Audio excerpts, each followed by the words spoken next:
This is Audible. Brilliance Audio presents How to Be Better at Almost Everything by Pat Flynn, performed by the author.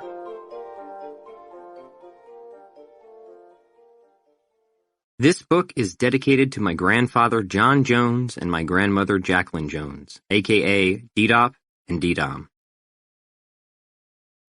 Introduction: Why Skill Stacking is Greater Than Specialization.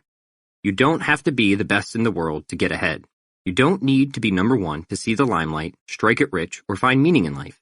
You only need to be good or great, or at least fairly competent, at a few things and then combine those things to foster that uttermost creative quality within yourself. Specialization, a goal that has been instilled into most of us from an early age, is a snare that has entrapped people for long enough. This book is about to put an end to that. I don't intend to teach you step by step some new way of starting a business. I want to teach you, one step at a time, a new way of learning and acquiring skills that you can use, if you so choose, to start a business, and thus give you a much better chance of not finding, but creating success. People can take businesses away from you, and so can a bad economy, but no one can rob you of skills, unless they rob you of life, which just wouldn't be very nice. You don't need to be born with special DNA for this book to work. You only need to be willing to learn. If you're looking for a mega inspirational story, you won't find that in much of what I'm about to tell you. But if you'd like to read about a person who came to Earth without any special inborn ability, someone who overcame a lifelong battle with neuroses and went on to acquire skills anyway, someone who turned sharply away from the conventional trajectory in life toward building a line of successful businesses, becoming a writer, a musician, a black belt, a B-level fitness celebrity, and a whole lot of other seemingly unrelated but pretty cool things that all merge dynamically into one another, then you'll probably want to read this. This book is about generalism.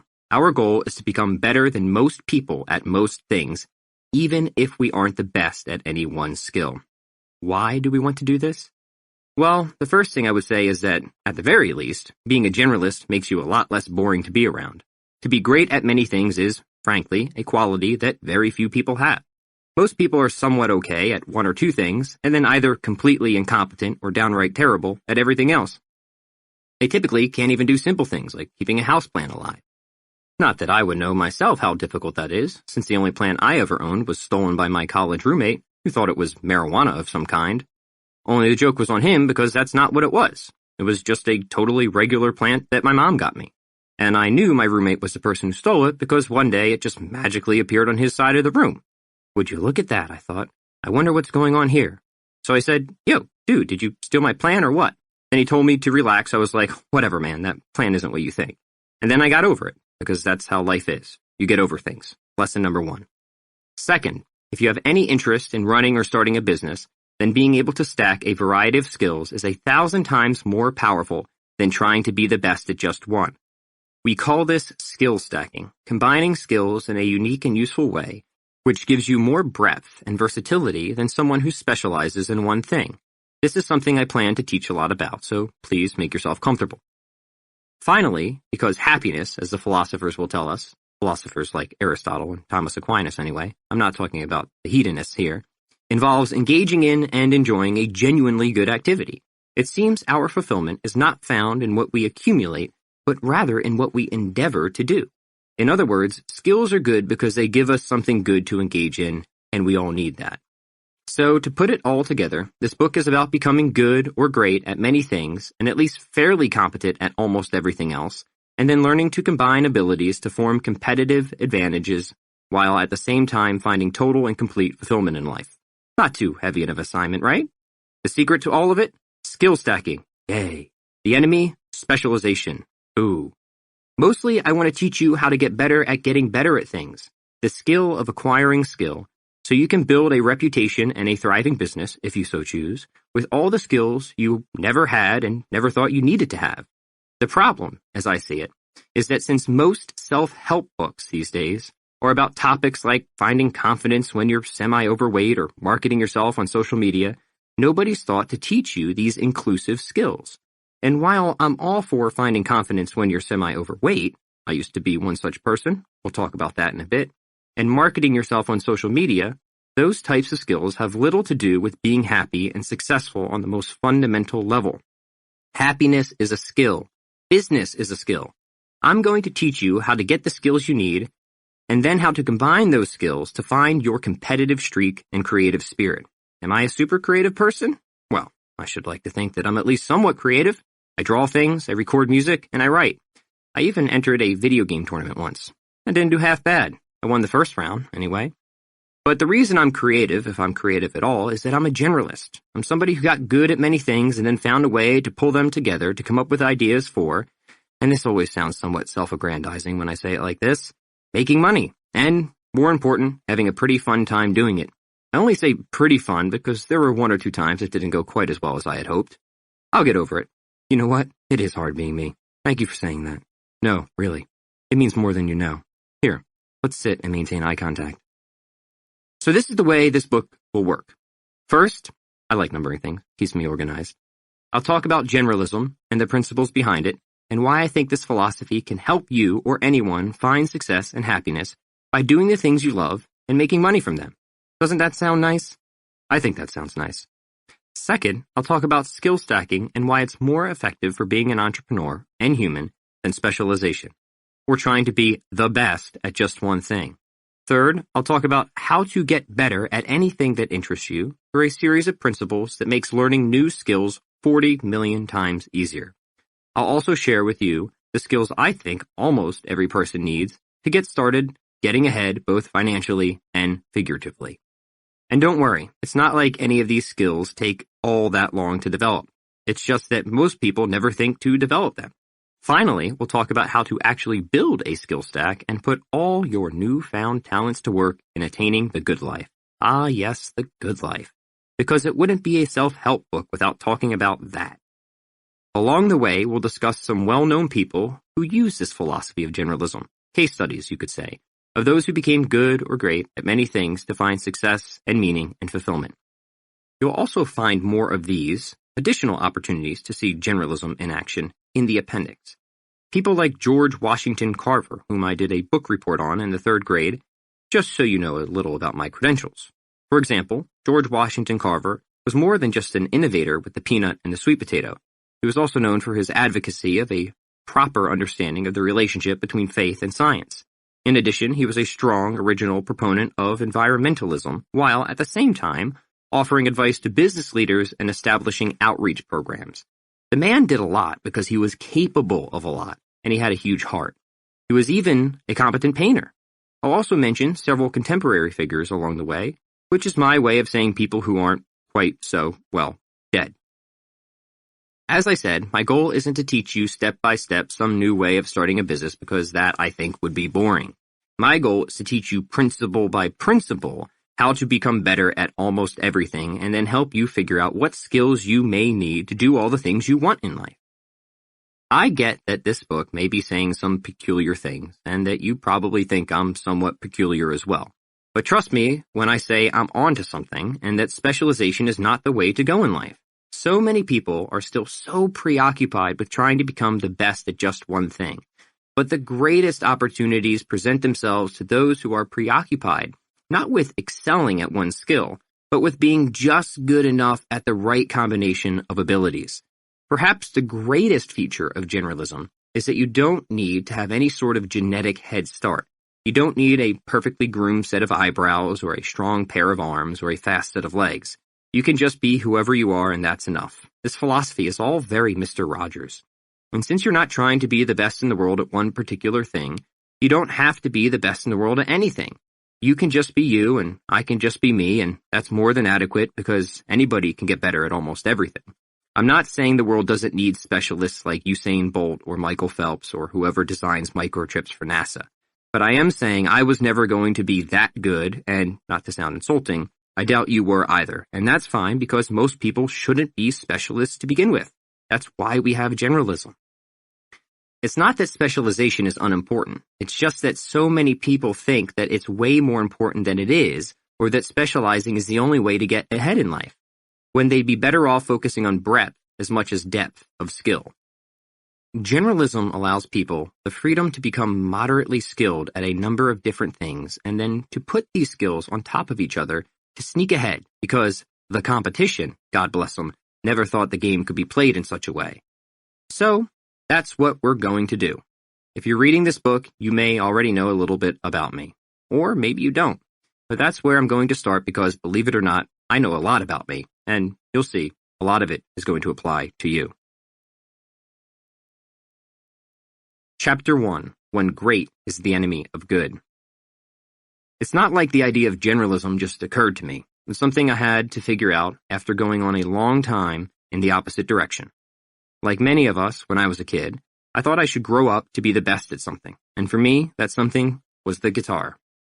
I wanted to be the fastest and most virtuosic guitarist around, so I could become famous, get tattoos, and do drugs and all that. Obviously, this isn't how things turned out. Here's why.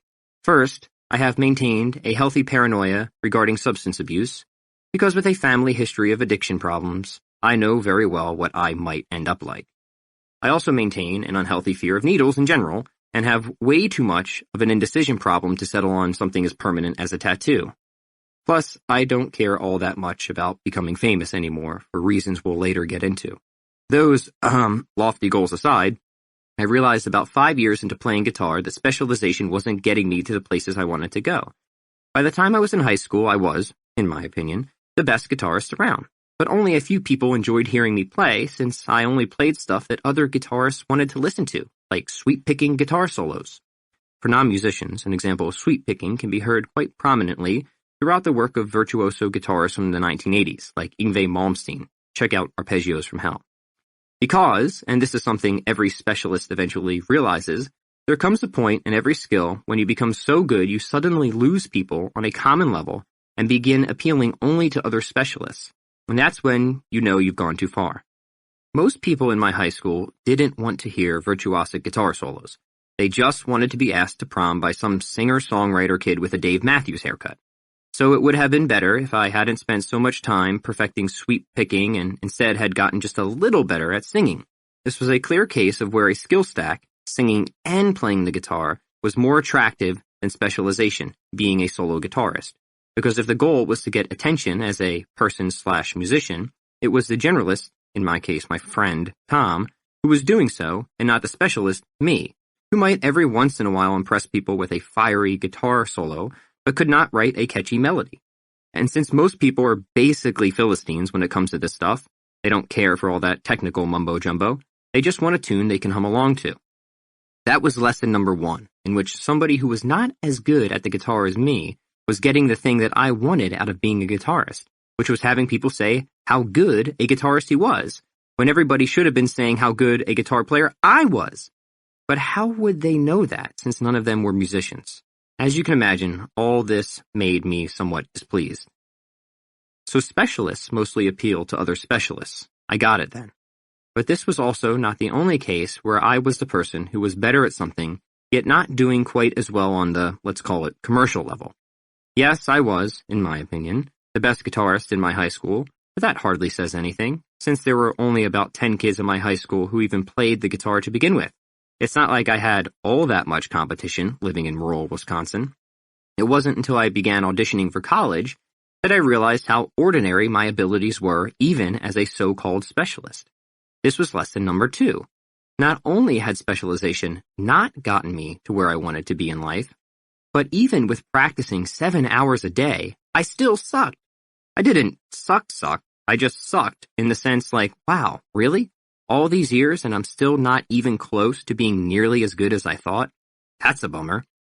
Because there I was, practicing every waking moment on that bastard of an instrument, and I got my ass handed to me by some 12-year-old Korean kid in an audition for Berkeley. That literally happened. So lesson number 3 was waking up to the grim reality of diminished returns and how little I got back for every additional hour I dedicated to getting better at the guitar, when I could have gotten so much more in return if I'd merely invested that time in other skills like singing, songwriting, or producing. I still would have gotten shown up on a technical level by that kid at Berkeley, but that was going to happen anyway. Even if I'd decided to increase my practice by 7 more hours per day, I seriously doubt I would ever have gotten to be as good as he was. Maybe he simply had connections in his brain that never formed for me because he started playing guitar when he was 2, but I didn't get started until I was in the 8th grade. Or maybe he was just smarter than me. That is also possible. One problem with specialization is that success is too often dependent on factors beyond your control, like who your parents were, where you were born, how you were raised, what you looked like, and so on. The good news is that generalism doesn't rely on any of that, so it doesn't matter if your parents were models or meth addicts, and it doesn't matter if you have any skill at all. You can be a total loser and still succeed. I did. But if I'm going to impart to you any wisdom at all, it's probably best to tell you a little bit about my own journey from being a specialist and not succeeding to becoming a generalist and doing fairly well for myself, all things considered. As you probably gathered, and we'll return to it, I started out wanting to be a guitar player. I practiced my calluses off, striving to become the best guitarist in the world, even though I now know that was never going to happen. But the things I learned by acquiring that skill have been super important and eventually helped me become a writer, business owner, and entrepreneur. Now, since we're already such good friends, I'll let you in on this. Sometime around the 9th grade, my buddies asked me to participate in a wet t-shirt contest to see who had the bigger man boobs, me or my friend Sean. I'm sorry to have to report this, but it was about the only competition I won in high school, though the upside was that it inspired me to start getting in shape. So, after being humiliated in front of everyone whose opinion I cared about, I began reading a bunch of books on dieting and exercise, and eventually I signed up for Taekwondo, where I got into strength training and kettlebells. What are kettlebells? They're a form of weights that sort of look like cannonballs with a handle on them. Don't worry about that now. We'll come back to it. In the meantime, I experienced a lot of panic attacks and went through a period of agoraphobia where I felt like I couldn't leave my house without a chaperone and a lucky charm of some kind. I'm not going to sugarcoat this. Life pretty much sucked at this point, and that's probably where I bottomed out. High school was tough for a lot of kids, right? Through Taekwondo, I learned about meditation and started to get a hold of myself. In 2006 or 2007, while I was still in high school, I decided to start a YouTube channel and a blog to talk about getting in shape and lifting weights and meditation and pretty much everything else I was interested in. I wanted to help others because I was starting to feel a lot of the benefits from consistently working out, and my life was changing in some positive ways. I was thrilled to be accepted into school for music, except my grandmother, isn't that a grandmother's job, talked me into getting a real degree in economics and finance. But I continued to blog, and I put up a lot of information about exercise and my personal struggles with weight and anxiety. People responded to that and saw me as someone to whom they could relate, someone, they said, who was often helpful and sometimes funny. And about my 2nd year in, I realized I could maybe do this for a living. That is, fitness. At first I was doubtful because I thought back to how I never made it as a guitarist, even though I practiced more than anyone, or so I thought. And I looked at my fitness levels and admitted I was nowhere near the most in-shape person in the world. I realized I was never going to be the strongest or the biggest or the best at anything, but I knew I could become fit in a very general way, lean and strong and muscular and flexible. I could balance on my hands and do muscle-ups and lift heavy things, and that impressed people. They saw that I was good at many things, and they wanted to know how I did it. Also, because I wasn't specializing, I didn't get hurt as much as everyone else. The friends who were bodybuilding or powerlifting and driving themselves to the breaking point in their training would get injured and lose interest. So there I was, also writing my blog and making videos for YouTube, meditating a lot and practicing Taekwondo. It was really centering me. People also began complimenting me on my writing, so I took that as an invitation to study writing more deeply and to learn how to become a good communicator and craft prose in a way that is casual and accessible. People were following my blog, they said, not only to learn about generalism and fitness, but to enjoy my storytelling and all the outrageous things I had to say. So that was neat. This was an epiphany of sorts, though a very gradual one, whereby I began to see the value in a skill stack, in which the combination of my fitness abilities and my writing skills, even though I was far from being the best at either, seemed to be intriguing when put together. It was like a sandwich. Even if all the ingredients aren't amazing themselves, they still taste pretty good when mushed together. Eventually, I realized that I never needed to specialize. I never needed to be the best piece of pastrami. I just needed to be good enough pastrami, and then have some bread and sauerkraut and creamy enough dressing. I also had no direct competition because most of the people I was up against in the fitness industry weren't writers, and most writers weren't in the fitness industry. Come my senior year of college, I fell into my first big book deal because one of my followers was looking for someone to write a book about fitness. I got the deal and even did a pretty darn good job with that book, or so the publisher said, so it led to a series. And along the way, I learned a lot about marketing and business and sales. I learned about psychology and philosophy as well, and I studied all of it with a furious interest so I could start to make a living based on everything I was doing. Up until that point, I had done a fine job at getting attention but almost nothing to make money from it. I began to spend a lot of time with business mentors, and I went to conferences to have my mind exploded by people who made more money than I even knew existed. And all that added to my skill stack, by the way. So back to my grandmother's advice, or not, as the case may be. While this was happening, I was still in school studying economics and finance. I said to my advisor, "Hey, listen, so I've got these books I have to write, and I'm running a business, and I was just wondering if instead of taking that last free elective, I could have a couple of life credits, let's call them." Well, long story just a little less long, he had no idea what I was talking about, and I eventually dropped out. And that, too, became part of my message, because as my business grew, people began asking me where I went to school, assuming I must have degrees in all of this. But I relished showing that college is not necessary to be successful. Education is a good thing, but you can get that from books and coaches and mentors. The funny thing, however, is that I have been offered the opportunity to go back to school for philosophy, which I'm now working on, because one of my followers happens to be a professor at this most adorable little university, and he's hoping I'll have a better experience as a grad student. Okay, sure, why not? We'll see how that goes. The point of this is that eventually you do indeed become the person you want to be, even if you don't think it's in the way that you want. You become somebody who is successful and productive and useful, but not by being the best you hope to be. In my case, with the guitar, you become a generalist, and that's how it happens. It's the accumulation of all these different skills that sets you apart. It's how you manage to weave them all together in a, at first, haphazardly, but eventually deliberate way that makes your existence enchanted. Lessons you learn in one area apply to what you're doing in another area, and the other way around. And no skill you ever learn remains completely unused. Everything is connected, and everything comes into play eventually. So don't throw anything away, because good things are going to come from everything you're doing or will be doing.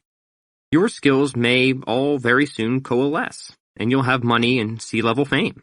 But here's the thing I want to leave you with. If you're not something without the C-level fame, then you're not something with the C-level fame. No amount of commercial success is ever going to make you happy. The last set of skills we need to talk about here are character traits, because self-improvement isn't about getting things. It's about becoming someone. And the someone worth becoming is a person who cares about not what they get, but rather what they create. The getting should be just a byproduct of doing decent work.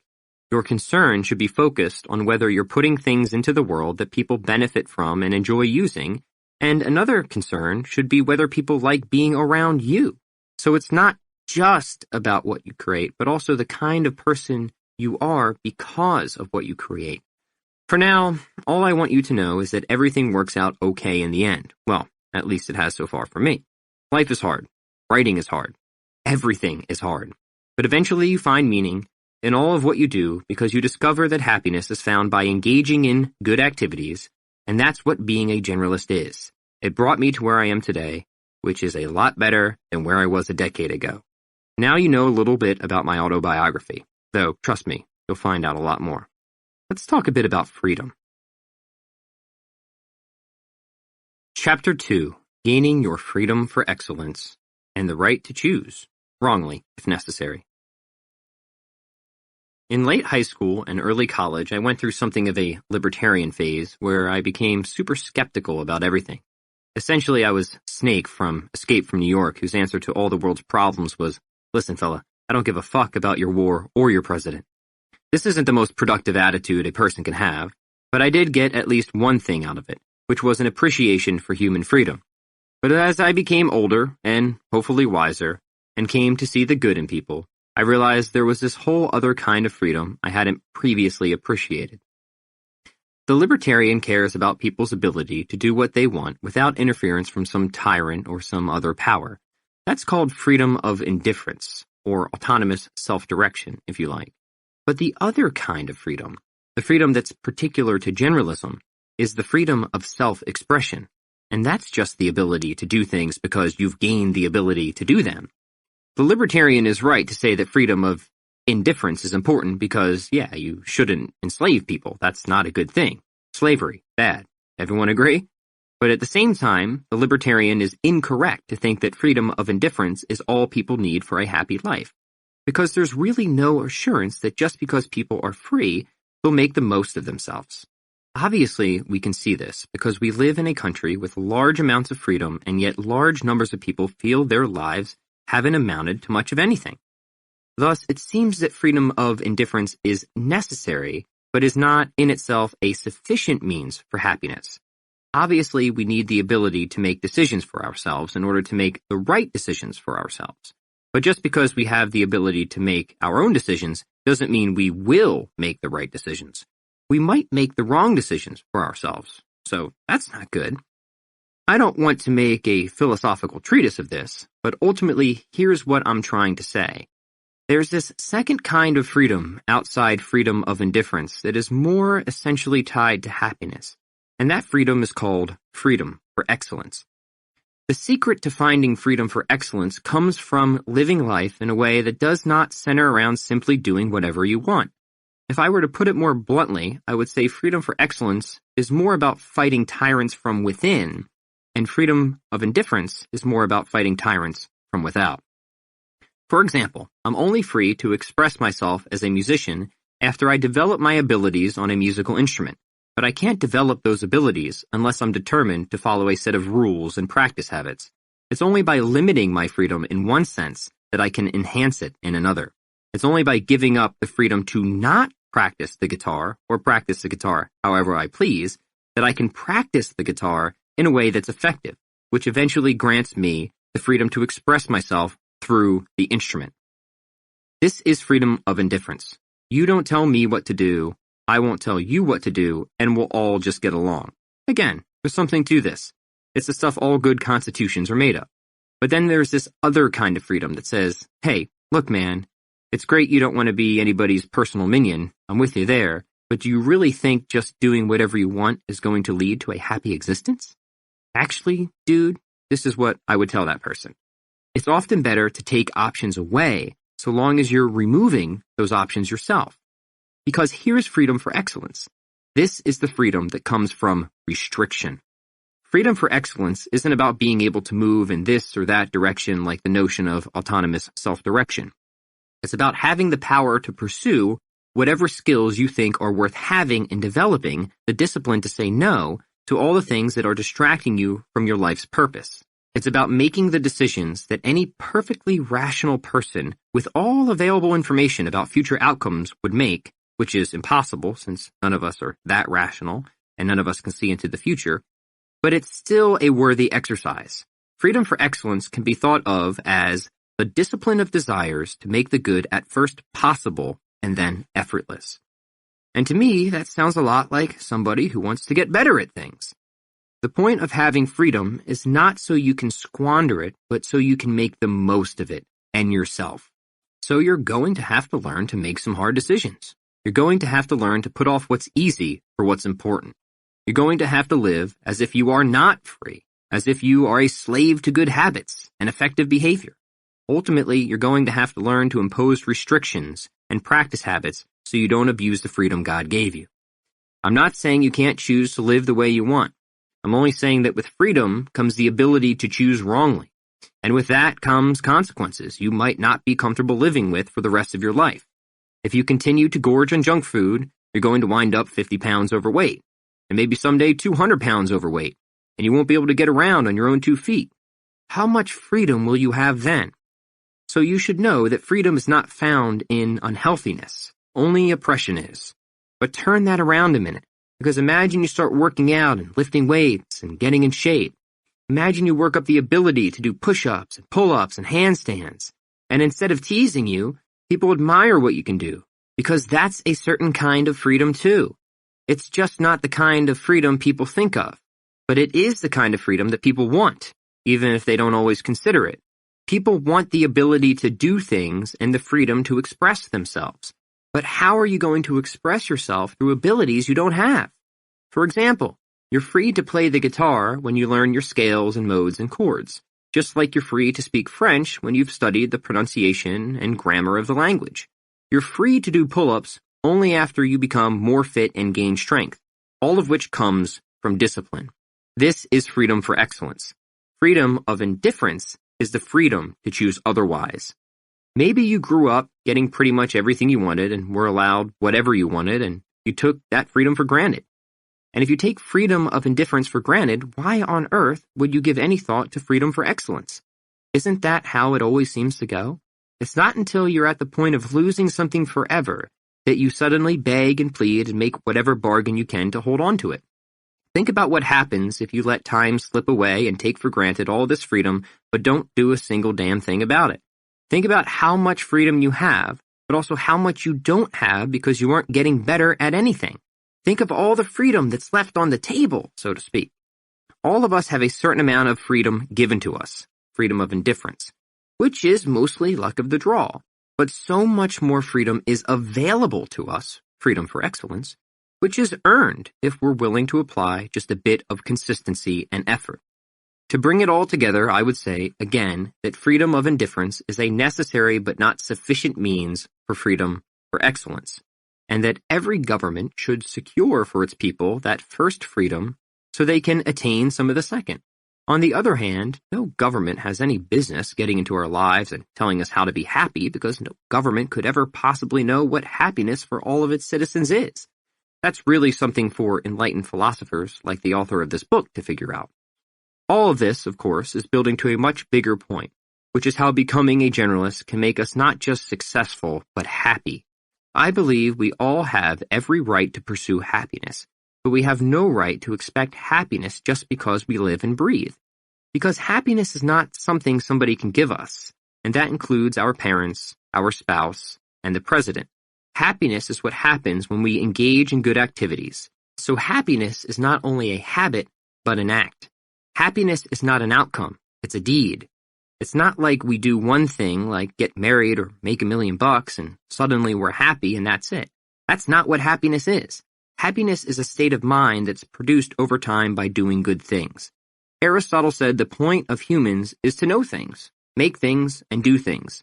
He said that because humans are rational animals, their goal in life is to seek the good.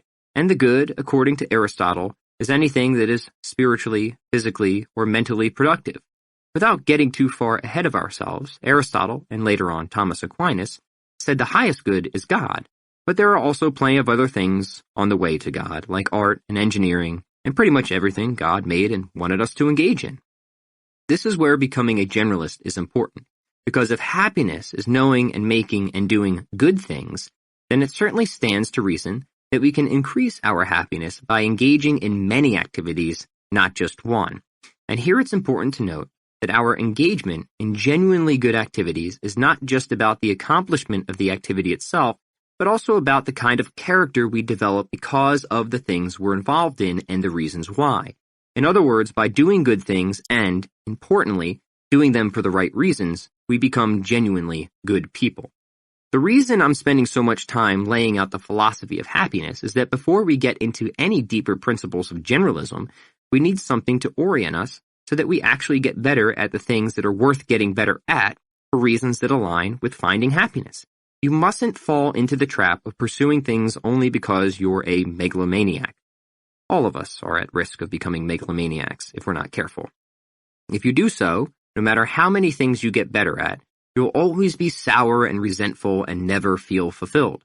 You'll become that person with a monocle and a cigar who is incessantly on a quest for power and never satisfied and always finding someone to blame for his inadequacies. I call this person Charles. Charles is the opposite of Brett, the guy with a skullet and an eye patch who lives out of his SUV. As far as we can help it, we want to avoid becoming either Charles or Brett. Charles applies discipline, but in the wrong direction. Brett does only the minimum he needs to get by. Both are missing out on the meaning of life. Obviously, a big part of this book is about making money doing what you love and improving the skills you need to make that happen. But there's also no reason why this can't and shouldn't itself be a genuinely good activity that both pays the bills and fills you with a sense of meaning. For something to be a genuinely good activity, it not only has to have beneficial effects, but also has to be done with good intentions. So you have to do things that help people, or at least not hurt them, And you also have to do these things because you want people to enjoy what you create. Even though the goal is to make a nice little profit along the way, it's the orientation that will determine whether the objective is fulfilling. The point is that none of these things need to be mutually exclusive. But unfortunately, many people sacrifice one thing, happiness, for another, money, when all they need to do to have both is stop being a Charles. You can make great money with the right intentions doing what you love, but you can also make great money with the wrong intentions doing what you hate. So here's why generalism is important. Generalists are people who want to get better at almost everything because almost everything is of interest to them or useful in some way. Specialists, on the other hand, can't help but match their identity to an outcome, because when people are striving to be the best in the world, they've really put themselves in a tough situation. They've built unhappiness into the system, whereas generalists are not overly concerned with an outcome and enjoy engaging in and getting better at some genuinely good activity. Of course, generalists are still going to dominate the competition because that's more a happy byproduct of being unique and good at many things. Generalists, however, never tie happiness to how many people they are doing better than, because generalists aren't trying to be better than anyone. They're only trying to be better at things. See the difference? By its very nature, specialization is set up to produce unhappiness, either because you're striving to be the best and not succeeding at it, or because even on the 0.0001% chance that you do become the best, it's next to impossible to stay there. Eventually, you're going to lose, and somebody is going to take your place and say you were never the best to begin with. They were. I don't know about you, but I've been in a few situations where both of these things have happened, and never did I feel particularly keen about it. When I specialized in guitar, I was always comparing myself to others and feeling awful and inadequate, and then as soon as I felt I was doing something special, somebody would swoop in and be like, "Nah, dude, you suck. Here, let me show you how that should actually be played." But as a generalist, I don't have that problem anymore. I've gotten away from wanting to be better than other people, and now I just focus on being good myself. Chapter 3. Becoming an Expert Generalist. 5 Key Principles. So far, we've talked a lot about why specialization is often a snare and what to do about it. And hopefully you're starting to see some of the advantages of becoming a generalist, such as being successful without hating every step along the way or having any special inheritance, genetic or otherwise. Often people pick up a self-help book looking for tactics or strategies. Just tell me what to do so I can get on my way. I've got a meeting to attend. But to me, that is totally the wrong way to go about it. What people need first is a foundational understanding of a general concept before getting into any of the finer details. For example, when it comes to weight loss, one of the principles is caloric control.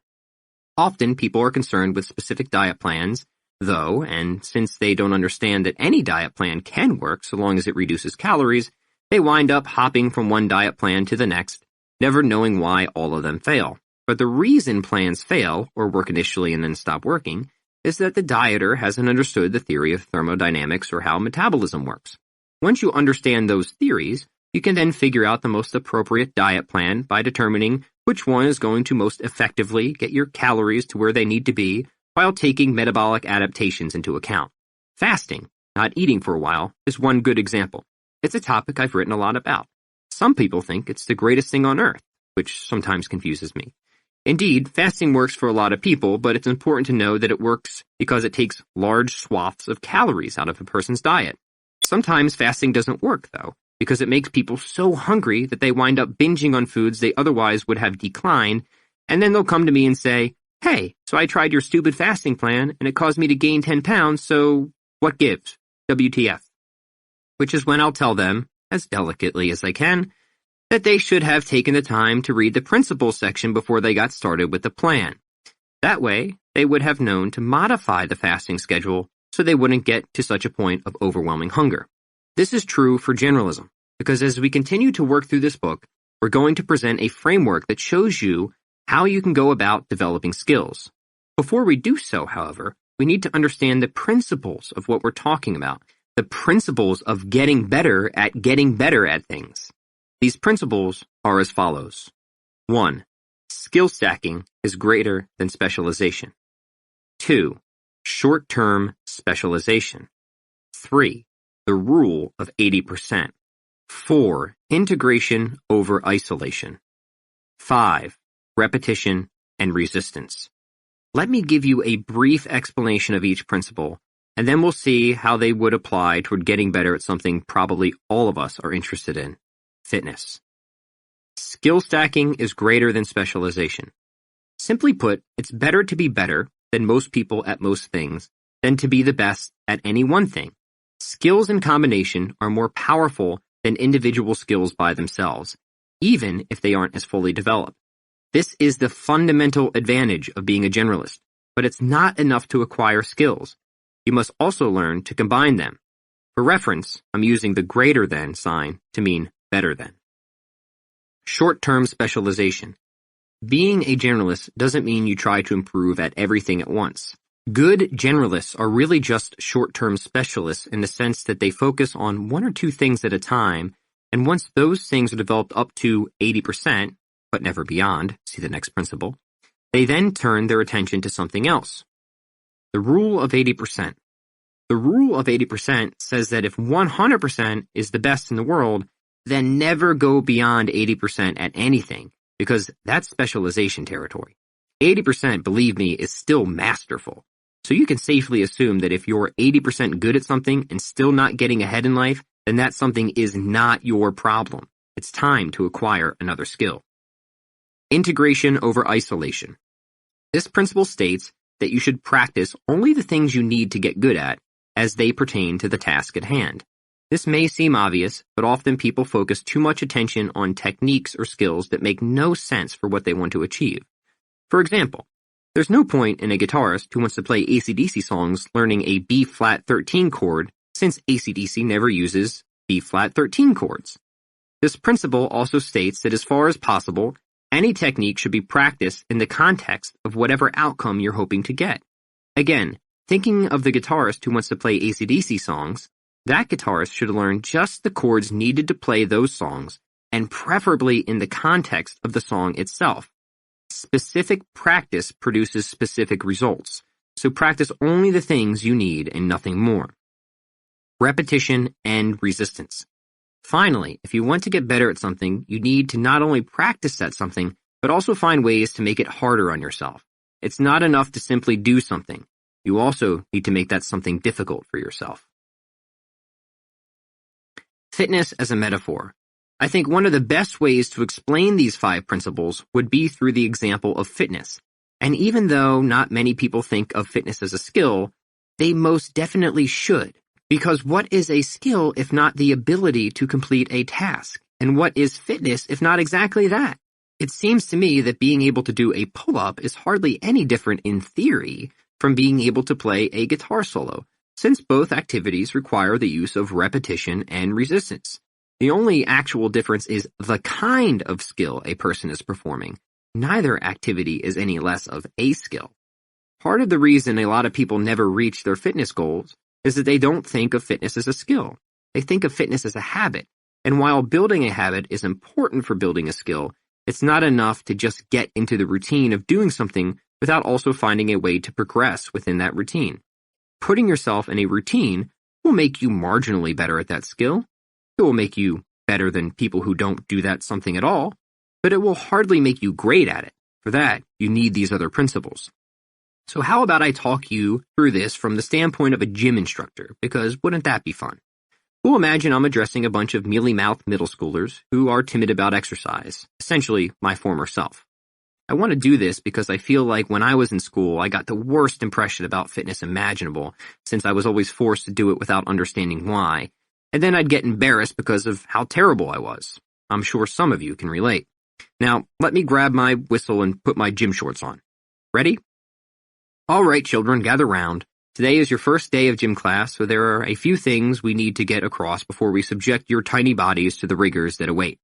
First, it's important to understand that fitness is no different than music or math in the sense that all we're doing is learning a skill. But instead of keeping time or adding integers, we're practicing physical things like push-ups and pull-ups. And while some people may be more inclined to be musicians or mathematicians, others may be more inclined to do pull-ups. That doesn't mean, however, that people who aren't inclined to do pull-ups can never be good at pull-ups. By inclined, I mean just naturally good at something. Fitness, for example, is considered a skill because you get better at what you practice. This is known as specific adaptations to imposed demands, and it applies to literally everything you can think of. You don't get better at softball without practicing hitting or pitching. You don't get better at making burritos without folding tortillas. And you don't get better at the guitar without playing guitar. And you don't get better at push-ups without doing push-ups. Fitness is really a collection of skills now, isn't it? Or at least we think it should be. Are people really fit if they can do 1,000 sit-ups but can't run a mile or climb a rope or do a push-up? It doesn't seem to me like they're fit at all. They've just got one ability. That seems like a specialist or somebody who's good at one thing but bad at everything else. This class isn't about building specialists. It's about building generalists. Our goal is to create what's called general physical preparedness. Children, I want you to be capable of and ready for almost everything. I want you to be able to climb a rope and run a mile and lift heavy things. I don't want you to worry about being the best at any one of these gym class activities. We'll leave that for the specialists.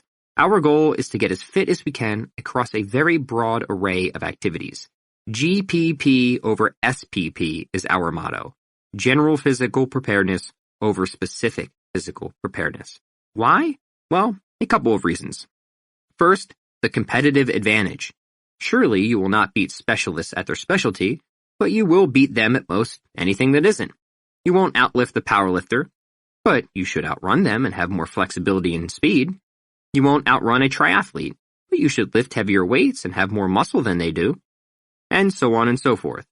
Your generalism will give you more advantages. So if there were ever a fitness Olympics with all kinds of different tasks to complete, you might not take first place in any one event, but you might take first place overall. That's kind of what we're going for. But also this, fitness and health are not the same thing, and this is something you really need to understand. As we said, fitness is the ability to complete a task, but health is something like the ideal interplay between the organs and bodily systems. The problem with specializing is that you can actually take fitness to the point where it destroys your health.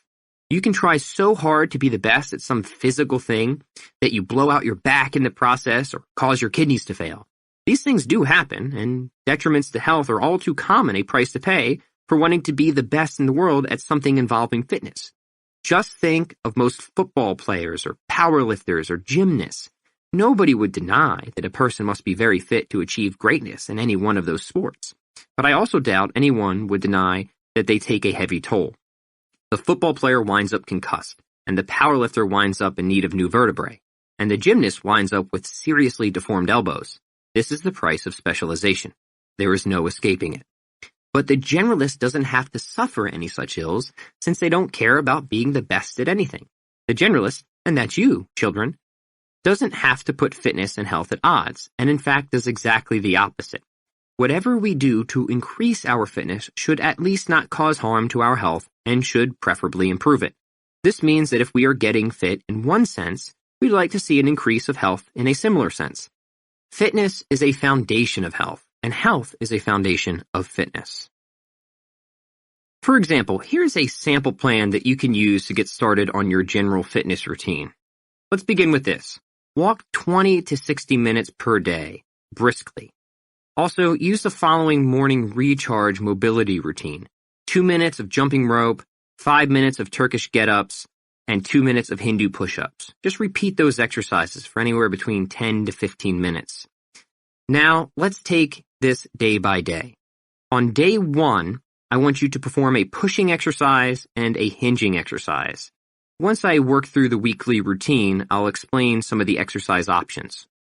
So, I want you to do 5 sets of 3 reps at your 5 rep max on day 1 of a pushing and hinging exercise. On day 2, I want you to do a squatting and pulling exercise. Do 3 sets of 8 reps at your 12 rep max. After that, perform a loaded carry for 3 sets by 1 minute. On day 3, we'll do interval running. That's where you do a 10-second sprint, followed by a 30-second jog, followed by a 1-minute brisk walk. Repeat that sequence for 15 to 20 minutes. On day 4, we're back to a pushing and hinging exercise for 3 sets of 8 reps at your 12 rep max. On day 5, we're back to a pulling and squatting exercise 5 sets of 3 reps at your 5 rep max. After that, we'll go back to the carry, 3 sets by 1 minute. Day 6, we're going to do a pushing, a pulling, a hinging, and a squatting exercise, all for 3 sets by 5 reps at your 7 rep max. Then on day 7, we'll just do some walking and mobility to recover. Now, a few notes. You can visit my exercise at www.chroniclesofstrength.com to find tutorials for all these exercises. But here is a sample list to get you started. For pushes, you could do military press, bench press, dips, or push-ups. For pulls, you could do pull-ups, chin-ups, bent over rows. For hinge, you could do deadlifts, single leg deadlifts, hip thrusts, or kettlebell swings. For squats, you could do front squats, back squats, goblet squats, or split squats. And for the loaded carries, you could do farmer walk, overhead walk, or rack walk. Again, visit my website or YouTube channel to see these exercises performed and broken down. Also, a few more notes. When I say at rep max, I mean to use a weight that you could lift for no more than the number prescribed. So 7 rep max means to use a weight you could lift for no more than 7 reps on that particular exercise. Intensity is paramount. Be sure you're going heavy enough. And finally, I'll leave you with a few additional resources. First is Intervention by Dan John. Second is my book, which I co-authored with Kellyanne Petrucci, Paleo Workouts for Dummies. I also have a guide of 101 free kettlebell workouts, which you can get at the website www.101kettlebellworkouts.com. Finally, head to my YouTube channel at www.youtube.com/SUPMUHHUMBRUH to see all these exercises in action. To be a generalist in fitness is to be fit at many things, not just one. So we can say people are fitness generalists to the extent they can do many tasks well, even if they can't do any one task best. Everyone got that? Please put that down in your notes. This is the first principle, you see. GPP is greater than SPP. In other words, skill stacking is greater than specialization. Listen up, because this next part is important. Since I just made the case for why we're going to focus on being generalists and not specialists, now I have to tell you how we're going to go about it. And this part is going to sound a little ironic at first, but I promise it'll make sense once we get into a couple of examples. The reason it's going to sound ironic is this. A generalist is really just a short-term specialist. I understand that I just spent the past 15 minutes arguing against specialization. But what I was really arguing against was not the use of specialization, but being a specialist. And there is a great deal of difference between the two. The use of specialization is just focusing on something to get better at it, whereas being a specialist is a commitment to becoming the best at something because you think that's where you're going to find success or happiness. A specialist is someone who uses long-term specialization then, but a generalist is someone who uses short-term specialization. Here, sit up straight and let me explain. The generalist, and this doesn't matter whether it's in fitness or anything else, doesn't get good at almost everything by trying to do everything at once. That would be a fool's assumption. Such an approach would only dilute effectiveness and cause a person to go mostly nowhere. Instead, generalists must learn to surge and maintain. They must learn to push in one area while not letting everything else fall completely to shreds. This is your second principle. A good generalist is just a short-term specialist. Mark it down. For example, if you want to get better at lifting weights, then you should spend a period doing precisely that, and we should make weightlifting the initial focus of our programming. That doesn't mean we can't still run or stretch or practice handstands. It only means we've established a priority. It means that if we are ever caught in a situation where we only have 15 minutes to work out, we should spend most of that 15 minutes squatting or deadlifting or whatever. Every skill is obtained by practicing that skill specifically. So we use short-term specialization to bring up whatever skill set we need as efficiently as possible. And once we've attained a sufficiency at that skill, we can then toss it in maintenance mode and put our attention on a new skill. So maybe we go from lifting weights 4 times a week to lifting weights 2 times a week and focus more on running or gymnastics or what have you. These are just examples to get the principle across. Don't worry about the details yet. Simply know for now that we must devote a lot of attention and energy to whatever we want to get better at, but at the same time, we should allocate enough attention and energy to prevent everything else from deteriorating. The principle of short-term specialization also relies on the fact that no skill is quite as difficult to preserve as it is to learn in the first place. Here's what I mean. It takes a lot more effort to get your deadlift to double your body weight than it does to keep it there. It also takes a lot more effort to learn a handstand than it does to maintain a handstand. Some skills are surely more slippery than others in the sense that they fall off sooner than you'd like, but no skill takes quite so much effort to maintain as it does to gain. Think, for example, of riding a bike. It takes a while to learn, but hardly any effort to remain fairly decent at it. This is why we put more attention and energy into building a skill than into holding on to it. That's how this whole thing works. But at the same time, we can't expect a skill to maintain itself. We still need to allot some amount of practice time to it, even if that amount of time isn't as much as it was before. If we're looking at our curriculum, then maybe we'll spend a unit on strength, and a unit on conditioning, and a unit on flexibility, and a unit on something else. And while each of those units will have a clear specialization, we'll still keep up with everything we've practiced so far. We'll still lift in the conditioning unit, and we'll still stretch in the strength unit, even if that isn't where we spend most of our time. Our greatest focus will be on whatever the theme of the unit is. Does that make sense? And have you put it in your notes? Because this is a very important principle.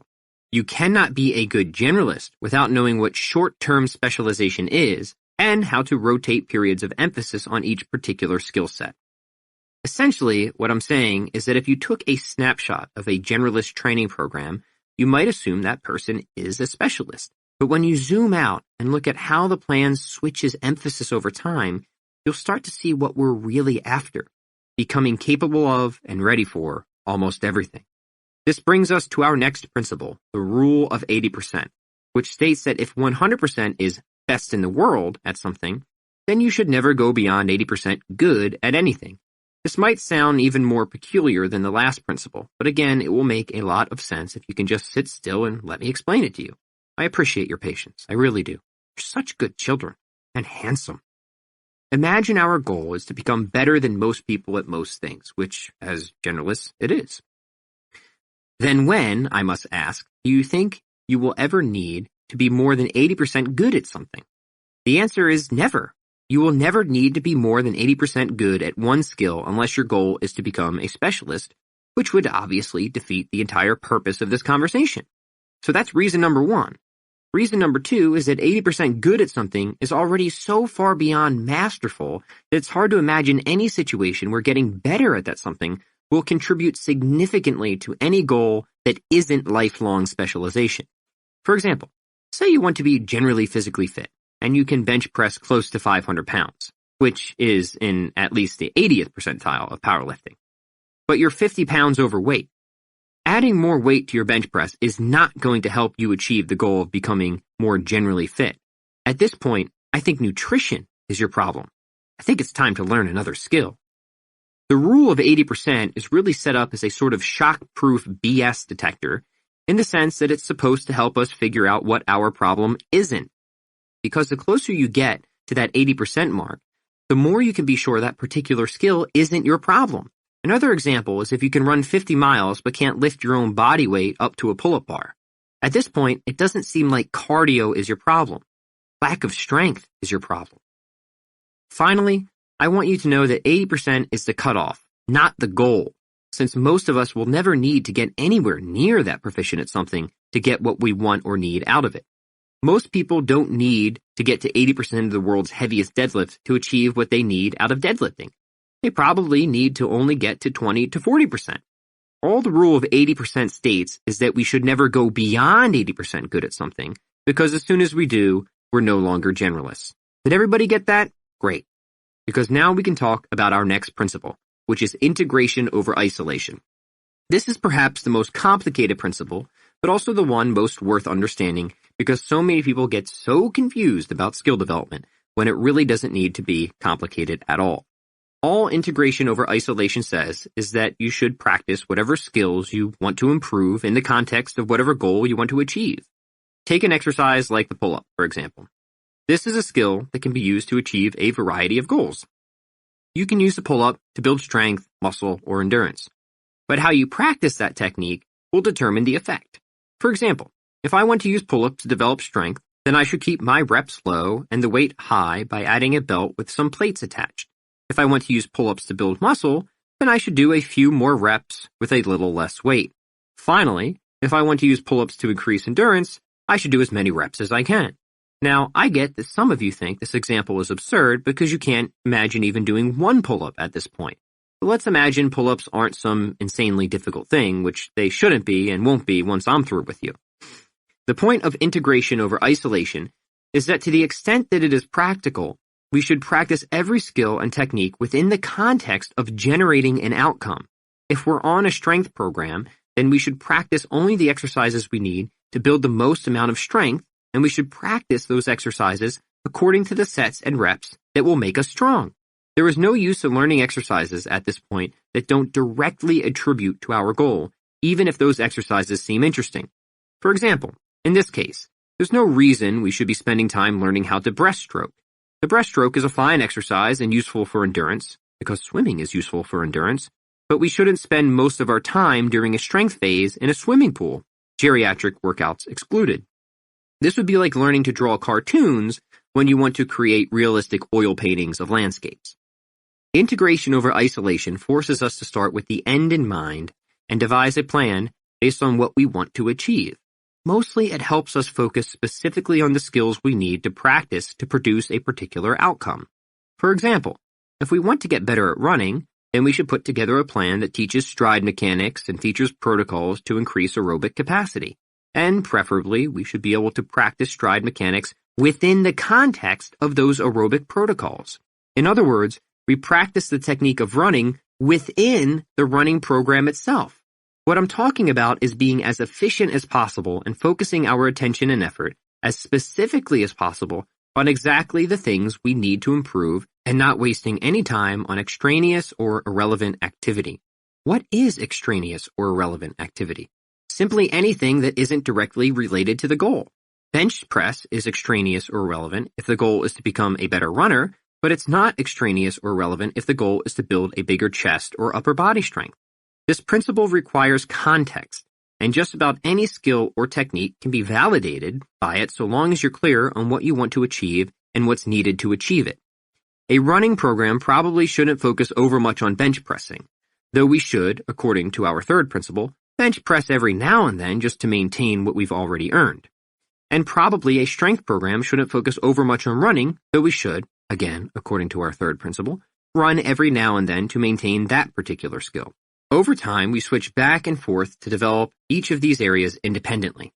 This brings us to our final principle, repetition and resistance. We can't expect to get better at something without doing that something and finding ways to make it harder as we go. In other words, if we want to get stronger, we need to do an exercise and then add weight. Keep in mind, adding weight is increasing resistance. It isn't enough to just do any old exercise however we feel like doing it. We must do the exercise we want to get better at, and we must find a way to challenge ourselves with it. Let's take the example of push-ups, since I think that's something everybody should be able to do. And if you can't, then here's your opportunity to learn.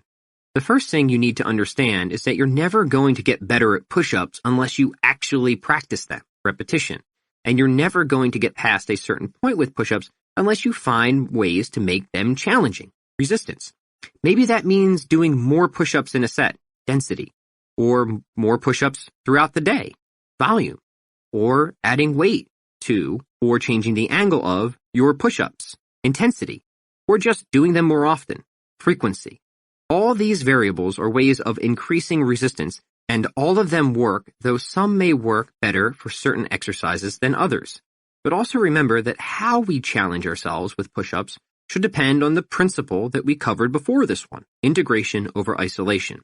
So, for example, if we want to use push-ups to develop strength, we should focus more on adding intensity, increasing weight or altering the leverage, whereas if we want to use the push-up to develop endurance, we should focus more on adding density, increasing the number of reps we do per set. Again, some context is needed, but for now we aren't trying to get that specific. I just want you to understand the principles and their universality. Yes, universality, because so far I've only spoken about how these principles apply to skills found within fitness. But perhaps it would now be appropriate to take off my gym shorts and provide a few analogies of how they might apply to other disciplines. Except I won't actually take off my shorts, because you either go commando or you don't. And look, I've made my decision. At some point, you're going to have to make yours. Let's imagine we get better at writing, and we're looking at these 5 principles. First, we need to determine what kind of writing we want to get better at. Do we want to become better humor writers or fantasy novelists or what? Let's say we want to become better humor writers, short-term specialization. I think that's a fine place to start and a useful skill, especially if you ever want to start a blog or write a book, since it's a good thing to be able to make people laugh. Then we've got to think about the skills we need to get a chuckle out of someone. The first, it seems, would be the power of observation, since all humor is essentially just telling people the truth in a more efficient way than what they're used to. For example, I saw a chuckle-worthy definition the other day that read, charity, verb, to make an ingrate. I thought that was pretty funny, because it's something to which everybody can relate. You probably remember a time when you opened your house to people and fed them dinner and let them shower, and did they ever say thanks? No. All they did was leave dishes in the sink and hair in the drain. Then obviously you felt like asking them to leave, but you thought about what Jesus said on the mountain about people you can't stand, though since you aren't a Bible scholar, you can't remember what it was, only you're pretty sure it had something to do with being nice. So it seems to me that being funny comes down to surprising people with something they already think is the case. At least that's part of it.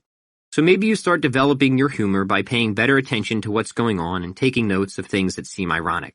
That's repetition and resistance.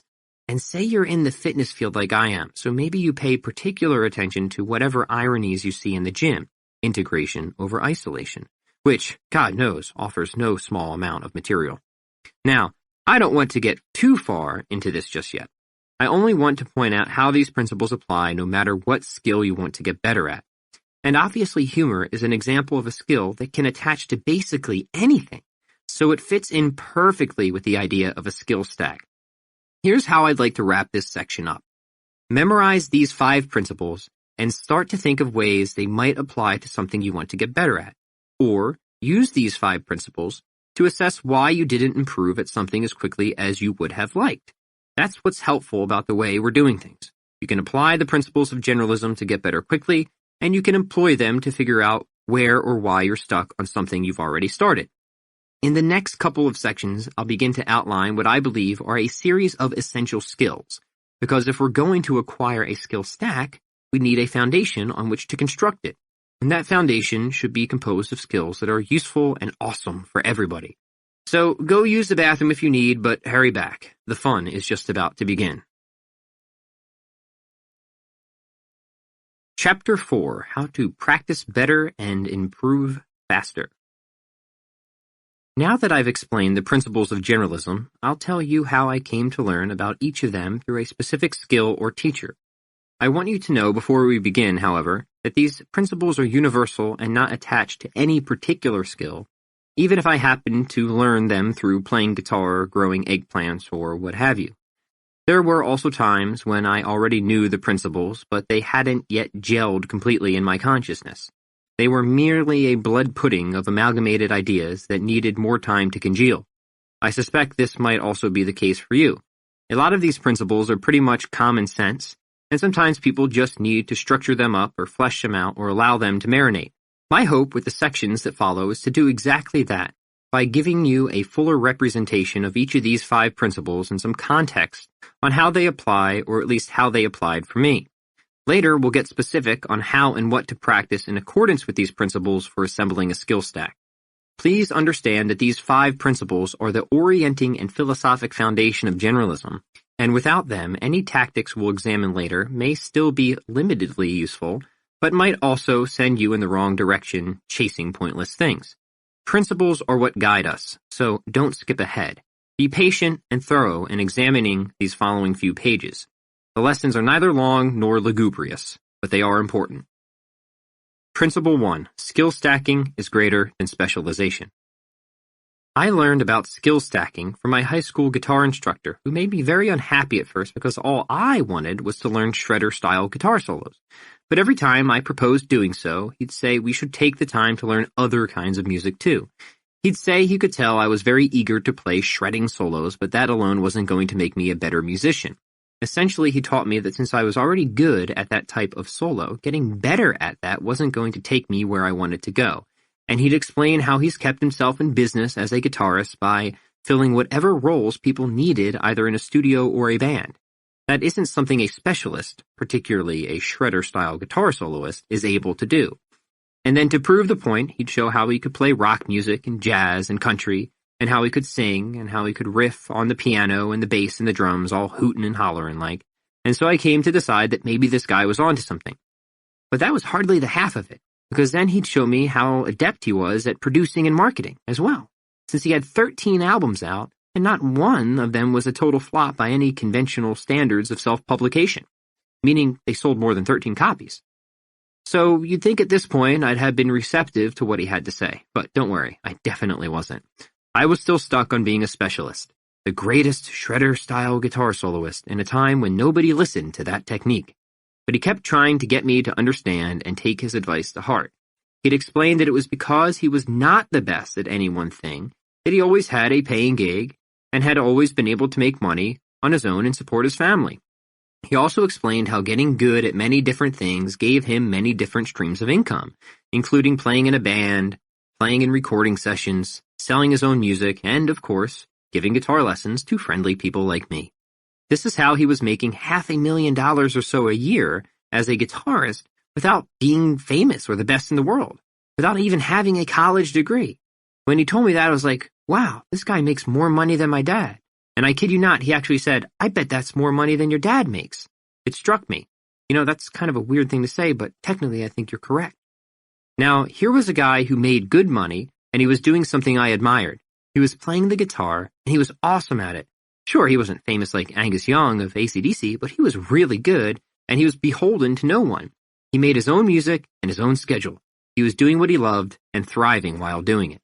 The secret to all of it? Skill stacking. Not only did he play a number of diverse styles and instruments, but he took the time to learn all the necessary business-related skills such as producing and marketing and sales. He was the first to admit he wasn't the best at any of it, but he didn't need to be. Just as any true generalist knows, right friends, you only have to be just good enough at the various necessary skills and then stack them together in a unique and useful way. My guitar instructor did exactly that. And that's why people chose him when they needed someone on their recordings, since most bands don't need a musician who's the best at just one thing.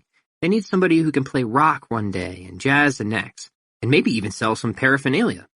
What I learned from my guitar instructor is that skill stacking applies at the bottom level and the top, within a specific skill and to the whole lasagna of life itself. For instance, he could also get the word out about his skills and what he could offer, and he could cut albums that didn't sound half bad. They were quite catchy, in fact. I never appreciated that until I became older, but looking back, now I can see this was all very deliberate and effective and good. He was a stark contrast to a lot of my previous guitar teachers. Yes, some were more skilled guitar soloists or had better dexterity, but they were not as musically versatile. Few knew much about marketing or producing or sales, so maybe that's why some of them were still living in a studio above the music shop with their girlfriends subsidizing the rent. They didn't have the skills to stack, so they were hoping they could become a good enough specialist to be signed by a record label. I think that last point is among the most significant differences between generalists and specialists. Specialists try to be the best at something so they can get enough attention from somebody to scoop them up and offer them a contract of some kind. They end up being dependent on somebody else. Generalists, however, acquire whatever skills they need so they can be successful entirely on their own. That, my little rabbit, is the secret to sweet, sweet freedom. I learned this principle as a young guitarist, but it didn't fully apply until I was a business owner. That's when it finally became obvious. When it comes to business, I'm not the best at any one facet of it. I'm not the best at writing or sales, and I'm not the best at training employees, but I'm good to great at all of it, which is why I've been able to make money doing what I like, really doing what I love. It's only because I've been able to stack skills that I've gotten ahead of those who are clearly more capable than I am at a particular specialty. So what if someone can do more pull-ups than I can? because I can still do a lot of pull-ups. But you want to know something? I can also launch a successful ad campaign, which that person probably has no idea about. And maybe someone can launch a better advertising campaign than I can, but I'm guessing I'm in better physical shape. See how that works? As a generalist, you always win, so long as you know what to compete in. Here's the short of it. Skill stacking lays a foundation for success that gives you a chance at a thriving, meaningful, productive, and independent existence. Something like a Wakaya alpaca, standing ever so strong and free atop the Andes Mountains. And fluffy, let us not forget. Now, how you go about stacking those skills is something we'll get into later. But first, let's spend some time on the next principle, which applies more specifically to skill development: short-term specialization. Principle 2, short-term specialization. I finally decided I needed to get a handle on things when my anxiety became enormously high. I felt it was time to start meditating. I hired an online coach, some Zen guy, and the first thing he asked was how often I was practicing meditation. I told him not very often, just a little bit here and there. He asked me how many minutes a day that was, and I said sometimes 5 minutes and sometimes 0 minutes because I've got a lot of other things to do. He then asked how much time I put into things that really mean a lot to me, like exercise and guitar. And I said typically I practice those every day. At that point, though, I could see what he was trying to do, so I got ahead of him and said, "You know, Coach, I think I know what I need. You know what I need, Coach? I need to start practicing meditation like I practice the guitar. Now, what do you think of that, Coach?" He said that sounded infinitely wise and wondered how I ever came to such an enlightened conclusion. He told me that meditation, like any skill, must be owned with focus and intensity. He said that it would not do to just meditate whenever the convenience presented itself, just as it would not do to exercise or play the guitar in such a haphazard way and expect to get better at those. That is no way to make progress. What you need to make progress, he continued, is consistency. He asked how much I wanted to get rid of my anxiety, and I said I wanted to get rid of it more than anything. He said that sounded significant, but asked, "Do you hate it more than anything? Even more, say, than those little tiny hairs that fall down the back of your neck when you're getting a haircut?" I thought about it and concluded they're about equal. That's how he knew I was seriously afflicted. He asked why I was prioritizing so many activities other than getting rid of anxiety. If anxiety was my biggest concern, he wondered, why was I so focused on things that had no relevance to that? I told him that I didn't know why, and he speculated that perhaps I was afraid of something. And he was right. I was afraid of what I might be giving up by getting rid of my anxiety. I admitted I was scared that if I started to specialize on something like meditation, I would lose progress elsewhere and not be as good at those other skills anymore. He understood. I told him this in itself gave me anxiety. He seemed almost irritated at that, and he advised me that all progress itself is a matter of managing compromise, and I shouldn't hold such a childish view of things. If I want to fix one problem, I have to be willing to make a little less progress on another, at least for the time being. He noted that if I'm working especially hard on getting rid of my anxiety, then I shouldn't be concerned with setting all-time personal records in weightlifting or perfecting my songwriting. I should just focus on getting good at meditating. I shouldn't let other areas of my life fall apart, but I need to be willing to let progress slide occasionally and become okay with the notion of opportunity cost, sacrificing some gains in one area for focus on another. I understood what he was saying, but I didn't like it. He said it didn't matter what I liked. This is how we improve, and I didn't have to specialize in meditation forever. I only needed to dedicate a long enough period of time to make progress and establish a routine, and then I could back off a bit. He explained that meditation is just like exercise in the sense that I must devote more effort and energy up front to overcome my inertia, but once I've built that momentum, it becomes fairly easy to maintain. I didn't know it at the time, but this man was explaining the principle of short-term specialization to me. The fear I had is the same fear I think all of us have. We make progress in one area, but then we're afraid to switch focus because we don't want that progress to taper off. We're afraid that if we focus on adding muscle after losing weight, we won't be as lean as we were before, so we keep ourselves in a cycle of dieting. Sure, we stay lean, but that comes at a cost. We never really grow or improve in anything else. However, if we would have just been okay with shifting focus for a while, we could have added strength and muscle, and so what if we gain a little weight in the process? We could always focus on leaning out again later, And when we do, we'll look even better than before since we'll have a lot more definition in our muscles. It's that little sacrifice in the short term that allows for considerable progress in the long term. That's short-term specialization. So yeah, while I was meditating, I made a lot of progress reducing my anxiety, but not as much at everything else. But I still maintained everything else, and I even improved upon some skills. Just because you switch emphasis doesn't mean you have to let other skills fade away. It's not actually all that hard to get good at meditating while doing other things, like staying physically active, for example. There's enough time to short-term specialize in each. But it is hard to start a successful business while training for a bikini competition and recording a guitar album, for instance. These types of goals are better done one at a time, I would think. The point is that you have to be okay with letting some areas develop more slowly as you surge in the area you most want to improve. You have to be okay if progress in some areas slips off a bit as you're doing this. This all sounds fine in theory, but in practice it comes with a lot of hang-ups, because once we get good at something, we can hardly stand to see it recede, even if only an inch. You're going to have to get over that, like I did. At some point, these sacrifices have to be made, so they might as well be made intentionally. And remember, you're not letting progress slide forever. When you come back to something later, you'll probably make more progress than ever, since you've given yourself the time to improve in other areas that might very well support the previous thing. For example, say you got strong at deadlifting, but then you decide to lose some weight, so you go on a diet. Well, chances are, while you're leaning out, your deadlift isn't going to be as strong as it was, even though you should still train the deadlift. Just accept that your deadlift will fall off a little because the sacrifice you're making with that skill is more than offset by the progress you're making in body composition. Once you've reached your desired level of slimness, you can focus on deadlifting again, and the next thing you know, you'll be stronger than ever at it, this time without being 30 pounds overweight. That's the power of short-term specialization. Back to my meditation example. After my coach said I was being silly about this, he told me to start meditating first thing in the morning and to put my best effort into it. He said to also challenge myself with one anxiety-producing activity a day and use mindfulness to see my way through it. See principle number 4, integration over isolation. I followed his advice, and because I was willing to specialize for a little while, I began to see a fantastic improvement in my quality of life. I became way less anxious and started to sleep better and was a lot nicer to people because of that. Obviously, this carried over and improved my performance elsewhere, since less stress meant more attention, more focus.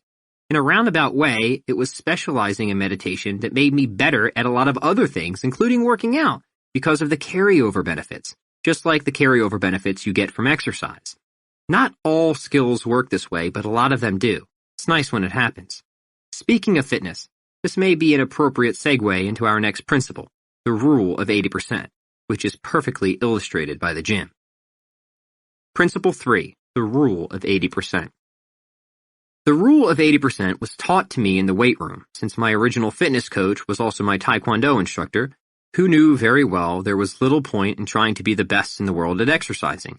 Everything we did had to make me better at what I was trying to be good at, which was kicking and punching things.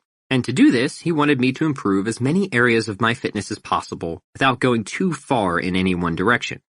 This would lead me to being well-rounded, which also means I would be better at Taekwondo.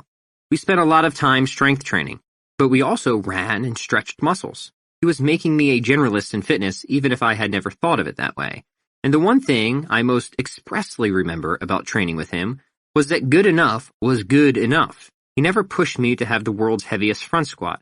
He wanted me to have only a heavy enough front squat to get what I needed from the exercise. In this case, it was a stronger anterior chain, which meant more powerful kicks, and then leave it at that. If an exercise wasn't making me better at everything else, we stopped focusing so much on it and moved on. Well, fast forward a little more than a decade, and here we are with the rule of 80%, which, as mentioned, states that a generalist should go up to, but never beyond, 80% good at anything. This principle was again reinforced by my business partner, Sam Sikdar. Sam holds a major in electrical engineering from the University of Pennsylvania and makes his living owning martial arts studios. He's a proficient generalist, and he's also good with graphs and numbers. The reason I mention that is because Sam once said that the closer you get to 80% good at something, the more the rate of return diminishes, until it's not worth putting any more effort in, unless you're trying to be the best in the world at that particular thing. He calls this point the asymptotic trade-off. So if you've ever seen a chart where the slope suddenly rounds off and starts decreasing at an increasing rate, you have some idea of what Sam's talking about. It's a sort of flattening out point as far as progress goes. As I explained in the previous chapter, if you're already 80% good at something and not reaching your goals, that something isn't your problem. For example, imagine being 80% good at bench pressing. Well, I just looked up the world record drug-free bench press, which the internet tells me is 713 pounds. So, if 713 pounds is 100%, then 80% good at bench pressing is 570 pounds for men. That is way more than any person needs to get the benefits from bench pressing. Believe that. I repeat, there is no reason a generalist needs to be more than 80% good at anything. There is no reason a generalist needs to be more than 80% good at anything. There is no reason a generalist needs to be more than 80% good at anything. Now, I know I've repeated 80% a bunch of times, but I don't want you to think of this principle as something you need to measure with exact percentage points. It's more of a perspective than anything. The bottom line is that you should just enter training for any skill with the idea that good enough is good enough, and that the closer you get to 80% at that skill, the less likely it is that that skill is contributing to your overall goal. For example, let's say your goal is to increase general physical preparedness. Well then, don't spend most of your time trying to take your bench press from 320 pounds to 350 pounds and miss out on everything else. Let your bench press stay at 320 pounds and go work on handstands or sprints or whatever. This is not to say you can't still make improvements to your bench press, but once you've gotten what you need out of the exercise, the focus should be shifted. I'm saying that the rule of 80% is used to inform short-term specialization. In other words, once you've reached the point of good enough, it's time to switch it up. But how do you know when good enough is good enough? Well, that depends on the goal and what you expect to get out of whatever you're working on. But the general idea is that you'll need more of the fundamentals and less of the things that aren't. For strength, you'll need more of the big lifts like squats and deadlifts and fewer of the isolation exercises. And for business, you'll need to know more about sales and less about web design. Isolation exercises can support the big lifts, but not replace them. Just like a good-looking website can support an effective sales process, but is by no means a sufficient substitute. This is where the rule of 80% meets another concept, one that is far more famous but shouldn't be confused with the principle we're talking about, though they can certainly go together, the 80-20 rule. And what the 80-20 rule says is that 80% of your results will come from 20% of your efforts, most of the time, anyway. So in strength, 80% of your progress will come from 20% of your exercise selection. And in business, 80% of your profits will come from 20% of your sales efforts, and so on and so forth. The reason for knowing the 80-20 rule is not to get rid of the stuff that is less productive, but to allocate your time and effort toward the stuff that is, to be more efficient. Say, for example, you know that deadlifting is one of those vital few exercises that offers significant return on investment. Little hint, it is. Well, that should tell you it's more worthwhile to develop the deadlift to a higher percent than another exercise that isn't as useful, such as, for example, the hamstring curl. What I'm saying is good enough at the deadlift will be closer to 80% than good enough at the hamstring curl, because the deadlift is more useful for building strength than the hamstring curl. Let's move on. These numbers are getting to be a bit much, and we still have 2 more principles to go. Next, we're going to see how we can better practice our chosen skills through integration. Principle 4, integration over isolation. As anybody who's started a business knows, there are a million things you don't know about starting a business, which can give you a lot to worry about. And not because you didn't just drop out of college to make all your dreams come true by starting a blog about how you got started exercising again. No human could ever be that imprudent. Starting a business is overwhelming, so it's hard, like really, really hard, to decide what the right efforts are. My business coach was always direct about this and said that when it came to business, there were a few things I needed to be great at and a lot of things I needed to be at least okay at. He said the things I needed to be great at were attracting attention and making sales, and after that I should perhaps know a little something about management and taxes and whatnot. But he made it clear that if the goal was to make money, there were a lot of things I could focus on, but only a few things that I should focus on. He said the essential skills of any business owner come down to getting attention, making sales, and retaining customers. He said any skill that doesn't contribute to any of those can be initially ignored. This reminded me of when I was a younger Taekwondo student. Sam told me that while there are 1,001 kicks, you need to know only about 5 to 10 to be a competitor. Roundhouse, back kick, front kick, and so on. There is no need, he said, to put too much effort into flying side kicks or tornado rounds because you'll hardly ever use them, at least not in sparring anyway. Well, it's no different with music because my guitar instructor said pretty much the same thing.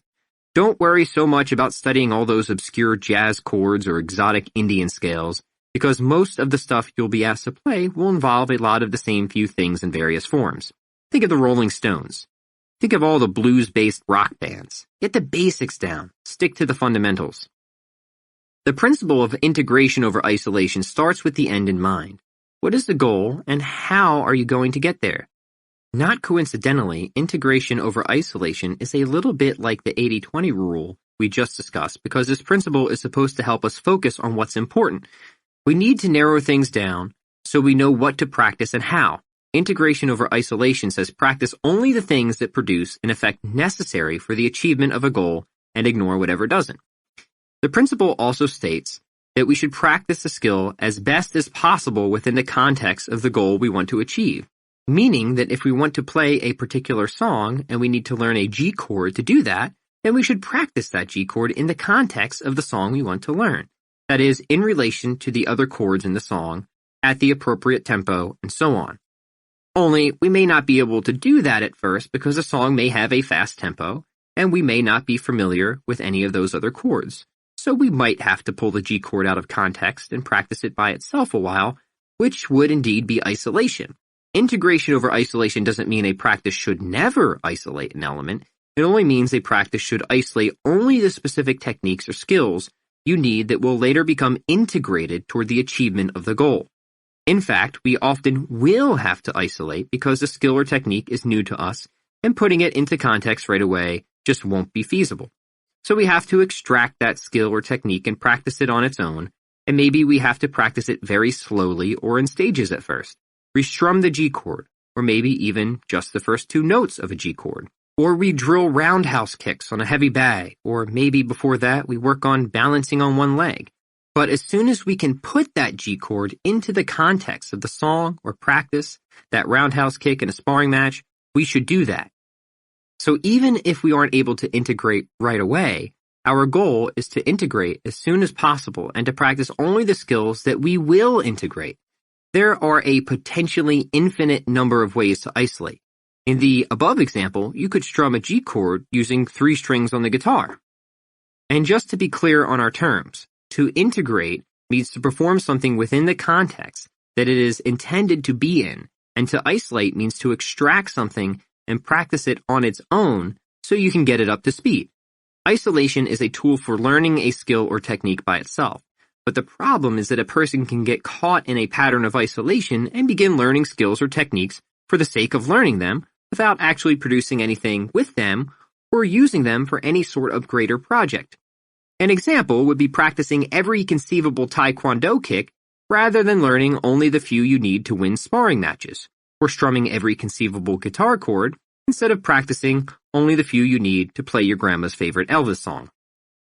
Generalism isn't about learning every skill or technique in the world just because. It's about being better at just the right number of things and then combining those things to form a competitive and creative advantage. So that means figuring out the fundamental skills and then the fundamental practices within them. Writing is a fundamental skill, but you don't need to learn every word in the dictionary to be good at it. In fact, you probably already know all the words you need to be an effective wordsmith. You just need to arrange them more clearly, which is a matter of integration, not isolation. Though maybe you don't know enough words, so you do need to spend some time with a dictionary or thesaurus. But even if that's the case, you shouldn't spend any more time with that book than you need to get the job done.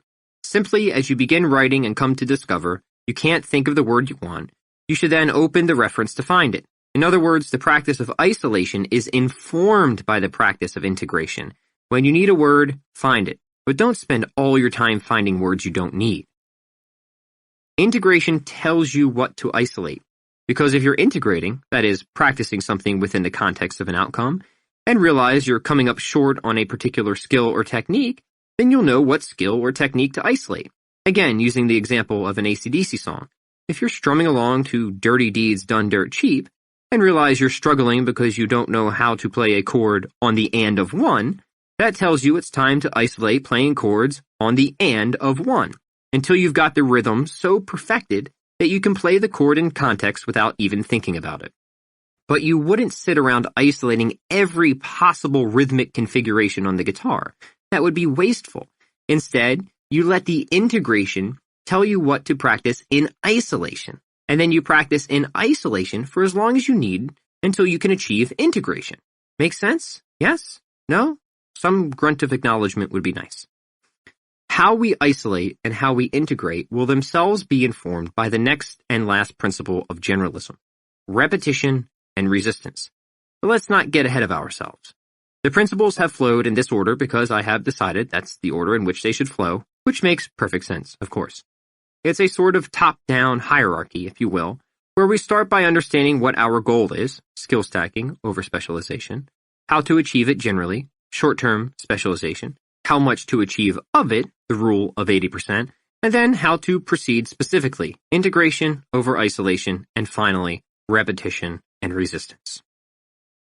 Principle 5, repetition and resistance.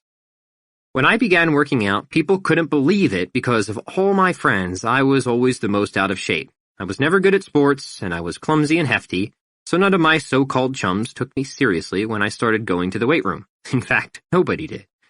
But as time went by, I began losing weight and building strength, and after not too long, all the people who initially doubted were soon asking for advice. And what I would say is this: you need to understand repetition and resistance. That's our starting point. If you want to get stronger, if you want to build skill, because remember, this principle extends far beyond the weight room, you need to practice what you want to get good at, and you need to find ways of making it harder as you go. So when it comes to working out, you need to do the exercises that are challenging, and you need to make them more challenging because eventually you'll adapt. In other words, you need to do reps and add weight. Part of the reason people don't progress, in the gym or otherwise, is that they're doing reps but not adding weight. They're in a routine, but they're not making their routine challenging. They're not using progressive resistance, in other words. They're just keeping things the same. They keep military pressing the same weight, or keep doing the same number of push-ups, or keep running the same number of miles.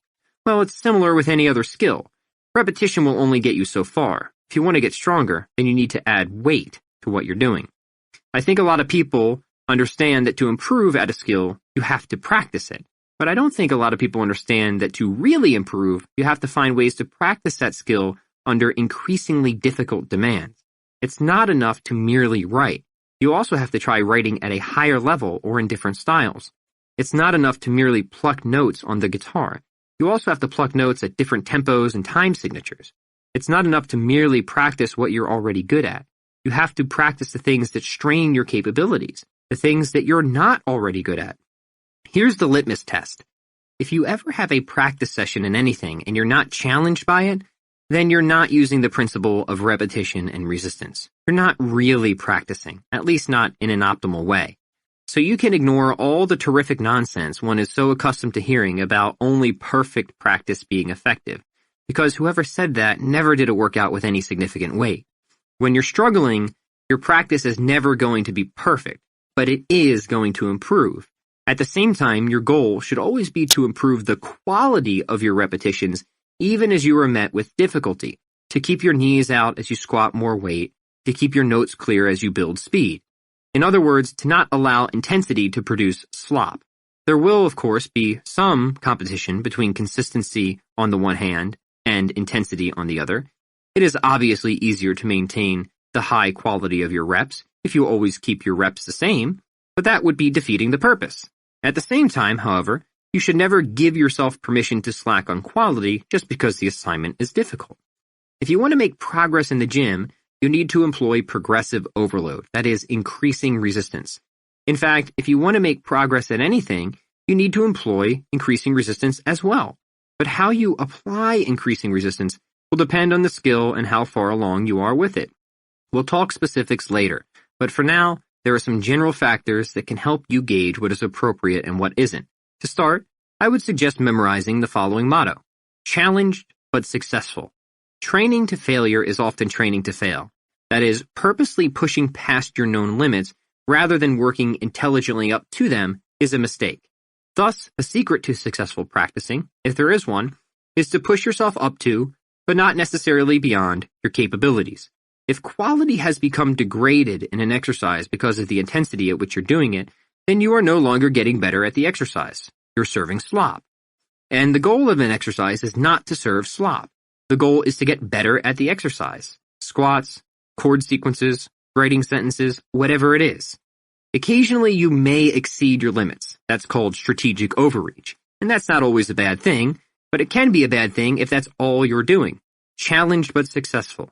Challenged but successful. Challenged but successful. But let's not forget about repetition either, which resistance is destined to rely on. You can't add weight to something you're not doing, or something you're not already familiar with. And that's the point of repetition. You need to practice specifically whatever it is you want to get better at. Do reps at the things you want to improve. Do reps at the thing you want to improve. Do reps at the thing you want to improve. Don't expect to get better at pull-ups by running. Aside from indirect carryover, that is. For example, running may help a person lose weight, which in turn would make pull-ups easier, but running itself does not develop the strength for pull-ups. That may sound ludicrous. Who would ever think to do something so silly as that? But we make this mistake all the time. We avoid doing the things we're not good at and continue to practice our strengths, hoping that one day our areas of weakness will somehow take care of themselves. But this simply confuses solving a problem with ignoring it. The rule of repetition takes that option away. If you want to get good at something, you have to practice it. All right, let's wrap this chapter up. I think we've laid the necessary groundwork to launch into the specifics of this fantabulous little enterprise, generalism. The principles are there, and they're what we're going to be basing our practice upon. What comes next is more difficult, not in a theoretical sense, but in a practical sense, because the onus will soon be put entirely on you. I hope I've been exceptionally clear about this. Just reading this book won't actually make you better at things. Did anybody think that coming in? Oh God, I certainly hope not. Because if so, boy, are you going to be disappointed when you see just how much I'm about to ask you to do. The good news? The work will be efficient. We'll adhere to these principles, so our efforts will be swift and scientific. No time will be wasted, and no energy will be dispersed simply because we feel like experimenting with things. There are no experiments here, just a process. And it is to that process that we now turn. Chapter 5. Where to begin? Meta skills. In my house, up in the attic, there's a picture of me from around the 3rd grade. I don't remember having this picture taken, probably because I never wanted it taken, and I don't recall how it got into my house since it's a school portrait that probably my mom should have, hanging above the staircase next to my sister Bridget's. But somehow it found its way onto my desk, and I haven't been able to put it away because for some reason when I look at it, I can't help but feel a certain way about it. Why is that? Is it because I knew this kid would have a somewhat shaky start in life? Not exactly. This isn't about feeling bad for myself. This is about wanting to elevate myself, so if I ever could go back in time, I'd be able to assure this little version of me that everything would turn out more or less okay. Now, a lot of people, some much more successful than me, hang portraits of their heroes on the wall, so it might seem a little perverse, some might even say a little narcissistic, for me to find motivation in staring at a picture of myself. But I look at it only because it serves a purpose. This photo of me in an ugly brown and white sweater vest, smiling a stretched and dimpled smile, full of naivete and annoyance, serves as a self-reminder to work hard and become the sort of person whom this young boy would be proud of if he knew exactly how his life was going to turn out. It reminds me that I don't want to be just successful, that I don't want to be just good at things, that I want to do what's important, what matters. I'm over being remembered or famous. If it happens, great. Mostly, I want to make a difference, and to do that, I need to show up every day and put in the work that would inspire my younger self and cause me to look forward to, at the very least not be worried about, the person I was about to become. More than anything, I'd want to be able to assure my younger self that my life would have meaning, that I would do something, and that this something would matter. In the previous pages, I've made the argument that meaning is found in freedom, and not the kind of freedom most Americans would think of. Freedom comes in knowing and making and doing good things, and all of that is more Aristotelian than it is uniquely American. Americans are, how's the best way to put this? Headstrong? Rebelliously independent? We don't like to be told what to do. I get that, believe me. I don't like to be told what to do either, especially by some guy in a book, let alone one I've never met. But these types of freedom, freedom of indifference and freedom for excellence, are not mutually exclusive. They're just different types. And one, as we've argued, is merely requisite for another. I said you need skills to express yourself, to do and know and make good things. And to the extent you have more skills rather than fewer skills, well, all the better, wouldn't you say? When this is stated simply, I think most would agree, even we rebellious Americans. We also start to go against the conventional perspective of achievement when we talk about generalism, or the idea that it is actually better to eschew hardcore lifelong specialization and to just get okay, maybe even good to great, at a lot of things and then find ways to combine them. It's good to have skills and know things. So far, I've presented a series of principles for developing skills, though all of that has been very general. Now, I'd like to get specific, and here's how I think we should go about it.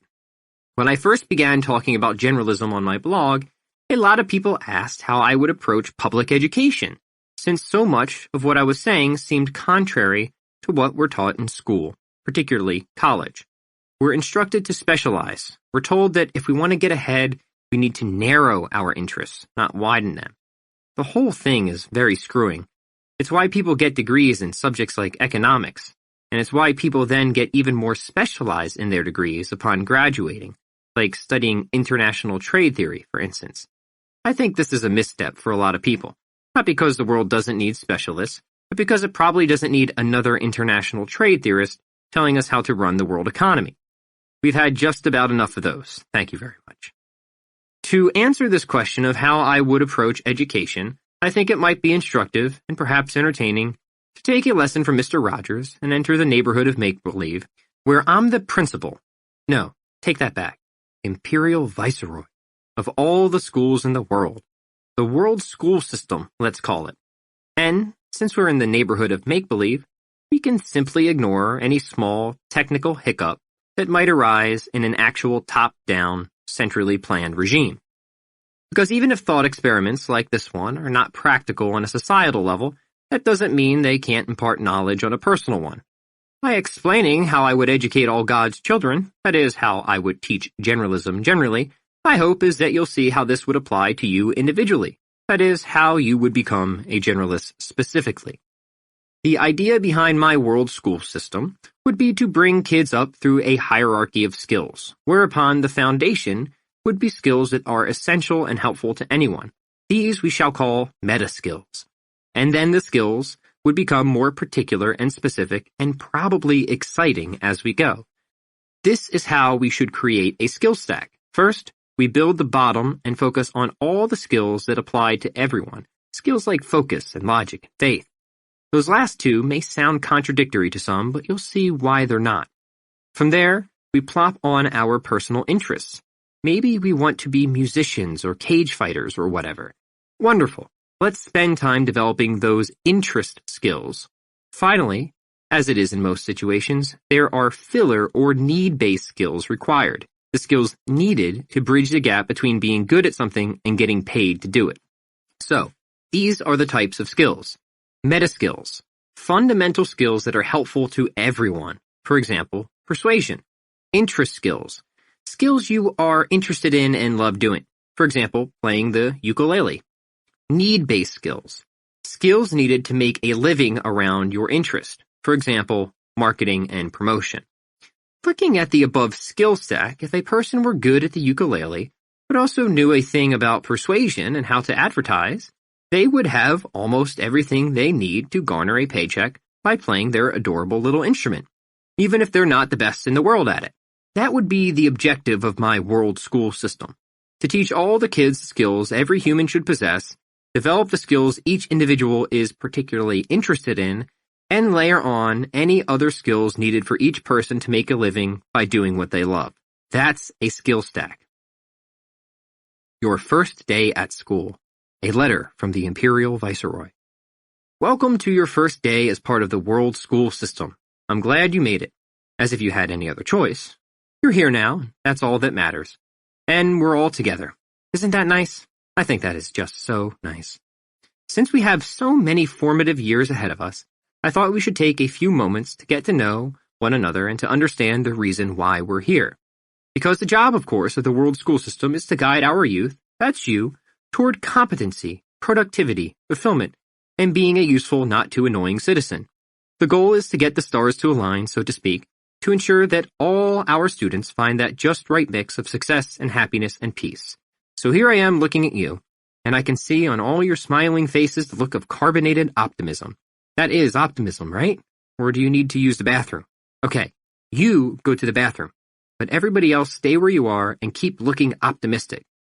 Because I think optimism is just wonderful. I think we can all have trust and some providential hand at play, even if we must not think everything's going to be done for us. I think we must view the world in a certain, very particular way, and I think a quid pro quo perspective might help. In other words, the universe gives to those who go out and get. There are no metaphysical handouts, so to speak, only hand-ups. You may not always get what you want, but you'll almost certainly get what you deserve and a few things you don't. So yes, providence is there, but you have to respond to it. You have to take the time to develop yourself and accept challenges and build character. There's a scene in the 1967 version of the movie Jungle Book, which is far too old for most of you to remember, where a boy, Mowgli, has escaped into the wild and joined an army of elephants lined up single file. The elephant in charge, Colonel Hadi, is pacing up and down lecturing his troops. At one point, he examines the trunk of a rookie elephant and associates it with a dusty firearm. "Soldier," he says, "remember in battle, that trunk can save your life."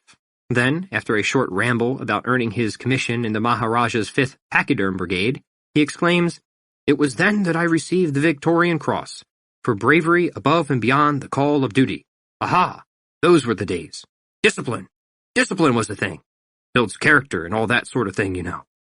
In that short scene, Colonel Hadi has given us one of the great secrets to life.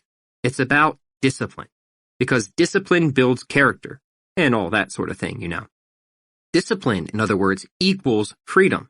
The freedom to express yourself. The freedom to do good things and make good things. And to know what good things are. Discipline is one of the first meta skills we're going to learn, because discipline, one could say, is the most fundamental, the most essential, of all the skills a human can have. Since without discipline, what do you have? What you have are improperly ordered values and priorities. What you have is a lack of ethic to deny what's gratifying in lieu of what's important.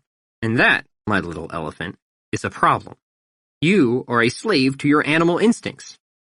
We'll work up to that shortly, and don't worry, this isn't boot camp. But we do have standards. After discipline comes focus, which is in some ways an extension of discipline, though we can think of focus as discipline applied or discipline concentrated. Focus will prevent us from getting distracted. We'll examine that in a few moments. Next is logic, because if we can learn logic, we can learn how to learn. It's the skill that takes care of so many other skills above the fundamental level. Without logic, we're lost. We'll fall for pretty much anything. But with logic, we're found. We can figure things out and not say or do generally unintelligent things. That's all logic is, thinking done right and done well. Next, and this is the one I'm sure everybody will be interested in, is persuasion. Essentially, how do you get along with people? How do you get people to like you? Sometimes people think of persuasion as a series of psychological tricks or cliches or manipulation strategies. But that's not really persuasion. Persuasion is about taking a stand and having a voice and making what you say attractive to people, or at least some people. Finally, we have faith. Yep, and this is the big one. Faith is what undergirds and reinforces all efforts and creations and orients those efforts and creations toward the continuous and purposeful development of self. It's what stops us from chasing the wrong things in life, like becoming a career prostitute or congressperson, pardon the redundancy. Faith is what keeps us going. It gives us a sense of surety when it seems the world has gone completely insane, which, trust me, it has. So maybe also trust me when I say you're going to need faith and you're going to need to have to work at it. It's why we think of faith as a skill. Now, I get that none of these fundamental skills may seem particularly appealing at first, especially to children. Who really wants to study logic? But I can promise you this. Once you see how useful these meta skills are for getting pretty much whatever you want out of life, they will become not only interesting but immensely so.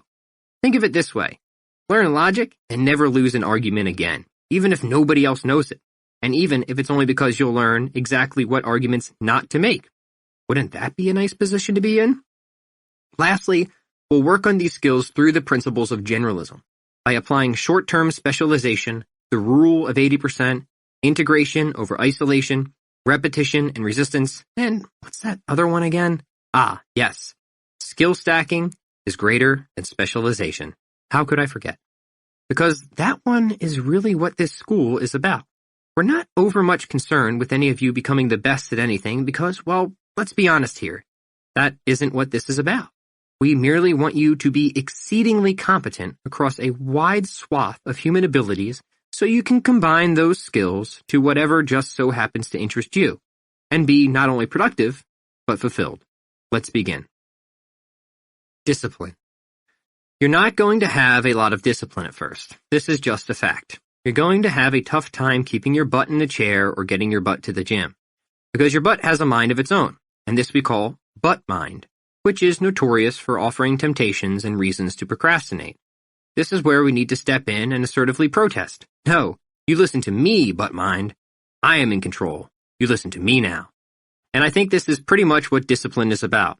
Getting your butt to sit when it would rather run, and getting your butt to run when it would rather sit. Butt mind is not just a metaphor. It's something we all say to ourselves, and probably a lot more often than we think. It goes, yes, but what is discipline? Discipline is this. Putting yourself in a position to follow orders, and hopefully, eventually, your own. We need discipline because we can't acquire skill without routine. We can't find meaning without something to work on, something we feel is significant, like writing a novel, becoming religious, or baking a cake. Without discipline, we're just wishy-washy. Life will toss us whichever way it wants. Discipline gives us meaning then because it gives us something to do. Through discipline, we work at our craft and can make things. We also learn things. And through discipline, we develop a routine that makes sense of our day.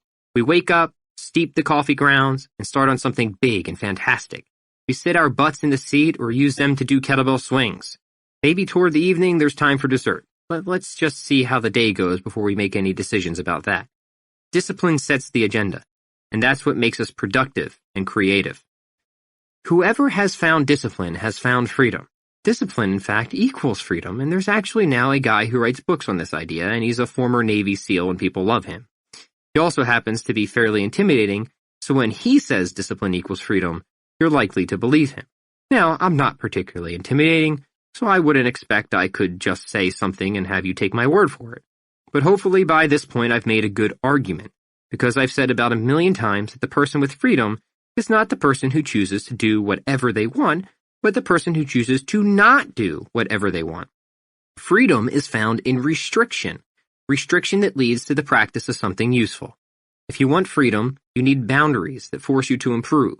You need to impose rules upon yourself, and you need to adhere to those rules as if they were enforced by someone in uniform. So, like I said, you're not going to have a lot of discipline at first. Nobody does. You're probably going to start out a pretty indolent sack, like me. You'll slink by, you'll do the minimum, you'll cheat on your exams by peering over a person's shoulder, and if they're bratty about it, they'll wrap their arms around their test so you can't see what they're writing. But one day something will hit you where it hurts, and you'll realize you've been wasting your life with this attitude of mere survival and disinterest in getting better at things. We can say this is your awakening. You'll feel degenerate and awful, which, believe it or not, is a good thing. I mean, it's certainly better to feel degenerate and awful now, while you can still do something about it, than to feel degenerate and awful on your deathbed. Let's take a few minutes right now to all feel degenerate and awful, so we don't wind up like that. Everyone feel it? The terribleness? Okay, good. Because sometimes you need to meditate not just on what you do want, but on all the things you don't want to get yourself inspired. The problem with calling discipline a skill is that it leads us into somewhat of a paradox. Because what do you need to develop skill if not discipline? And if discipline is a skill and you don't have discipline, then how in the name of Jonah and the whale do you even get started on such a thing? I'll tell you. You go back to that deteriorated and abysmal sense of self. The lack, as I call it. You look yourself dead in the eye. Most people will need a mirror for this and say, "Enough is enough, you sack of mildewed shit. It's time to get it together." Discipline is empowered by passion. Sometimes that passion starts as a negative, and as you improve, it goes into a chrysanthemum or whatever they call it, and turns into this big, huge, beautiful, and bountiful thing. It becomes gorgeous and worth pursuing. It becomes something you want to chase rather than something that chases you. But at first, yes, most of us find discipline by trying to avoid some ugly, insignificant, god-awful, no-good, terrible pain in our lives. So the more we meditate on that pain, the less we stop trying to ignore it or avoid it, and the more passion we have for our pursuit. Maybe you're like I was. Maybe you're sick of being slower, less informed, and less skilled than almost everyone. Maybe you want to just be happy for a while, to feel that your life has meaning and that you actually did something terrific and awesome, like whoever invented disinfectant wipes. That guy should be super proud, because honestly, that's enough. You can't really ask for anything more. But you need to focus on that sense of inadequacy. Like, visualize it, you know? Yes, it'll suck. It'll sound like the reverse of all self-help advice that says you should envision your future with mansions atop waterfalls, but it'll get you going when you don't feel like you have the discipline to start. It'll motivate you more than mansions atop waterfalls. You're just going to have to trust me on that. Pain is the only way out. The Buddha taught us that, and he said nirvana is found through the way of samsara. He made a compelling point. I remember working with a guy. He wasn't exactly a life coach, but he kind of was, who had me do an exercise in which I brought to mind 5 life instances when I was embarrassed or ashamed because of my lack of initiative. 5 times when I really wish I had done something, but I didn't or couldn't act. He then had me review those scenes repeatedly to build disgust, to the point that I simply had to do something about it. And so I did. I remember the time I failed to ask a girl to the 5th grade dance, and then somebody else did. The time I got cut from the basketball team, and so on and so forth. I kept rewinding and reviewing those scenes over and over.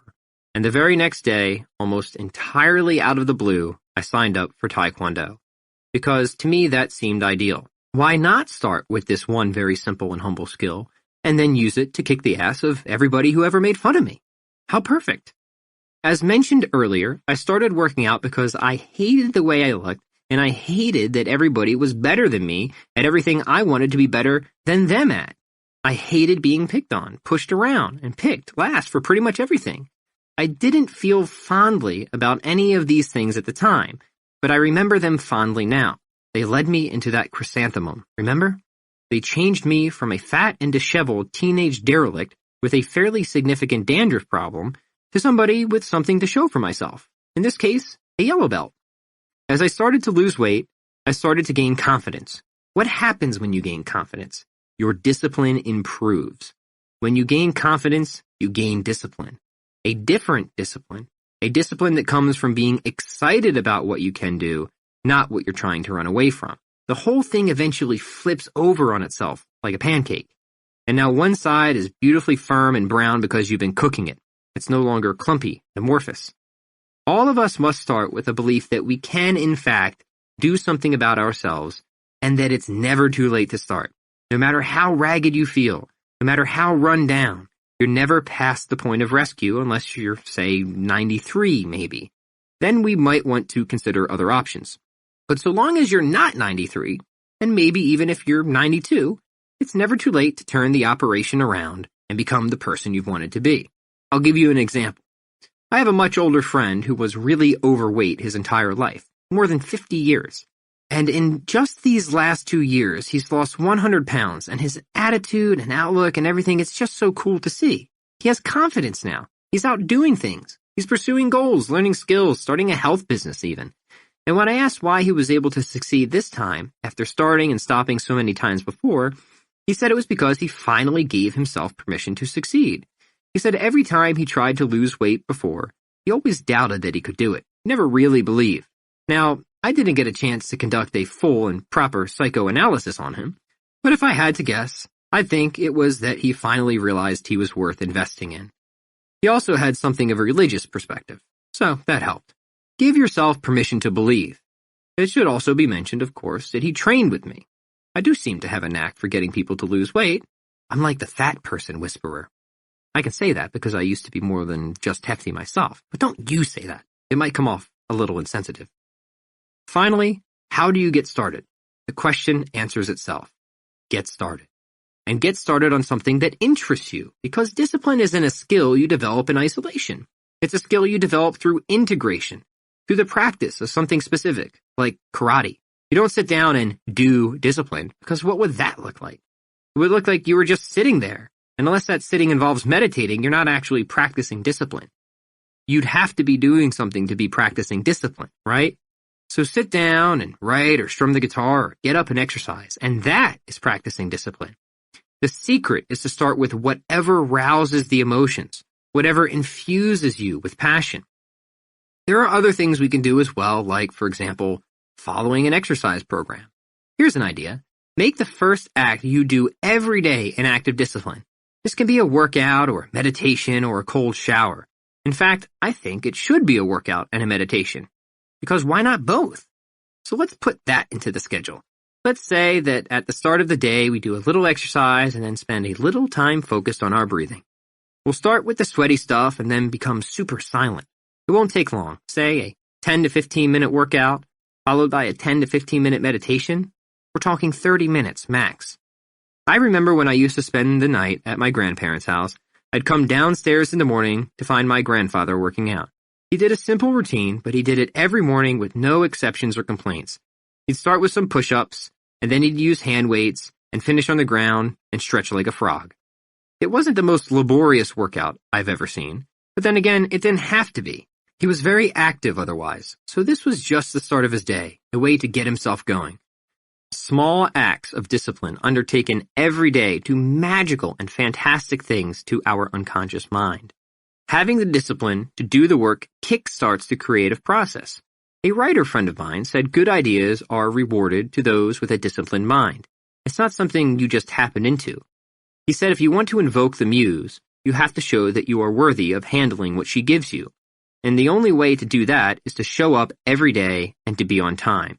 He said it's like waiting outside a Zen monastery. You're going to be tested, and likely you'll think you'll never get in. But eventually, if you keep showing up, those doors will open, even if only to slide you a piece of bread. The good ideas will come. I promise. At least, he promises. This means that you need to get better at showing up for whatever you want to get better at. That's discipline. And we practice by starting something and finishing what we start. Because next to starting, finishing is the hardest thing. Maybe even harder than starting itself. The only thing that isn't hard to finish is sex. So in one sense, I'm just super at finishing. But in another, I'm still working on it like anybody. Because you get started, and you get so far along, and then you quit. Because, well, life is hard. That's why we need discipline. It's about the only thing that can get us through. Exercise can help. We can torture ourselves physically to acquire grit. That always works. Certainly it does in the military. We can do exercises that are just plain excruciating, and see if we can go 10 seconds longer or 10 pounds heavier than we think every time, or every other time, or what have you. Front squats, hollow holds, pretty much any of these will do the trick. Whatever hurts, whatever you hate doing, go with that. As we move into the other sections, that is, the other meta skills, you will find particular ways of practicing discipline. Note that your initial discipline must come by pursuing what's important. All the other meta skills can follow. And they will follow as you become interested in them. And you should become interested in them because they're fun skills to have and, super useful. Here's one quick and very important part of developing discipline. Track and monitor everything.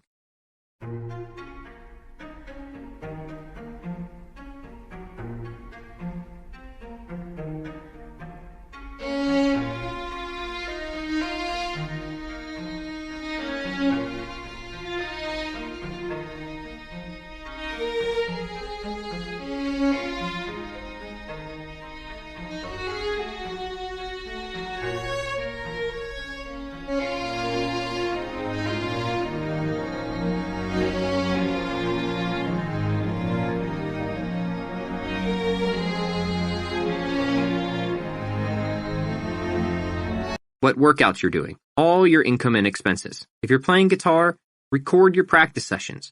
If you're practicing a martial art, then get yourself on videotape. What gets measured gets managed, as they say. And you know what?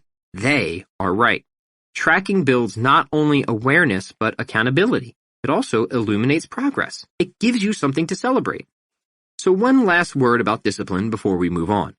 Let's talk about moderation. You know, that whole idea of just dipping your toe in, starting slow, and so on. Well, I've got to go ahead and say I think the concept is mostly, if not entirely, worthless. The disciplined person is one of extremes, often even a person obsessed. When it's time to go, we go all the way. Short-term specialization, remember. Now, none of that means we've got to be perfect or can never enjoy a little something sweet after we've eaten our protein and vegetables. It just means that when we commit, we don't commit 70%. We commit 100%, even if we can only give 70% sometimes. It's the intention that counts. This is different from the rule of 80% we learned earlier, just to clarify.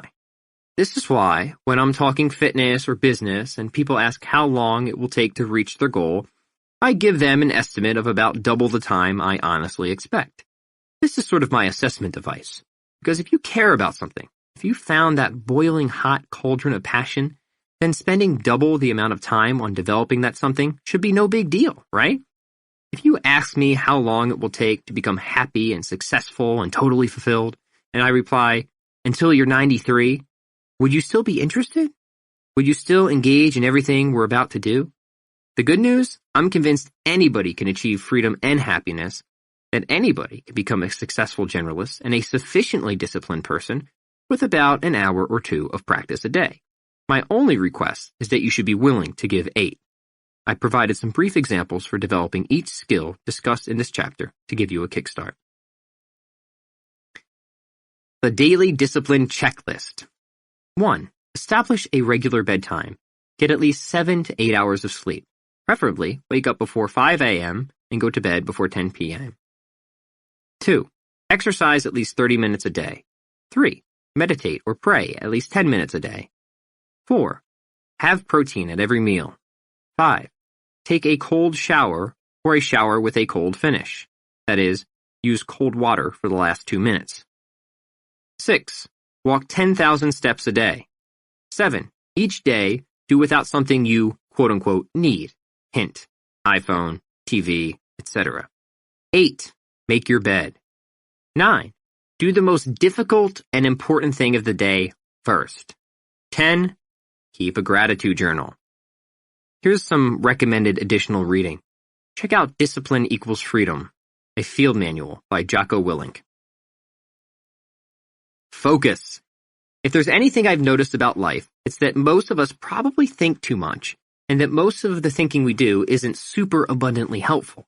In fact, it would seem that most of our thoughts are jealous, clingy, eerily narcissistic, or otherwise focus on things that aren't that important, like what we would say if we ever got the chance to beat Richard Nixon, whether we missed the boat on getting orthodontia, or whatever.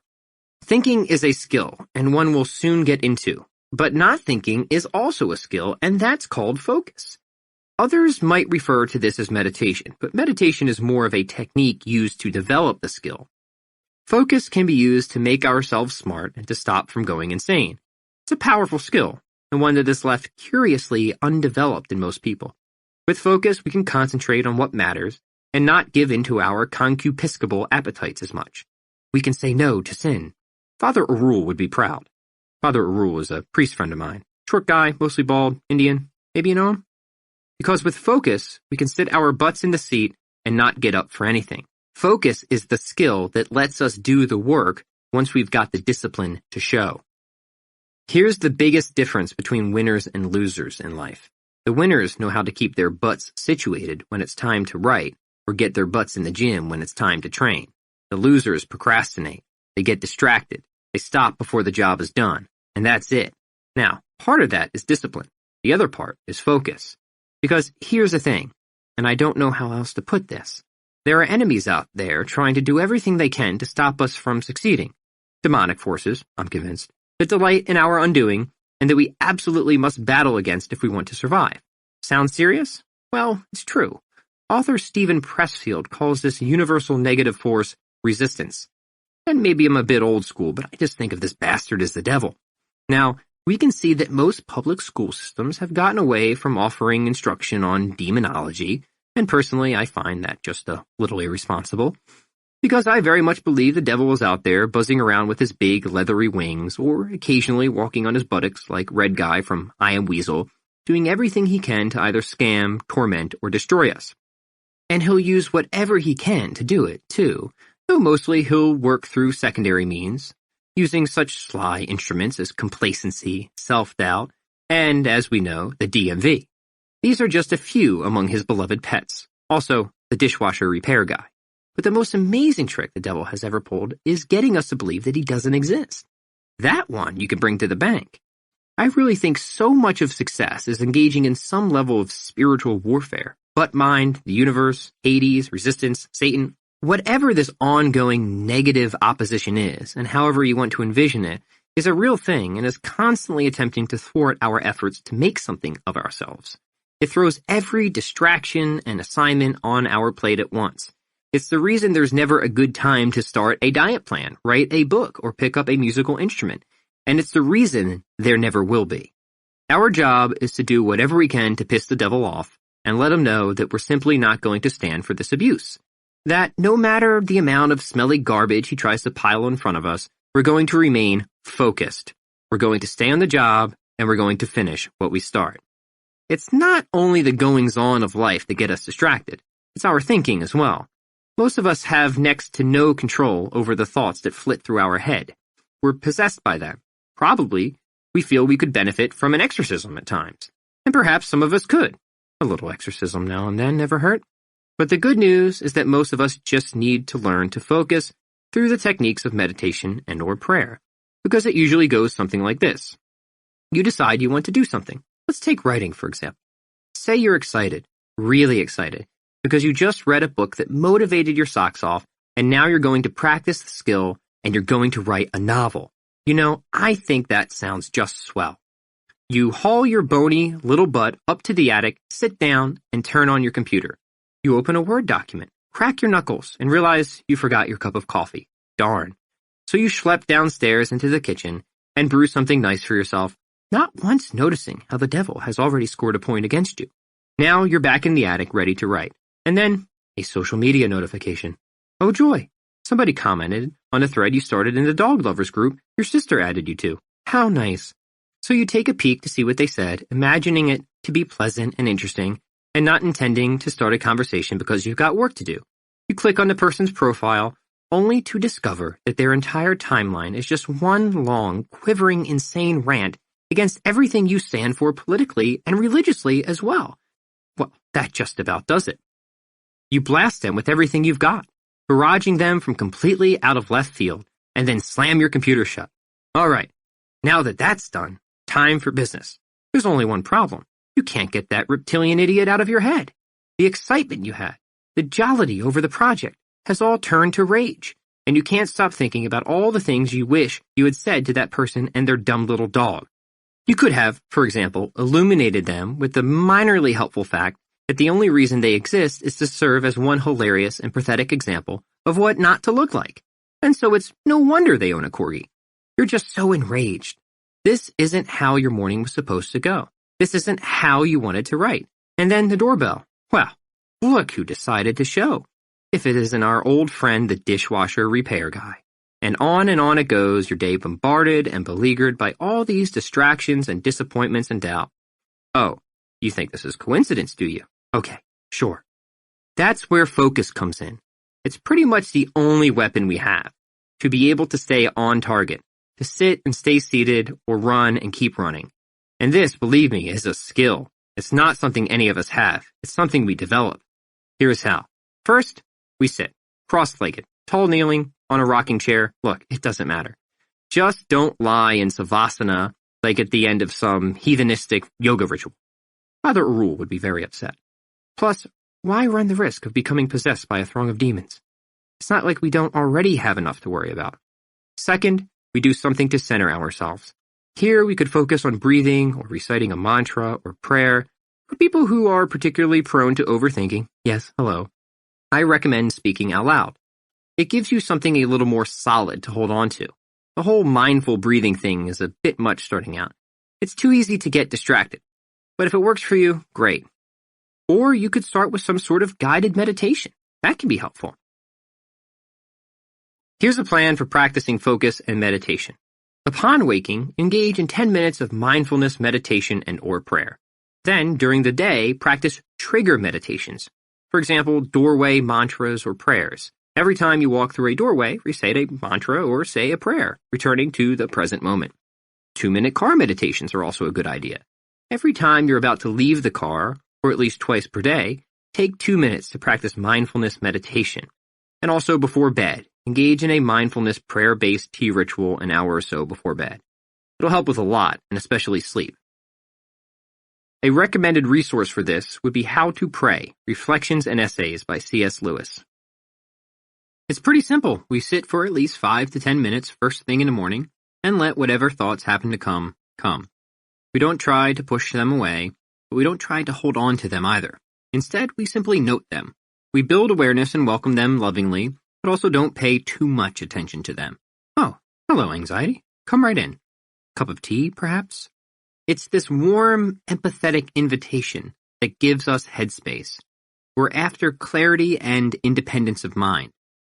We're after a state where we're no longer so entangled with our emotions that they dictate our every behavior and where we can dispassionately observe them, almost as if we're standing on the sidewalk watching the cars go by. Because most of the time, it feels like we're standing right in the middle of the road, doesn't it? Dodging and swerving and throwing our hands up, yelling, "Stop!" Focus is simply about standing off to the side where it's safe and not alarming. It's not about trying to halt the traffic of your thinking, which only leads to congestion problems. It's about alleviating that congestion and letting it cool off, which it will. You just need to get out of its way. You need to stop getting so involved with the circulation of thoughts. You need to stop playing traffic cop. Start your day with this, and do it again before lunch and then after dinner. Remember the principles of generalism, repetition, and resistance. Start with a period of meditation and/or prayer that is challenging but leaves you successful. Don't strive for too much too soon. You'll just get angry and overwhelmed. Increase resistance by meditating or praying for longer periods or in more chaotic environments like work. The latter is when we get into integration. I remember a talk from a holy man who, upon being asked how often he meditates, said he meditates all the time, that he was even meditating right at that moment. The person interviewing him was astonished by this, and his eyes widened. He looked aghast. Now, this holy man could have been making a bunch of stuff up, having once decided that so far as con jobs go, spiritual guru might work out better in some respects than colonics, but say he wasn't. Say he was the real deal. Well, and I think the point the holy man was making is that meditation isn't something you're supposed to do on the side of a mountain. Meditation is something you're supposed to practice very nearly all the time. Harnessing the power of focus is how we snap our attention onto whatever deserves it and pull our attention away from anything that doesn't. There's no reason your work, playing the piano, practicing with a potato gun, shooting pool, shouldn't be a point of meditation. You should also be focusing on whatever skill you're working on.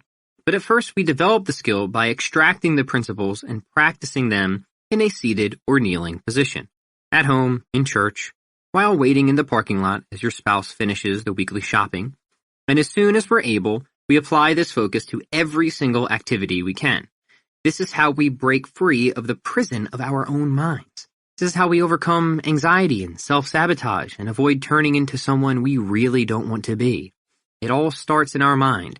Here's a little suggested schedule to help you own your focus. Logic. It was the philosopher Norman L. Geisler who told us why logic matters. Simply put, you can't avoid studying logic, so you might as well know what you're doing. It is the basis for all other studies. It is the basis for all math and science. Even music, from Bach to the Beach Boys, is based on logic. Without it, there could be no rational discussion of anything. Writing would be impossible. How can you put a sentence together without a logical order? Okay, sold. Now, where do we start? Well, we start by examining a few simple rules of logical thinking and how learning what makes for a good argument and how to avoid a few of the more common fallacies. For example, learning the differences between induction and deduction and why you shouldn't answer an argument by attacking a person's character. The basics, then. Logic Worksheet. Here's a few questions to ask before engaging in an argument. On this subject, what are my biases? On this subject, am I willing to accept an outcome I dislike? How could I argue against my position? Have I taken the time to best understand my opponent's position? And just for fun, here are 10 logical fallacies that thou shalt never commit. 1. Red herring. That means intentionally distracting away from the argument. 2. Non sequitur. Arriving at a conclusion not supported by the premises. 3. The genetic fallacy. Attempting to invalidate a position by explaining how it came to originate. For example, you think democracy is great only because you grew up in America. That actually doesn't say anything about whether democracy is good or bad.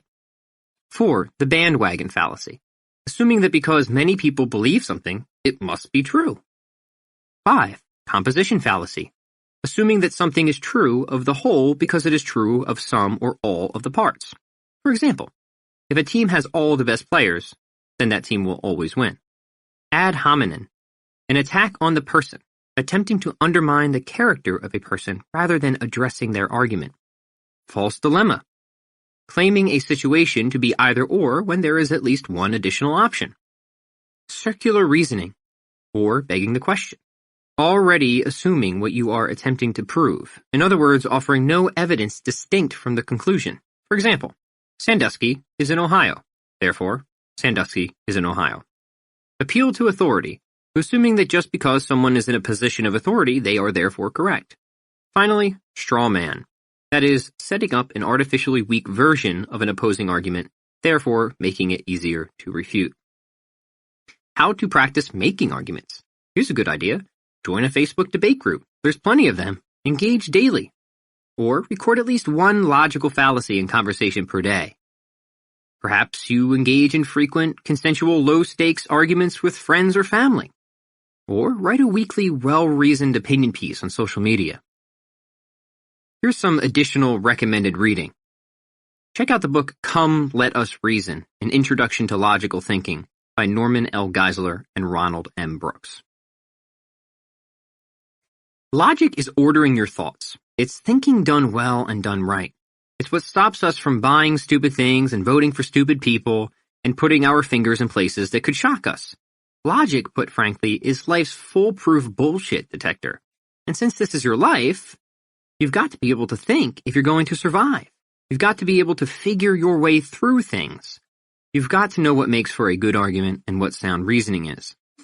Logic used to be a skill taught to almost everyone. Now almost no one studies it. The effects of this, I think, are obvious and gross. People are duped by slick-sounding folks with an appealing accent, on infomercials, at political rallies, in the classroom. This is not good. This is really not good. We all like to think that thinking's important, but very few of us ever learn to do it well. We never learn what logic is or why it matters or how to use it or how to tell when somebody else is using it or not. It's a skill with carryover. To think clearly is to write clearly, or at least to have the potential to. It is also to have the potential to persuade, though we will have more to say on that later. This is why logic is a meta-skill. Ordered thinking is how you make sense of the world and how you make sense to other people. You learn to think so you don't get taken advantage of, but also so you can express yourself, solve problems, and communicate. There's a lot of benefit to thinking about thinking. So let's think about it. Specifically, let's think about how to get better at it. Well, one way, and this is going to sound simple, but it works, is by practicing puzzles. There are many apps and games these days that set you up with logical exercises. Starting your day solving a few of these puzzles will do a lot to build your critical capacity. Most people spend no time with exercises like these, with questions like, if Bob and John and Matt are all brothers, and the following statements are true, who's the oldest? Another one of the best ways to become a better thinker is to engage in debate, to actually practice making arguments and defending a position on something. So that's why in our little world school system, everybody is on the debate team and everybody argues and is judged on how they do, and winners will be celebrated and losers sentenced to some sort of yet-to-be-determined, very likely excruciating punishment, probably. Nobody gets out of this, because this will force students to intellectually grind a question to pulp, and that's something we should all get in the habit of doing. There will be assigned reading as well. The book in this class will be Come, Let Us Reason, An Introduction to Logical Thinking by Norman L. Geisler and Ronald M. Brooks. From there, Each student will engage in a weekly debate with another student or as part of a panel. Sometimes students will get to pick their topic and other times they won't, since it's a good exercise to argue for a position you don't necessarily believe in. In fact, people should be doing that as often as they can. A good debate involves knowing not only your position, but the opposite as well. Plus, having to argue for a position you don't agree with will either strengthen your defense or cause you to adopt a different point of view. But either way, you're getting closer to getting things right, and that's what we want. Like for any other skill, we use integration over isolation. Yes, it's good to study the rules of logic and each of the many individual fallacies, something we don't really have time to cover in detail now. You learn to be logical mostly by making and defending arguments and trying to get better at it. Pick a topic you're interested in. It can be spicy or it can be dull. You don't have to make every argument about religion or politics. Some arguments can be boring but made well, and that's fine. It's all practice. Often it's better to start with lower key topics because emotions will be less likely to erupt if, for example, you're making an argument that oatmeal can lower a person's blood sugar instead of an argument that the minimum wage has long-term effects on the American economy. So you might be surprised. The next step is to increase resistance. Raise the stakes. Seek out more rigorous topics and opponents. Talk about the minimum wage or religion. Force yourself to establish a series of premises and defend them. Doing this can be exhausting, but it makes you better. Sometimes you'll lose. That's fine so long as you always take something away from it, either an opportunity to strengthen your argument or change your position because you were wrong. Here's the thing. The person who practices logic understands that almost all truth is discovered through the gradual removal of error. You figure out what's right by being corrected and adjusting your position on things. Nobody is born with an answer to everything, not even Father Arul. We have to figure out most of this as we go along and be flexible and willing to change. Logic, let me tell you, is just as useful for calling yourself out as it is for calling out others. We all get emotional. We all form attachments to things. But we mustn't let what we want to be true determine our beliefs about what is actually true. If logic does anything, it gets you to think before you open your mouth, and what a valuable skill that is. It gets you to assess your arguments before you present them, and what a valuable skill that is. For instance, right away, a sense of logic should stop a person from ever falling for poor dietary advice, even if they don't have a degree in nutritional science. Of course, a degree in nutritional science can help, but we all can't have a degree in everything we're interested in, and there are a lot of things in life we're going to need to figure out without having the time to be formally educated in them.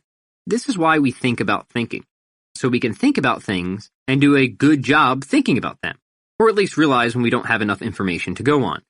Logic can lead you to the right conclusion, or, often, to the conclusion that you don't know enough to form a conclusion just yet. And that's a wonderful and prudent thing, not getting ahead of yourself. Don't worry about never being able to speak up for lack of certainty. That's not what logic is about.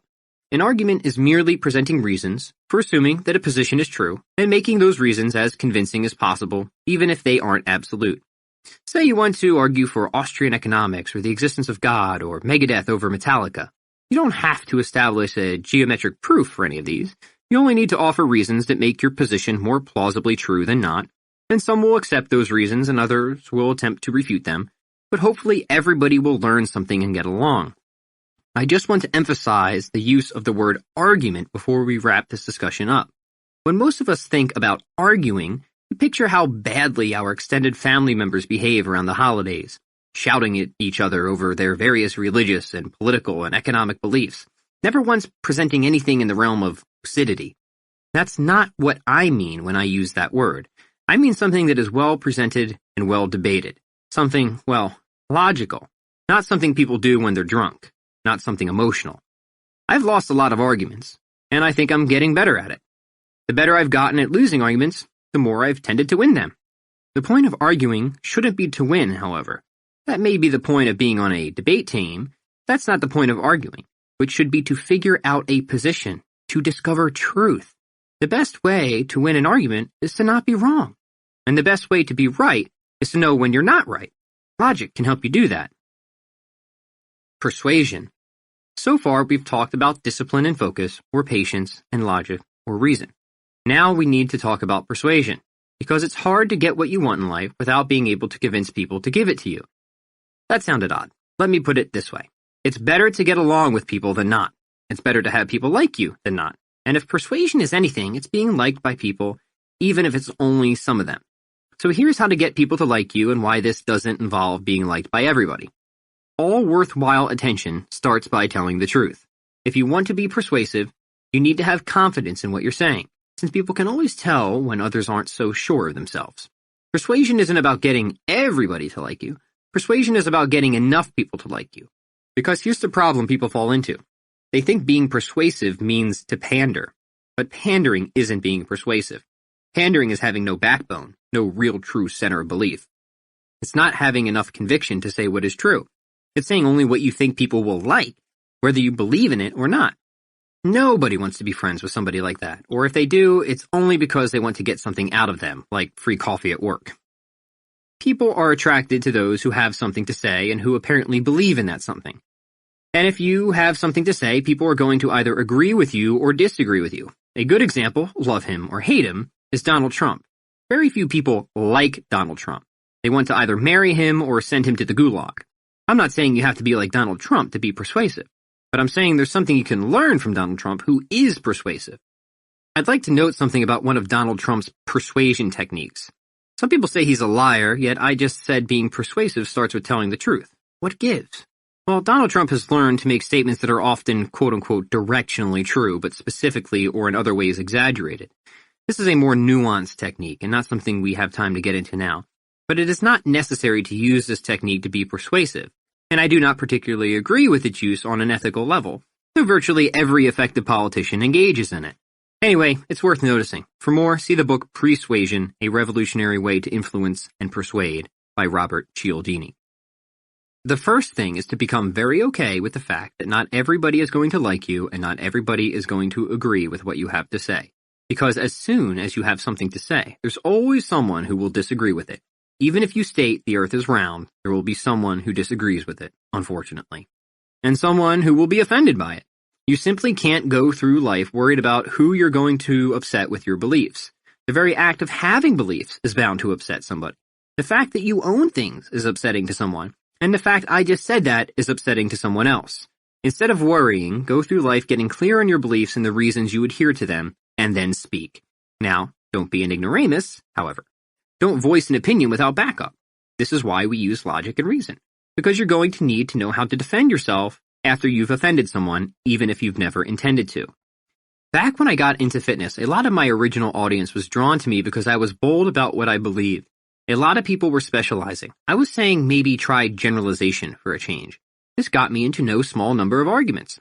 But I always presented my reasons lucidly, I think, without taking personal digs. People appreciated that. They liked that I was clear-headed and that I was confident in what I had to say, even in the midst of debate. And let's be fair, I was also very fit, which illustrated my beliefs. But so were many of the people I was arguing against. Ultimately, my appeal came from standing for something people themselves seemed interested in or at least curious about. I was speaking up for the generalists and all the people who weren't the best at anything but still wanted to improve. That's a lot of people. That's one little secret of mine. When you speak about something, when you voice your beliefs, if those beliefs are held by people in addition to yourself, all the better. So much of persuasion is finding people who already agree with you and getting them to follow along because you found some new cool way of doing that thing they already agree with. I'm not sure how many specialist minds I've changed. There may have been a few, but mostly I've built my audience by attracting the attention of people who were already generalists or wanted to be. Think of political talk shows. They're not necessarily persuasive to the other side.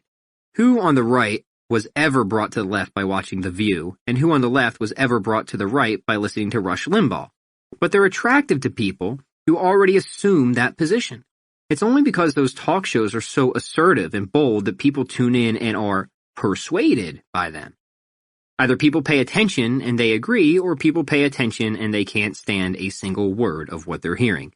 This is called the Howard Stern effect. You either love him or you hate him, but almost nobody is indifferent about him. To help with your persuasion, here's a 2-step networking and persuasion plan.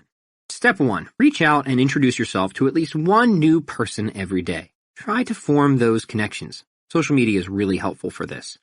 Step 2. Reach out and ask how you can help someone already in your network. Better yet, just do something to help them. This will build reciprocity, a very powerful persuasion technique. Ideas.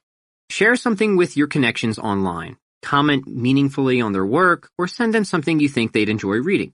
Even better, introduce them to someone they might benefit from. Here's some additional recommended reading. How to Talk to Anyone, 92 Little Tricks for Big Success in Relationships by Lil Lowndes.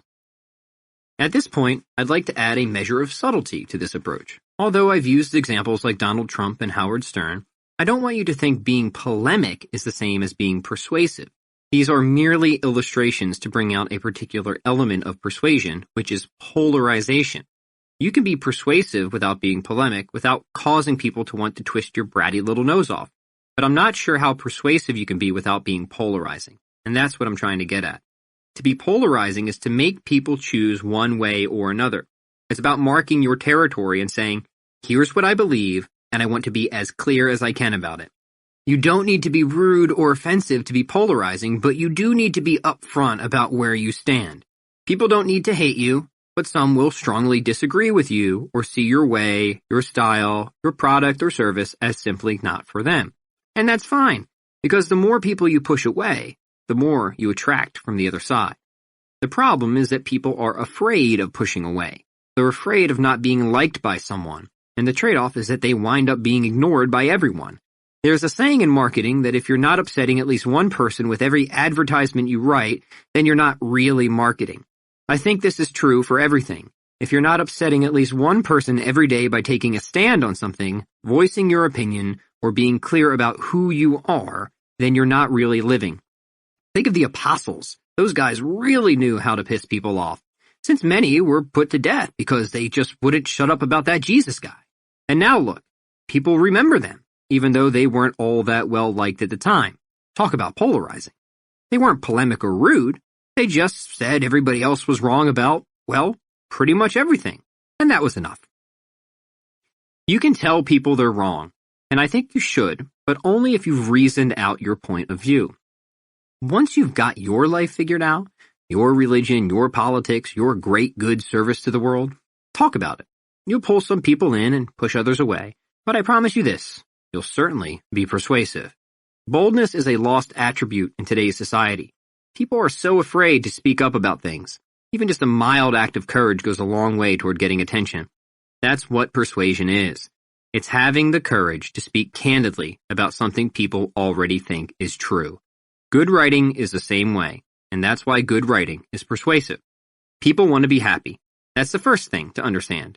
Any action people take will be aimed at happiness. There are no exceptions to this. But different people believe different things will make them happy, which is why we can have valuable exchanges in which both parties emerge better than before. Thus, if you want to be persuasive, your job is to find the people who think the thing you offer is what brings happiness. Whether that's a diet plan, a skateboard, or a political ideology. Persuasion, I repeat, is not about flipping a person's opinion. It's about confirming it. I hope you weren't looking for any psychological tricks or cliches you could use to close a deal on a used car sale, because that isn't what persuasion is about. Persuasion is finding points of common interest and connecting over them. It's having the audacity to speak up. That's why persuasion, marketing, sales, whatever you want to call it, is inherently magnetic. The more it pulls some people in, the more strongly it repels others. You may ask, how do you even practice this? Well, you practice it by, again, getting into arguments and writing advertisements and sharing your beliefs with people. Also, by networking, by reaching out, by being friendly and offering help. I'd like us to turn our attention to those last few points. Most people suck at networking. They suck at reaching out and making friends. This is absolutely a skill, and it is one you need to practice. Let's talk for just another minute about persuasion through argument. Remember, an argument isn't about exploding your emotions. It's about giving someone reasons to believe in a particular point of view. The purpose of the argument might not be to convince the person you're arguing against, but to impress whoever's in the audience. Let's face it, almost every argument these days is a public event, because almost every argument is happening online. So if you're debating on a forum with some person who's adamantly against everything you do and represent, I doubt you're going to make much progress with them. You never know who's watching the engagement, though, even if they're not engaging themselves. Again, When I was just getting started with my business, I would incite arguments on internet fitness forums. When I say arguments, I don't mean I went into every thread and told everybody how wrong I thought they were. Don't be that person. That person is annoying and rude. Rather, I would try to be helpful by being clear. I would say what I think a person should do to reach a particular goal, and I would explain why. Obviously, because it was the internet after all, people would sometimes disagree with me. Then I would have to argue with them because you just don't let somebody disagree with you. Again, this is the internet. You're allowed to defend yourself, and you should, especially if you have good reasons for what you believe. But it should be done respectfully. This is where one of your fundamental skills, logic, can form the foundation of another fundamental skill, persuasion. Remember my definition of argument, which is no more than giving people reasons to believe in a certain point of view, and when I say you should start arguments, I mean you should try to be helpful by giving your perspective on something, on social media, in an advertisement, throughout the pages of a book. Because that, my little parakeet, is the secret to persuasion. Meeting people where they are, and trying not to change their beliefs, but rather to enhance their beliefs. I don't think I ever sold somebody on a kettlebell program who wasn't already into kettlebells. My business was built on people already using kettlebells who wanted a cooler, better plan for doing so. Now, it's one thing to stand up for what you believe, and it's quite another to turn those beliefs into helpful vehicles. Combine the two, and your powers of persuasion really blossom. Because when you confirm a bias, like a love for kettlebells, and then say how that bias can further a person in some meaningful, productive way, you'll probably have that person begging to do business with you. Maybe you're not even in business. Maybe you just write books and want people to talk about your stories. Well, the same thing. Being persuasive means appealing to people like yourself, people with similar beliefs and ideas and views of the world, and offering them a special experience. Novels can certainly do that. So can music. Not to overuse my example, but that's pretty much what I've done with generalism. I've told people it's okay if you're not the best in the world, and hey, don't worry if you're not, because with the right approach, it's actually better if you're not. So people who are like me, that is, not the best at anything, will want to hear more. I'm not trying to persuade specialists. I'm only trying to get the attention of people who already believe in the position I'm promoting, even if they've never thought about it in the same way I have. I'm helping people who are already hot on the idea that they don't want or need to be the best in the world. I'm only trying to show how the idea can be developed. That is persuasion. Faith. You might be wondering why in the world I would say faith is a skill, and of all things, a foundational skill. Well, I think for a lot of people, faith doesn't come as naturally as it does to others. It's something you have to practice, because if existence can do anything, it can make you jaded. It can make you angry and upset and cause you to call into question the point of being here.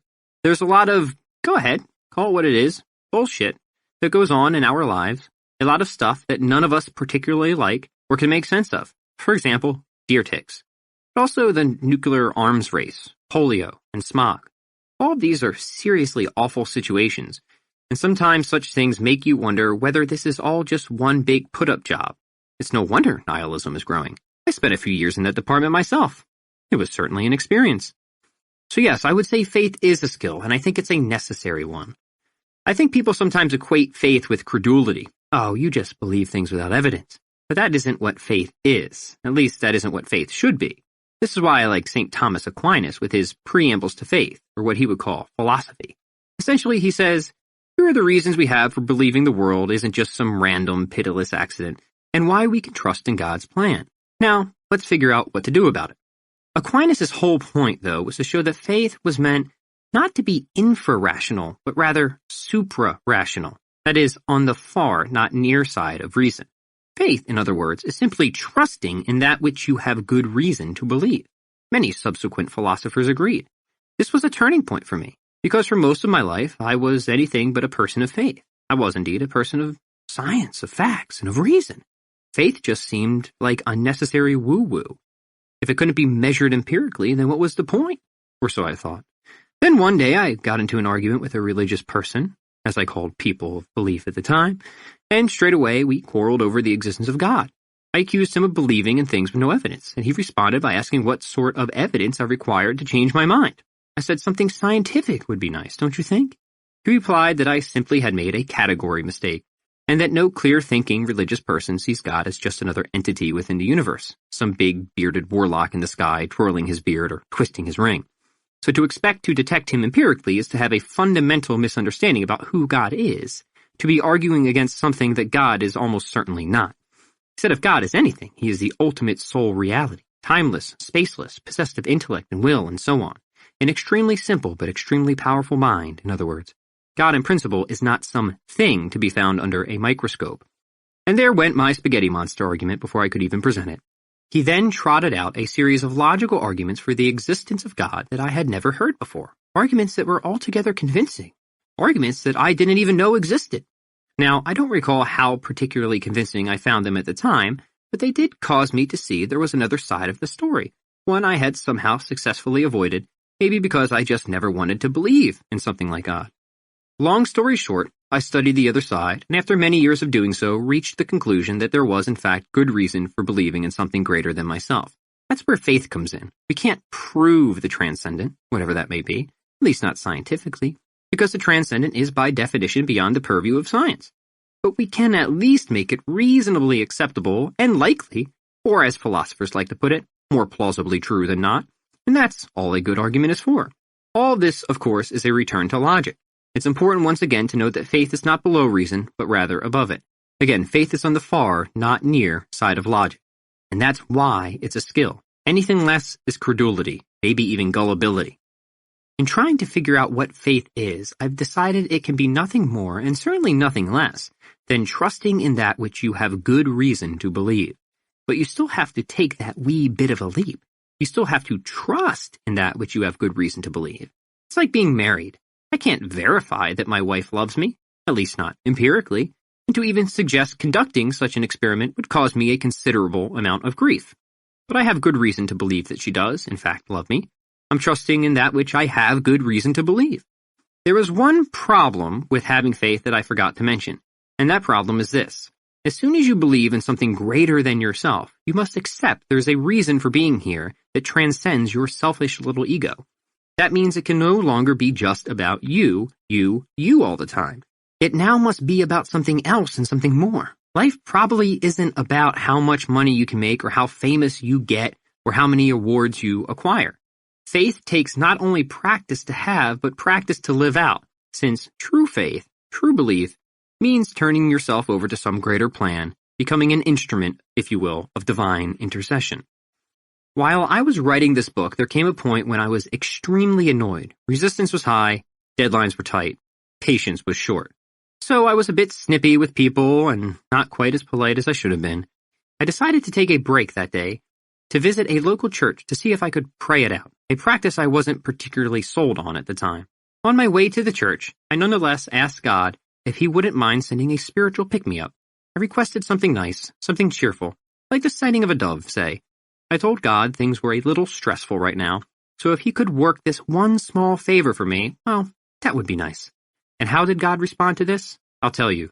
By putting a kid with cancer in the very front pew. Now, before my, I guess you could call it, conversion to faith, I struggled, as so many do, with the problem of evil. Why, I would always wonder, if there was a loving God, would he allow such horrible things to happen in the world, particularly things like childhood cancer, which I think we might all agree is at the very top of the list of things that suck and make absolutely no sense. Eventually I concluded there is at least no logical contradiction between the two. That is, so long as God may have morally sufficient reasons beyond our grasp for allowing such atrocities to occur, then such atrocities are not in conflict with God's existence. St. Thomas Aquinas taught me that. Solving a problem logically is not the same as solving a problem emotionally, however. That day, I came a great deal closer to solving that problem emotionally. As I walked into the church, we were handed a copy of a song we would be singing to Ben, This Little Light of Mine. Throughout the service, various groups of people came to offer prayers and support for this young boy and his family. The church was packed with people of all ages and types, each giving whatever they could, some flowers, other Legos, and all of us a lot of love. The priest eventually presented his homily. He told everybody in the congregation that Ben's presence was indeed a miracle, in the sense that one particular catastrophic illness had given so many people the opportunity to show just how much they love one another and offer such profound kindness to a family most of them have never met. I just so happened to agree and began to see a point in something I might otherwise have written off as utterly barbaric and gross. I began to see how suffering in some ways might very well be the necessary means for us to build character traits that would be impossible in a world free of calamity and sin. This made sense to me, a little bit. I then began to think, if heaven is real, and if we are free agents, then certain incentives ought to be provided for us to become the kinds of people others wouldn't mind spending an eternity with. Without sickness, there could be no caring for the sick, no compassion. Without wrongdoing, there could be no justice or mercy. But still, childhood cancer? Do we really need that? Maybe, in fact, we do. Maybe it's because we get so darn lost in the noise, as Flannery O'Connor once proposed, that God needs to shout. Maybe? I don't know. More personal, however, was the sense of perspective this experience had given me. Who was I to worry about missing a book deadline, God forbid, while this family and their boy were grappling with arguably the most impossible struggle of all? Immediately my ego was vanquished. My petty problems dissolved, and I began to pray. I walked out of church a delivered man and resolved to remain a delivered man for at least the next several hours. But at that moment, I became solidly convinced of one thing. God answers our prayers. He might not always give us what we ask for, but if we're receptive to subtle, or in some cases not so subtle hints, we'll find He is always willing to give us what we need, and then some. Okay, great. How does all this play into becoming better at almost everything? I'll tell you. Faith is the ultimate and perhaps only way of orienting yourself toward happiness. It's what drives your efforts and goals in a direction that actually will fulfill you and actually could make a difference in the world. Look, I'm a believer in capitalism, if that hasn't already come across. But if it's being conducted by people of good conscience, all the better. Because then we wouldn't need the stupid government to keep interfering with things, which almost always has the effect of making the problem worse than it was to begin with. What's that Harry Brown quote? The one about government being the only entity that could ever make you feel grateful for handing you a crutch after breaking your leg? I like Harry Brown. He knew things. Just imagine if all people were rooted in a sense of higher purpose. We probably wouldn't have much, if any, need for the EPA or the IRS or international trade agreements. People would stop doing things just because they were profitable and start doing things more because they were good. Obviously, I'm fantasizing. Utopia is not of this world. People would still have to do hard and dirty jobs to pay their bills, and people are by no means angels. But you can't tell me things wouldn't at least significantly improve if everybody were rooted in a sense of something greater, something beyond themselves. Now, I'm not saying without faith you can't be a good or moral person. I'm not saying that at all. I'm just saying if your worldview is one of ultimate meaninglessness, then you don't have much of a reason to be. That's what Nietzsche taught me. I like Nietzsche. He also knew things, at least some things. I think he was wrong on that most fundamental premise of reality, but darn if he wasn't consistent all the way to his conclusion. That's one big reason we need to practice. And notice I didn't say have faith. Not the I go to church on Sundays or I read a spiritual book once kind of faith, but a deep, abiding love of humanity and God. Faith is the orienting mechanism, as I said. It's what can drive you and give you a why so enormous and unshakable and profound.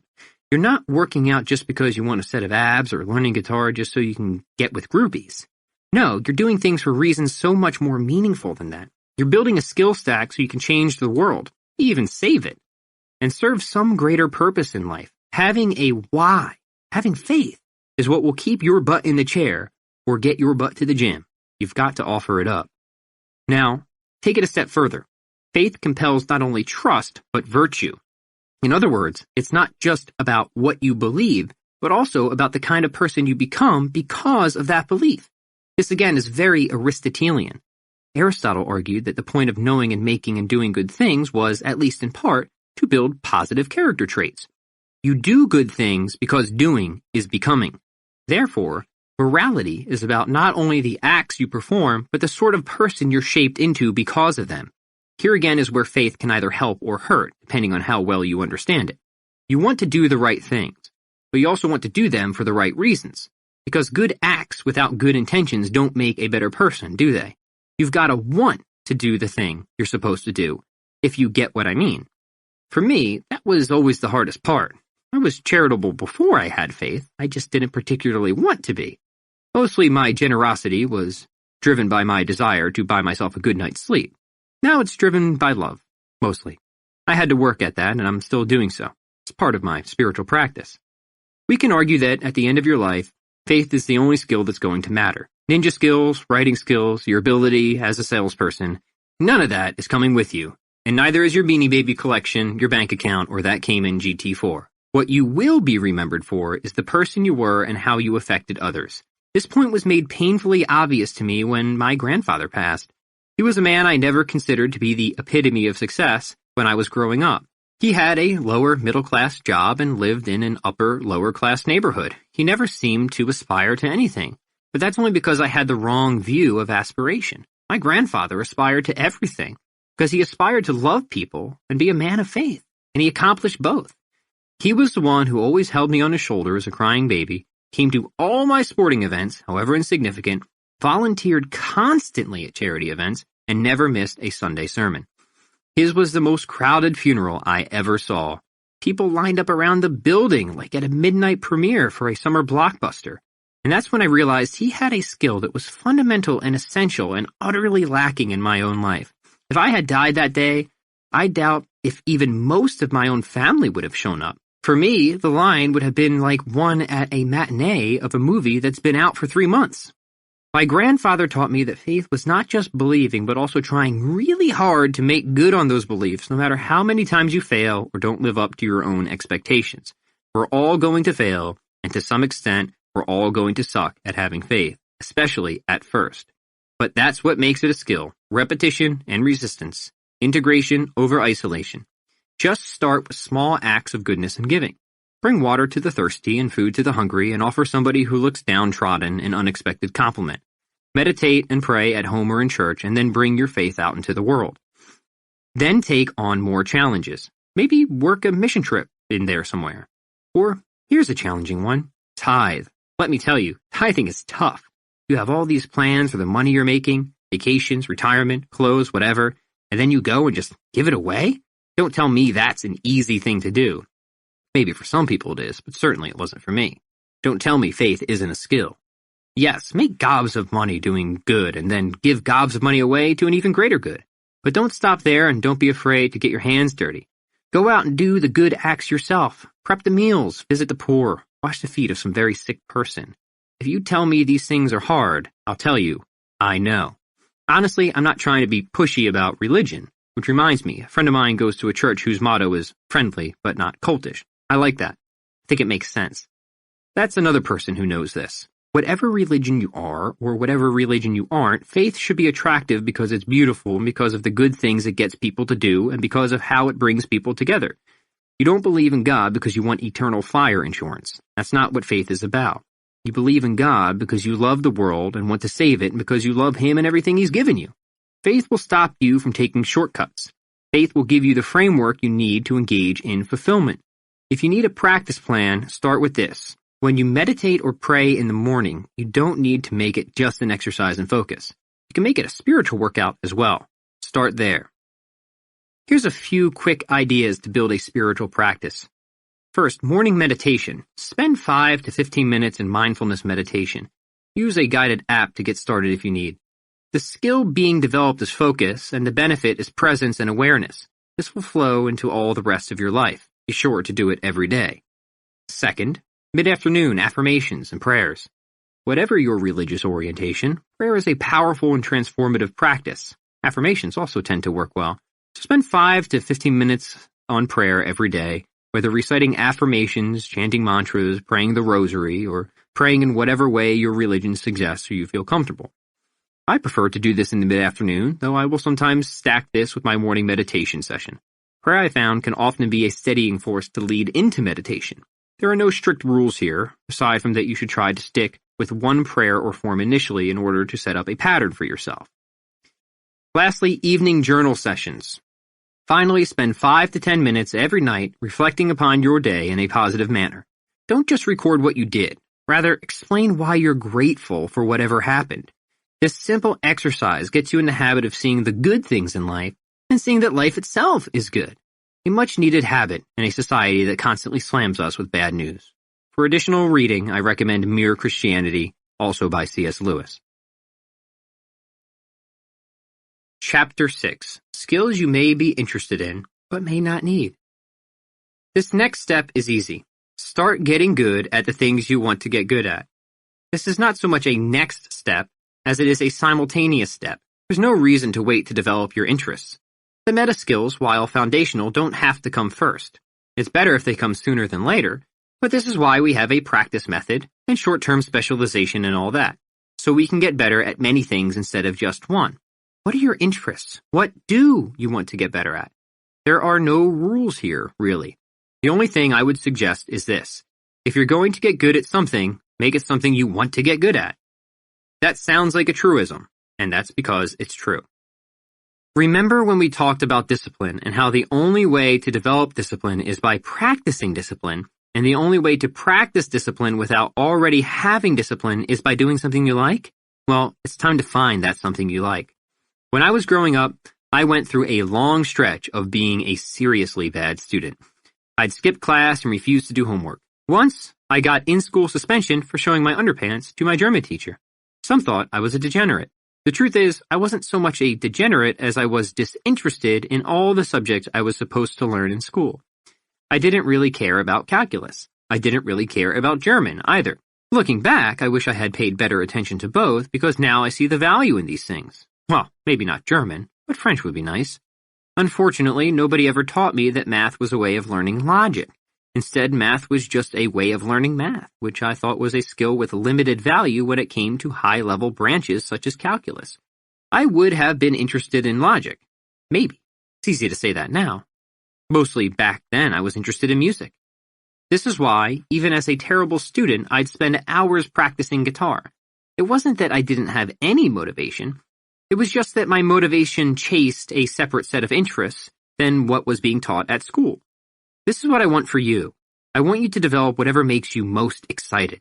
Yes, we need some quote-unquote liberal arts, and that's why we have those foundational skills, and that's why I took so much time explaining why I think they're important. Maybe you're interested in those, or maybe you're not, but over time I think you will be. Either way, let's get started with the things you like.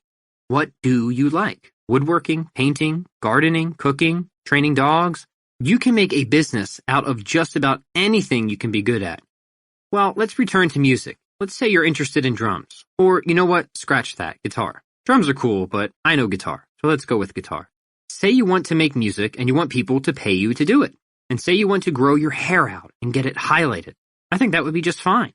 Let's go back to a few of our principles. If you're starting a new skill, the first thing to do is to short-term specialize in it. This goes for guitar and it goes for anything that isn't guitar.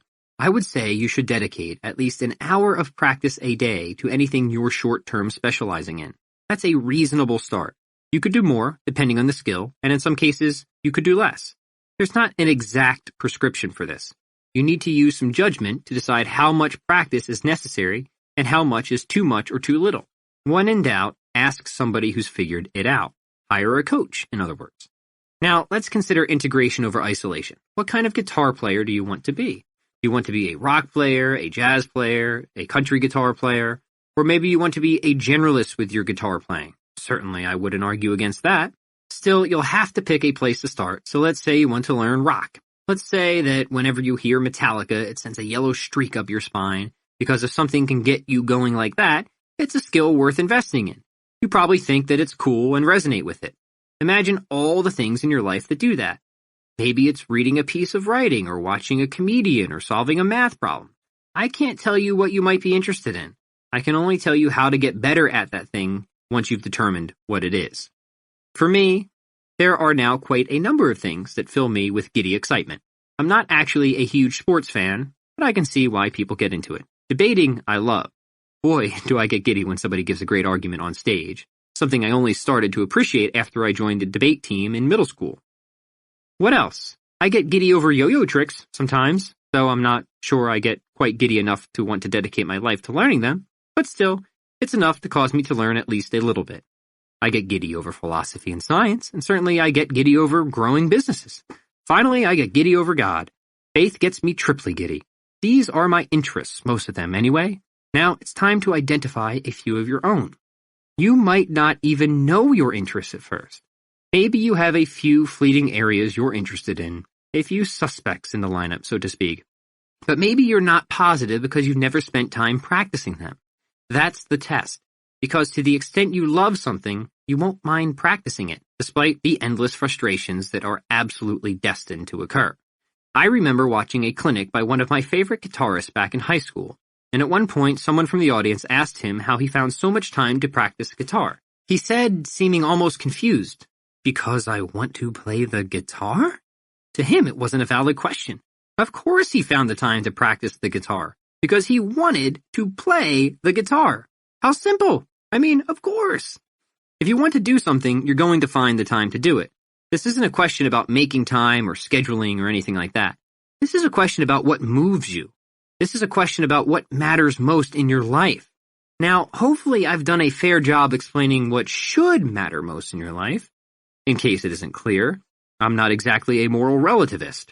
Aristotle taught us that there is only one right way to live, and that one right way is living well. A truism? Perhaps. But isn't it still true? Aristotle also taught us that living well means focusing ourselves around certain interests, developing virtue, and, most important, seeking the good. Aquinas, his successor in many ways, defined happiness even more specifically when he said it involves in engaging in and enjoying genuinely good activities, and doing so to the extent that both the effects and intentions are morally good, or at least neutral. So there are not too many restrictions here. If you follow these sages, you can align your interests to produce actual, real, authentic happiness. In other words, something isn't good just because you desire it. Rather, there are things that are really good for you, and so those are the things you should desire.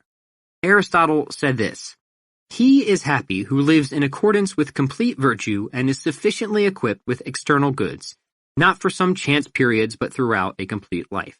And Aquinas wrote this: "It is impossible for any created good to constitute man's happiness, for happiness is that perfect good which entirely satisfies one's desire. Otherwise, it would not be the ultimate end if something yet remained to be desired." Now, the object of will, i.e., of a man's desire, is what is universally good, just as the object of the intellect is what is universally true. Hence, it is evident that nothing can satisfy man's will except what is universally good. That is to be found not in any creature, but in God alone. What does this mean? Actually, it's simple. It means that while we're alive, perfect happiness can't be attained, but certainly a large degree of it can be, and that would be through the prudent accumulation of knowledge, virtue, wealth, and friendship. People hear that word wealth and they're like, ew, was Aristotle some sort of fat capitalist or something? I don't think so. But he did recognize the importance of having your material needs met. Aristotle was basically saying that it's hard to be happy when you're starving to death. He even went so far as to distinctly declare that wealth should be possessed, as with most other material things, in moderation. It should be deliberately built, but not to excess. In other words, make a lot of money if you want, but don't do it only for yourself. In fact, you should probably give most of it away if that's the case. That might sound unappealing to a lot of people, but think of the kind of character it builds if you profit for the sake of doing good, rather than for the sake of stockpiling wealth. I guess you could see this as a metric of sorts, a way of measuring priority. The person who makes a lot of money but then gives most of it away is doing things for reasons other than making money, which is doing things for a better reason. We'll get back to talking about practicing your interests in a second, but this is important.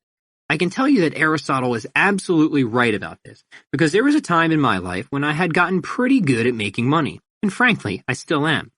I had a goal upon leaving college of making $1 million before I was 27, and I accomplished that goal. And I had the fast yellow Porsche, and ate at all the nice fancy restaurants, and vacationed at all the ritziest, goldenest places, and you know what? I'm not going to say I was miserable, that certainly was not the case, but I wasn't particularly happy either. That is, I wasn't particularly fulfilled. Rather, it was a constant game of cat and mouse, in which I'd chase a goal, an object, or something I wanted to do or buy, and then I'd reach that goal, get that object, or do or buy that something I wanted, and I'd enjoy it for a while, nibble on it, play with it, or take pictures of it, and then that feeling would fizzle out. It was very schizophrenic now that I think about it. The problem was that I thought happiness was found in having accomplishments and a nice big number in my bank account. It turns out I was mistaken. Happiness is not found that way. Happiness is found in exactly what Aristotle says, doing and knowing and making good things. According to Aristotle, happiness is more of a cumulative quality, then, and something that can only be assessed at the end of one's life. It's not like the sort of happiness of having a happy childhood, or being glad one moment and angry the next. It's more happy in the sense of flourishing and fulfillment. Eudaimonia is the word in Greek to describe this. And that can only happen over time. And then, Aquinas would say, to perfect our happiness, we need to come to know God. Maybe that means getting hit by a bus or something to figure that one out. Let's not rush that part. In the meantime, we can simply pray. The reason I bring all this up, again, I just want you to have the right orientation when deciding on the things you want to get better at. I want you to engage in them and enjoy them because they are good things to enjoy. And just about anything can be a good thing to enjoy when done for the benefit of others and for the right reasons. I think we could even make a case for cage fighting. But certainly music and writing and mathematics and biology and really honestly just about anything. It's so important, so very, very important to keep the overall goal in mind. We're moving toward happiness. We stack skills to not only create advantages, but find fulfillment. Okay, end of sermon. Let's move on. So, integration over isolation. Say you choose guitar and want to learn rock. Well, then start with a song. Either get someone to teach it to you or pull up an instructional video on the interweb and take it bit by bit. Right away, you'll run into something you can't do. That something may be learning to hold the pick the correct way.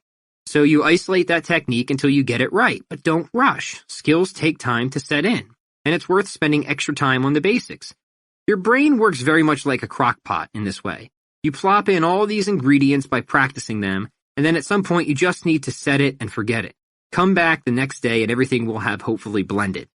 And as you get better, you sometimes need a longer cooking time. Initial skills are sort of like cooking lettuce. You don't need all that much time to take in all the beginner stuff and ready it for use in a much larger recipe.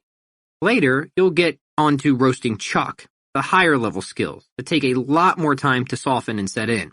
Whether that's sweep picking or doing a freestanding handstand, your patience will need to increase as your practice time remains steadfast and dedicated. Remember, you're always working towards some specific goal even as you are practicing techniques in isolation. Maybe that goal is to perform smoke on the water in your living room in front of your grandparents or to do your first set of 5 pull-ups.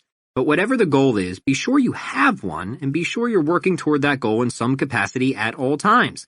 Don't just practice techniques to practice techniques. Integration over isolation. Practice the techniques you need to learn in order to do the things you want to do, and practice them in a context that is as close as possible to the context in which they'll be performed. Let's take the example of another skill at this point. Writing. Say you want to be a humor writer and you want to write jokes, whether you want to do stand-up, write stories and columns, or perhaps be a staff writer for a comedy show. I think that's great. Part of your practice, then, will be reading and listening to all the funniest people you can find. Just like part of the practice for any musician would be listening to the musicians and instrumentalists they want to be like. After this, you'll actually need to sit down and write. Obviously, if you want to be a humor writer, you'll need to practice writing thoughts that make people laugh. Grammar and syntax may need to be isolated, but this should again be done in the direction of the goal. I think what you'll find with humor writing is that sometimes you'll want to intelligently break the rules of grammar and syntax to achieve a certain effect, like writer Ring Lardner was so exceptional at. For example, in his book, The Young Immigrants, "Are you lost, Daddy?" I asked tenderly. "Shut up," he explained. You might analyze that snippet to try examine what made it funny.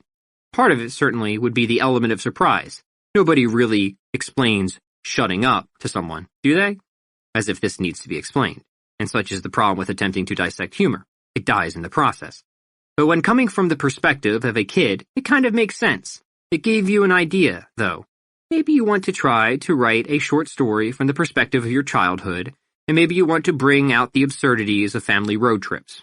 Great. I think that's a surefire way to get a laugh out of almost anybody. Who doesn't have material they could use from family road trips gone awry? If you want, you could borrow some of mine. I've got quite a surplus.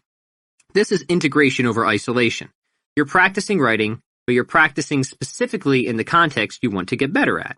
Now, if I were doing this, I'd want to highlight something about how my mom would fall asleep in the passenger seat while driving out east, and how half the time she'd still have a cigarette in her mouth. What would happen next is that cigarette would drop onto her lap and my dad would scream, "God damn it, Judy!" and we'd all become hysterical and the whole van would start to rock and swerve. My mom would awake with a start and search frantically for the lit cigarette and attempt to flick it out the window. The only problem was that half the time the window wasn't open, so it would typically bounce and burn itself out on the side of one of the armrests. This isn't much of a story in this format, but that's okay. The first operation of any writing project is to just get something down. You can shape it into something more exciting later. Start with a very rough first draft. All creative efforts are done in segments. You write songs by coming up with simple melodies and stories by devising simple themes. The details, the nuances, the tone, the decoration of language, all that can be added in layers. The key for any skill, whether you're practicing technique or actively creating, is to get started and work toward the goal in mind. Obviously, repetition and resistance are also tucked into this. You can't integrate or isolate if you're not practicing a skill and increasing the demands as you go. Perhaps you move from learning to hold a pick to strumming a chord, or from writing 300 words to writing 500 to 1,000. Just be sure that however you're increasing resistance, it remains in line with the goal. Don't make things harder without making them relevant, in other words. I used to do this with guitar a lot. I'd learn a number of high-level techniques that took immense amounts of time to master, like sweep picking. But they just weren't all that useful for the kinds of music I wanted to play, especially for the kinds of music people want to listen to. I was falling into the snare of specialization, of wanting to be better just to be better, rather than wanting to be better in order to be good. Let's look at martial arts now. Anybody here have an interest in fighting? Great. Because maybe you had a rough childhood, or maybe you've got a lot of pent-up frustration. I'm not saying martial arts is going to cure that, but I can say it helped me find a productive physical outlet. But what would the principles of generalism look like when applied to this? Well, pretty much the same. You start with the end in mind. Is your goal to compete, or do you want to be more of a showman? When I first started Taekwondo, I wanted to compete. That meant I spent most of my time practicing the strikes that were most useful as part of the sport, particularly roundhouse kicks. But eventually I got deeper into the aesthetic side of the martial art, which meant I could then spend more time on some of the high-flying acrobatics and techniques. Moves that aren't especially useful when fighting people, but certainly look cool. I remember my coach would have me drill kicks for thousands of reps, and sometimes we'd have to break the kicks down into steps. That was isolation, but it was all toward integration as well. We never practiced a kick I wasn't going to use soon. The same with punches and forms and self-defense. A lot of times we had to break things down on a granular level. I think this is something you have to do with pretty much any skill, but you should always know why you're doing it. The reason for such slow technique isolation is that the goal is eventual, seamless integration. Sometimes, often actually, you need to pull things out of context to get them to work in context. So you repeat and repeat, repetition, and you get closer and closer, resistance, to bringing that technique into its final form, whether that's a competition, performance, or act of creation. It doesn't matter what the goal is. The process is ultimately the same. What about something that isn't particularly artsy or fantastic?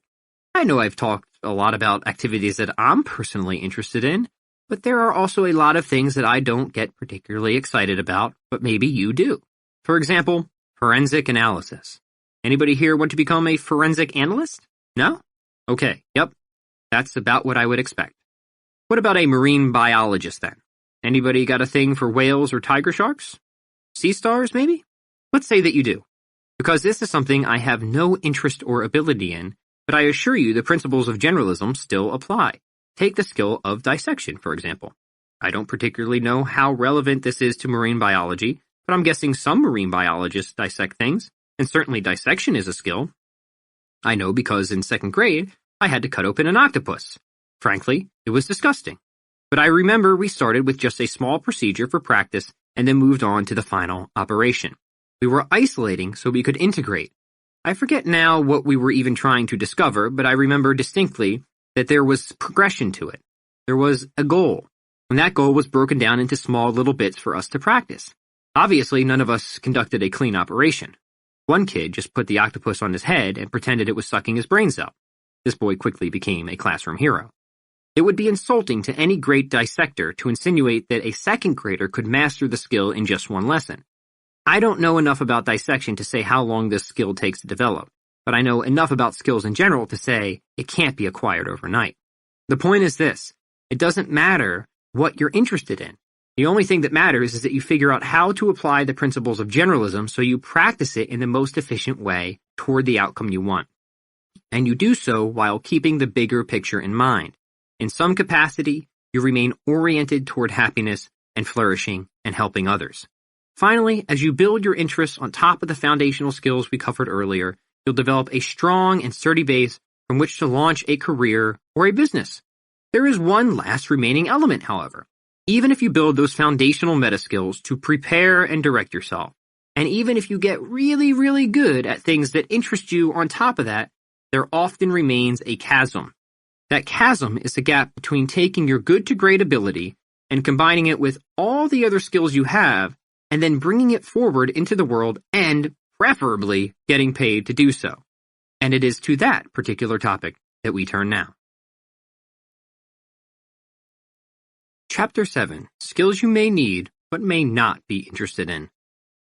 Now you've gotten good at all these different things, and you want to do something with everything you've learned. You want to bring your skills into the world. Awesome, great, fantastic, superb. The good news is you might not have all that much work to do. Between making friends, being able to think straight, and being good at skills people are interested in, you'd be surprised at how things simply start to align. People might want to pay you to teach them something, or they might want you to perform or to do a service. But things may not always align so easily. There may be times when you need to reposition yourself and what you offer to make it attractive to people. Let's see if we can cover the entire study of economics in just a few short sentences, because I think that will help you see how you should position your skills to the world. People are rational animals, remember. That means they think about things and make decisions for themselves. But what are they deciding about? At first, it may seem like people make all kinds of different choices, but mostly that's a mirage. People typically make only one decision, and that is based on whatever they think will make them happiest. They're trying to be content, and there's pretty much no scenario we can think of where people make choices they think will lead to their unhappiness. Even people who perform amazing acts of self-sacrifice are doing so because they've shaped their characters to such an extent that those self-sacrificial acts are what makes them happy. This would be an example of aligning your interest to something that is really good, as opposed to aligning your interest to something that is not. Either way, you are interested in something because you think that something will make you happy. But if Aristotle was right, then certain things have a greater propensity to produce happiness than others, and those are the things you should desire. But all that is really for another book. But we don't need to analyze every decision people make in order to arrive at the obvious conclusion that they make choices they think will make them happy either now or later. In fact, even if people are doing something they don't particularly feel like doing now, like waking up early to go to work, that's only because they know that they will be far less happy later if they don't go to work and get fired. What have we covered so far? Point 1. People are rational. Point 2. They make decisions because they want to be happy. Now, sometimes people also make mistakes. Just because humans are rational doesn't mean they make all the right decisions. Sometimes they make very wrong decisions. But that isn't what we mean by rationality. By rationality, we simply mean that people think about things and weigh decisions, but they may do this imperfectly. They may make a wrong choice, or they may not have the information they need in order to make the correct decision, even if there is one. But again, people make decisions, and they use their rationality to pursue what they think will make them happy. This is the most fundamental principle of economics: purposeful behavior. People will do what they think is best in order to get the things they want. Whether they are right or not is another question. A large part of this process means trading things with other people, in the form of either buying or selling. That's another fundamental principle of economics: voluntary exchange. A person will buy or sell something only because they believe they will be better off as a result of the exchange. In other words, people will buy or sell something only when they believe they are going to profit from it. And by profit, we simply mean increase their subjective level of happiness. Nobody will ever buy anything, and nobody will ever sell anything if they think they'll be less happy after doing so. That is, at a loss. You can't even imagine a situation when that would be the case, unless, of course, the situation was forced, as in a robbery or taxes. An economy grows because different people think different things will make them happy. People value different items and services, and to different extents, so they can make exchanges and both parties can profit. Somebody who sells a car for $1,300 is happier with the $1,300, and the person who buys the car for $1,300 is happier with the car. Both parties have profited, assuming the exchange was voluntary. We needn't worry that everybody will want the same things and fight over them because not everybody wants the same things to the same extent or at the same time. This is why the principle of voluntary exchange is so powerful and productive. It allows people to increase their subjective level of happiness by trading goods and services freely with others, whereby everybody benefits. At this point, maybe you're asking, okay, Pat, why does all this matter to me? It matters because it helps us to understand why people buy things and why they might be willing to pay us. Here we are with these really cool sets of skills, but just because we have these skills doesn't mean people are going to pay us to use them. We have to make a value proposition. We have to show people how our skills can make them happier. Maybe you're solving some problem they're having, or maybe you're helping them grow in some way. We don't need to know exactly what that value proposition is. And to be fair, it will vary wildly from person to person and from skill to skill. We only need to know that in order to get paid to do what we love, we must understand how what we love can make other people happy, and, furthermore, how to convey that message most effectively to them. You can't just say, hey, I know martial arts, and expect people to pay you for it. But maybe there's a parent whose kid keeps getting beat up, and they want to teach them how to defend themselves. So maybe that's your value proposition. You teach anti-bullying. Certainly people are willing to pay for that. We know this because they do. That's actually the first step in getting paid to do what you love. Look at and be a student of markets. Study how people are already spending money and determine if and how that matches up to skills you already have. Look at the people who are most successful doing something and try to discern what skills they have that you don't. This is where we complete our skill stack. We identify the few remaining missing skills that will maximally convey our value to the world. Skills that will cause people to want to do business with us. When I was starting out in fitness, I looked at entrepreneurs who were doing really well online, and a lot of them weren't in any better shape than I was. So I knew it must have been something other than having great abs or a heavy deadlift that made them successful. Again, they were generalists, not specialists. Eventually, I found a lot of them were good at things like advertising and copywriting and all those other business skills about which I knew nothing. I did have the foundation of being a writer, even if I wasn't an advertising writer. But the more I looked, the more I saw how important the skills of writing and effective advertisement seemed to be. I decided to pick up a few books on copywriting and learn how to write compelling headlines and catchy blog titles and whatnot, and wouldn't you know, my audience grew. I also saw that people more successful than me were good at selling things. They knew how to make their messages ooze with so-called sex appeal. They knew how to speak in such a way to their audience that doing business with them would, in fact, increase their audience's personal happiness. Whether they knew it or not, they understood that most fundamental law of economics.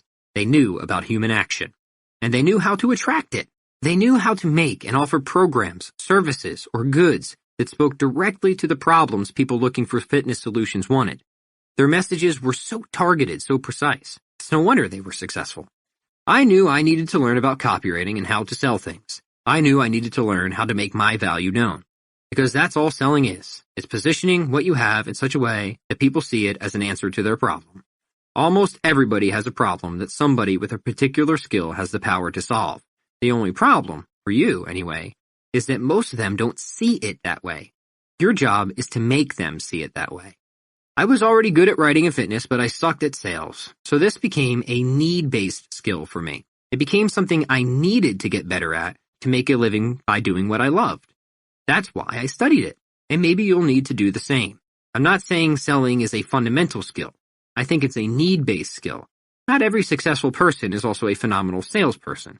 Some people just create stuff that people want so badly it literally sells itself, which tells you a lot about the nature of sales. Though a lot of successful people are indeed very good salespeople. Plus, a lot of selling is baked into that fundamental skill of persuasion.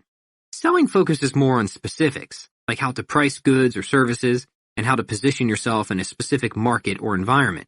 But all those specifics are pointless without a more fundamental understanding of persuasion to begin with. Selling, to the extent it moves beyond persuasion, boils down to this.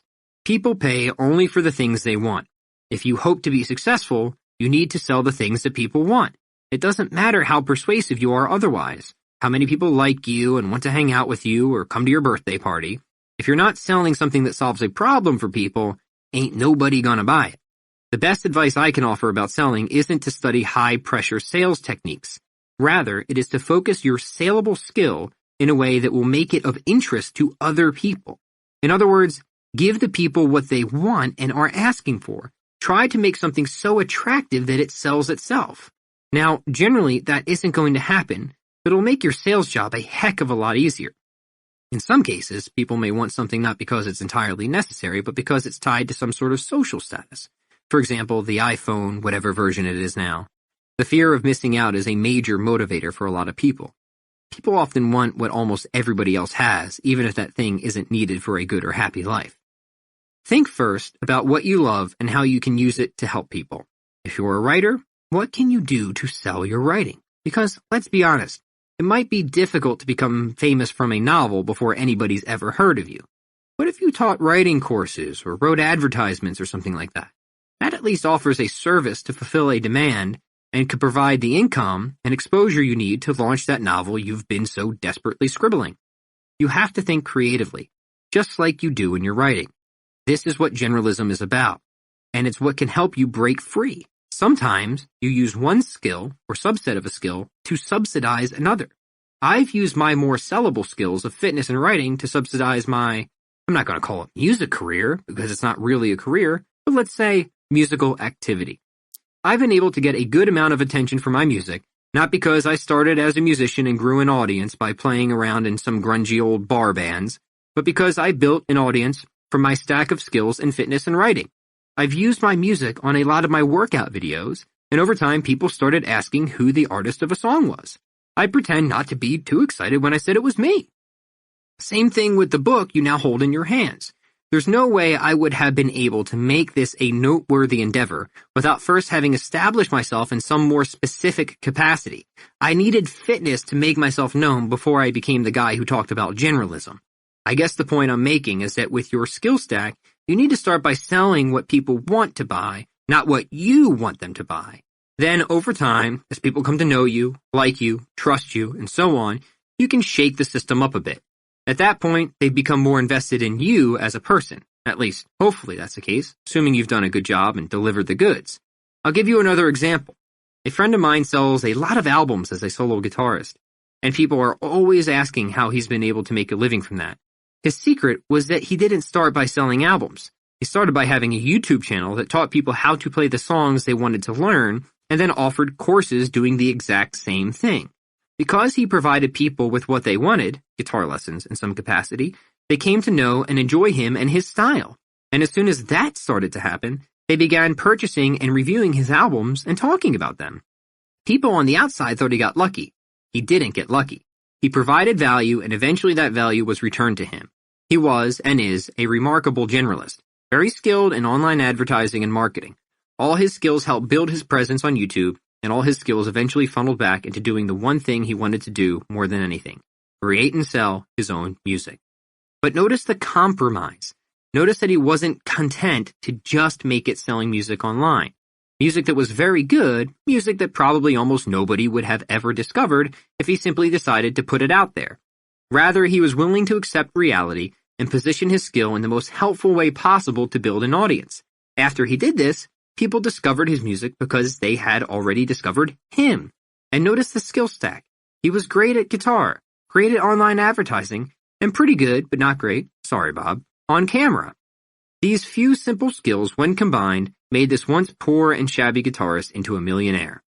Again, if there's a hidden secret to being a generalist, it's how you can adapt. It's how you can use a skill stack to provide value in one area and fulfill your life's purpose in another. The specialist doesn't have this option. The person who refuses to adapt and insists on making a living by only selling the music is a person who typically requires a subsidized lifestyle from their girlfriend, boyfriend, or grandma. Maybe this is because they're too much of a purist, too unwilling to lead with value rather than their ego. That's the beauty of capitalism in some ways. It'll humble you right quick if you've got an attitude like that. If you want to get what you want, You must be willing to give others what they want. There is very little room for ego. So the secret to discerning need-based skills, if there is one, is to emulate. Look at people who have what you want and are doing what you want to do. This might mean reading biographies and autobiographies, which I very, very much recommend that you do. There's no way to figure out what a particular skill stack should look like without knowing what you want to get out of it. And to know what you want to get out of it, you should look to those who are doing the things you want to do. Just remember to look at the right things. Remember to emulate the people who are worth emulating, not those who are simply rich and famous. If you do want to emulate people who are rich and famous, do so for reasons other than their wealth and fame. I remember way back when I was starting out in fitness, reading articles from somebody who I always thought was so interesting, especially for a person who was in the workout profession. I always thought he made such good points and arguments. It wasn't until I met him about a year later that I learned he was a history major, and he told me how much that helped infuse his writings on fitness with such interesting little tidbits. At that point, I realized I needed to start reading history more. People like hearing about the history of things. That's just one small example of how what seems like an unrelated skill gave this person a very unique perspective on fitness. It made him stand out. You can look at more popular examples too. Angus Young is a good one, since we're on such an AC/DC kick. And I think what makes him appealing is that he's not just a solid guitarist, but also such an interesting showman. People who know Angus know him for his schoolboy outfit and on-stage antics. His guitar playing almost comes second. It's his duck walk and schizophrenic convulsions on stage that make him almost impossible to ignore. That's the stuff that people leave an AC/DC concert talking about. In fact, he often botches his guitar solos because he's so wild and animated. But you know what? Who cares? It's a skill stack. It's funny. You can't take your eyes off of him. He doesn't need to be the best to be the best. Another example is Mark Twain, whom I became absolutely enthralled with after reading A Connecticut Yankee in King Arthur's Court in high school. People know him as the great American novelist, thinking he was probably something of a specialist, but I would strongly contest that assertion. Twain to me was the epitome of a generalist. He didn't just read and write. Twain studied philosophy and history and was arguably one of America's first stand-up comedians. Someone once remarked that Twain wasn't a writer who performed. He was a performer who wrote. Not only that, but he was trained to be a steamboat pilot and a business person. He was quite smart when it came to marketing and selling books. He didn't become popular by coincidence, mind you. The man was practiced and learned in so many respects. In fact, he's one of the reasons I became interested in more than just one thing. The more I studied Twain, the more I saw just how inseparable all his variegated skills were from his success. But how about somebody who isn't a writer or a fitness person? How about someone like Benjamin Franklin? Now, does anybody need to be convinced that Benjamin Franklin was a generalist? Was there anything you can think of that Benjamin Franklin didn't do? He created political cartoons, invented the lightning rod and bifocals, was the first postmaster general, and was a prominent, to say the least, politician. He was learned in matters ranging from science and philosophy to diplomacy and sales. All of them somehow connected for him and made him into the man he was, someone we all know about almost 230 years after he died. In fact, when you think about most of the founding fathers, you find men who were all generalists. Their skills were far-reaching and diverse, and on top of everything, most of them even knew how to duel. It was like golf to them. I don't want to limit the scope or restrict the kinds of people I think you should emulate. I think you should emulate whoever you want to, with certain caveats, and then use the principles of generalism to reverse engineer whatever set of need-based skills you, well, need. Now for those caveats. Just keep the focus on the fundamentals above all. Always orient your skill stack toward the ultimate outcome of success, even if the people you're emulating never quite reached that. You can learn from those who were successful in business but failures at life. Emulate what made them successful at business, discard what made them failures at life. While success and money and fame can all be good, they can also not be good, which is more typically the case. This is why we start with the end in mind, of doing things because they're good and because we want to do them, not because we want to fill our bank accounts, per se. It starts with enjoyment and wanting to help people and know things. People who teach and do good things for the sake of helping people will be rewarded with infinite chocolate and no weight gain in heaven. I'm not sure of a lot, but I'm pretty sure of this. Eternal rewards aside, it's the happiness the right type of action brings you in this life that also makes it worth pursuing. Conclusion. Remember, Life is best with a sense of perspective. Your brain, does it feel good yet? Is it so full that achievement and abundance are leaking out of your ears? Do you feel much, much smarter and able to conquer the world and whatever has held you back from accomplishing what you want? You know the secrets now, and you didn't need the Knights Templar to unlock the Holy Grail. It's probably easier than you could have imagined. The key is generalism, learning a number of skills and stacking them, meta skills, interest skills, and need-based skills. So I hand you this golden chalice. Okay, it's a book, and the chalice appears to be green, not gold, but, well, whatever, as you begin your journey. Now we start with a practice plan.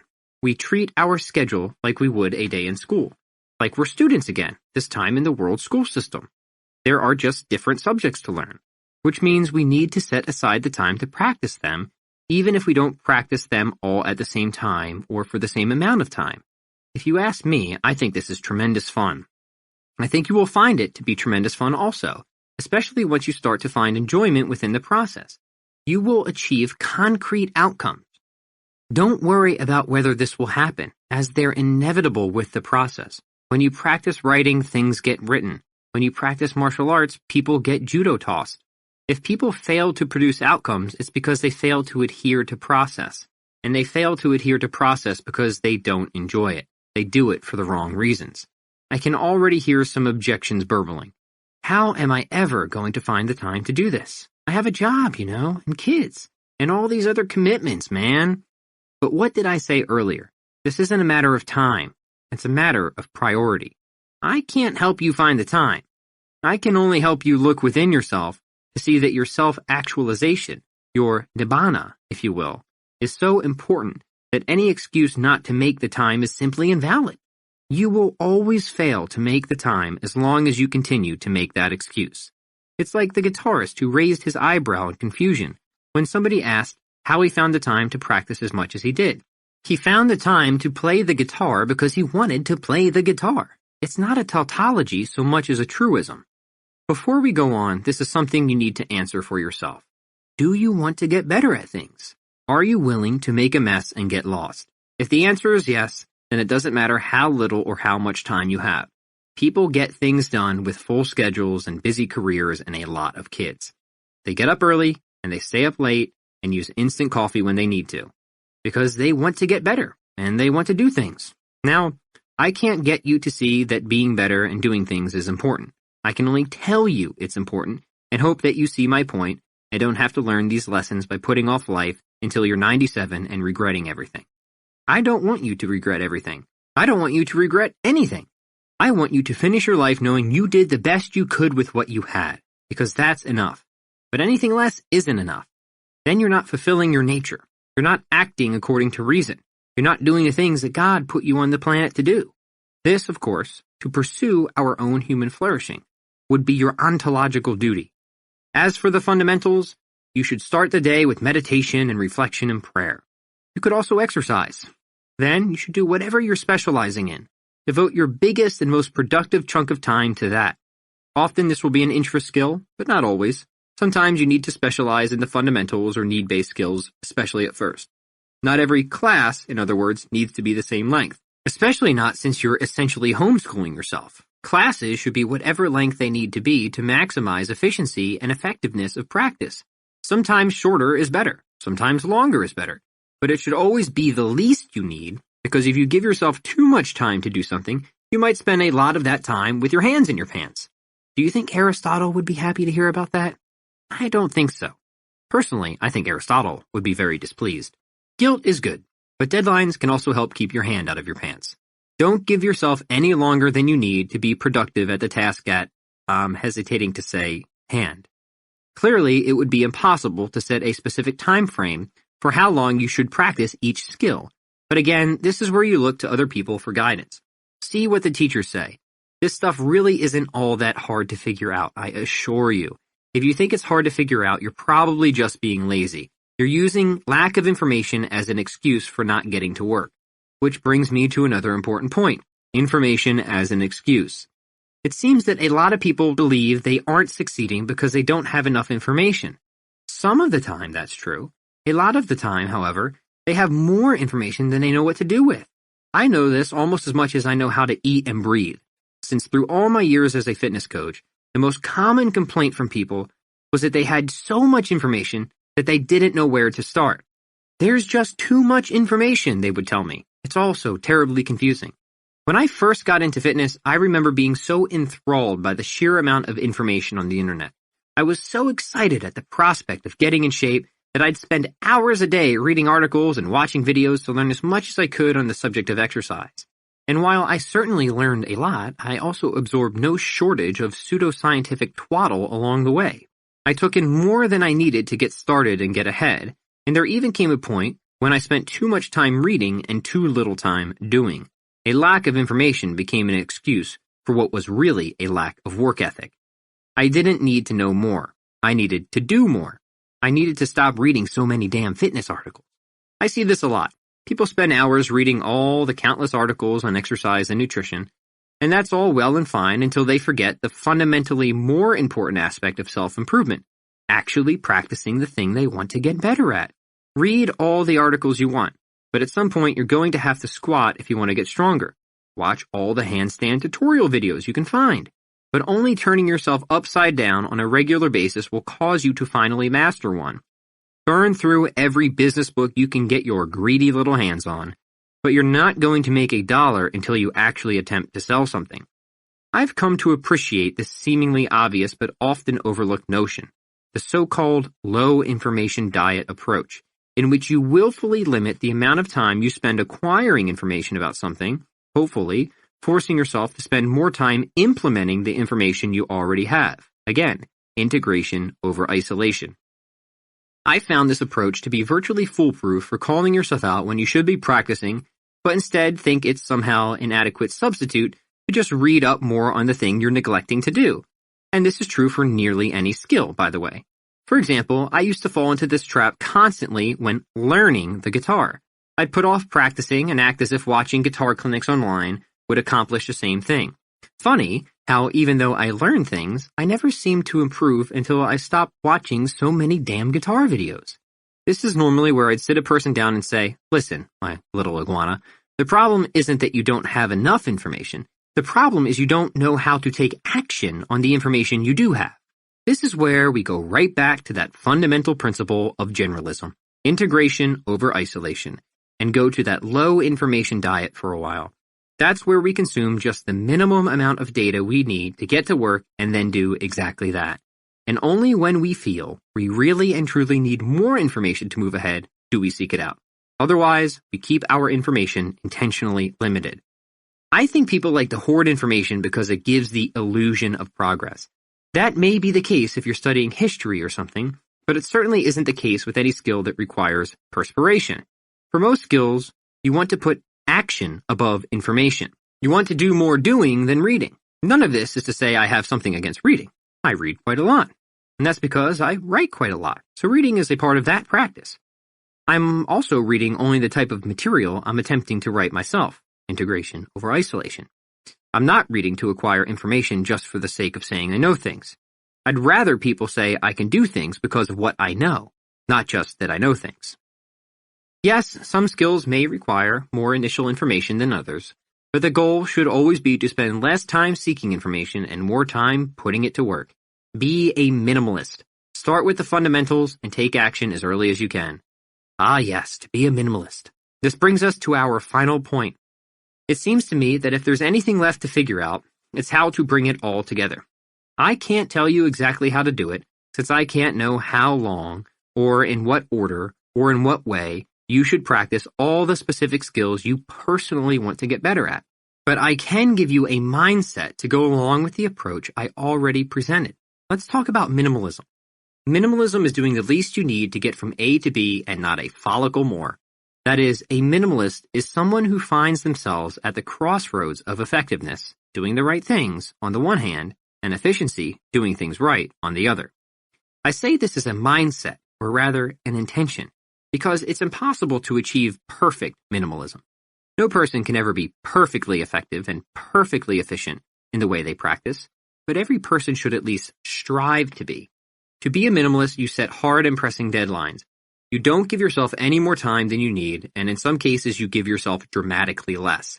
For example, I would encourage you to imagine what you would do, that is, how you would practice, if you only had an hour a day to develop yourself as a generalist. What would you work to integrate? How would you structure your reps? How would you add resistance? And, more important, what would you leave out? This exercise, even if it's only mental, is utterly useful because it forces you to pull the weeds out of an otherwise cluttered practice plan. An hour a day is not a lot of time. How would you fill that hour? With what percentage of which efforts and of which skills? Would you strength train for 20 minutes, play guitar for 10, write for 15, and meditate for 5? By examining and planning this 1 hour scenario, you can make the most of any set of skills. Obviously, in the above example, we're short-term specializing in working out, since that's getting the most attention. But this isn't to say you should only practice for an hour a day. Sometimes that may be the case, but other times I hope you'll practice for more. Either way, it's about applying pressure to establish priority, even if that pressure is artificial. Once you establish those priorities, you can then stretch them out. Figure out what you do for 1 hour first, then do it for 4. Most of the time, this perspective will force you to work directly on the project you want to finish. If you want to write a short story, restricting your practice time will force you to spend most of your time writing that very story rather than diagramming sentences. Not that diagramming sentences can't be helpful, but is that really what you need to be doing right now? Get your hand out of your pants. Or say you want to post a skateboard video on YouTube. I don't know enough about skateboarding to sound even halfway intelligent about it, but I'd imagine if you only gave yourself an hour a day to practice, this would force you to practice specifically just the tricks and techniques you needed to nail in the video, and probably leave everything else alone for now. How you fill your hour will vary wildly because so much will depend on what you're trying to achieve at that point. If my goal is to record music, that hour will look rather different than if my goal is to learn music. Start with a clear vision of the end. Restrict the amount of time you give yourself to arrive. Apply the principles of generalism and get to work. I can't say that any of this is going to be easy. Surely it won't be. But I also can't imagine you picked up this book because you wanted things to be easy. I imagine you picked up this book because you want to be better. And better at a lot of things. Being better doesn't mean having it easy. And why should any of us want to have it easy? Nobody who's done anything and achieved a status worthy of praise has had it easy. So easiness, smeeziness, what kind of goal is that? Process and enjoyment of process are to be the goal. And things can be challenging and we can still enjoy them. In fact, we will enjoy them to the extent they are not easy but meaningful. There's nothing meaningful about doing work just to sit on the couch. But when we start to see our progress take hold, when we start to rediscover ourselves and reinvent who we are and what we thought we could do, none of that is easy. It is fulfilling, though. When we get better at things and we combine those things to increase our freedom and abilities of expression, to offer a little chunk of ourselves, our personality, and our passions, to help people and improve the planet, and to make life just a little bit brighter and more simple and fun, again, none of that is easy, but it is meaningful. I'll finish with this. The greatest tragedy in life would not be to live only a short amount of time, or catch a horrendous disease that turns you into an astonishing case of disfigurement like Joseph Merrick, who you may know as the Elephant Man. The greatest tragedy in life would be to live a very long period and catch no horrendous disease, but to miss the very meaning of life itself, which is to develop virtue, to orient yourself toward creative expression and willing the good of the other, and to know and make and do good things. Love may be a simpler way to put it. Not snuggly love, but hugging the whole world kind of love. That's when you know you're getting better for the right reasons, that you're improving in ways that are themselves improving your soul. You don't need every skill to be able to do this, but you at least need some skills, and the pursuit of skills under the right intention is something I feel is just indispensable. Remember the reasons you got started or wanted to get started. Think back to those moments that first sparked your will to self-actualization.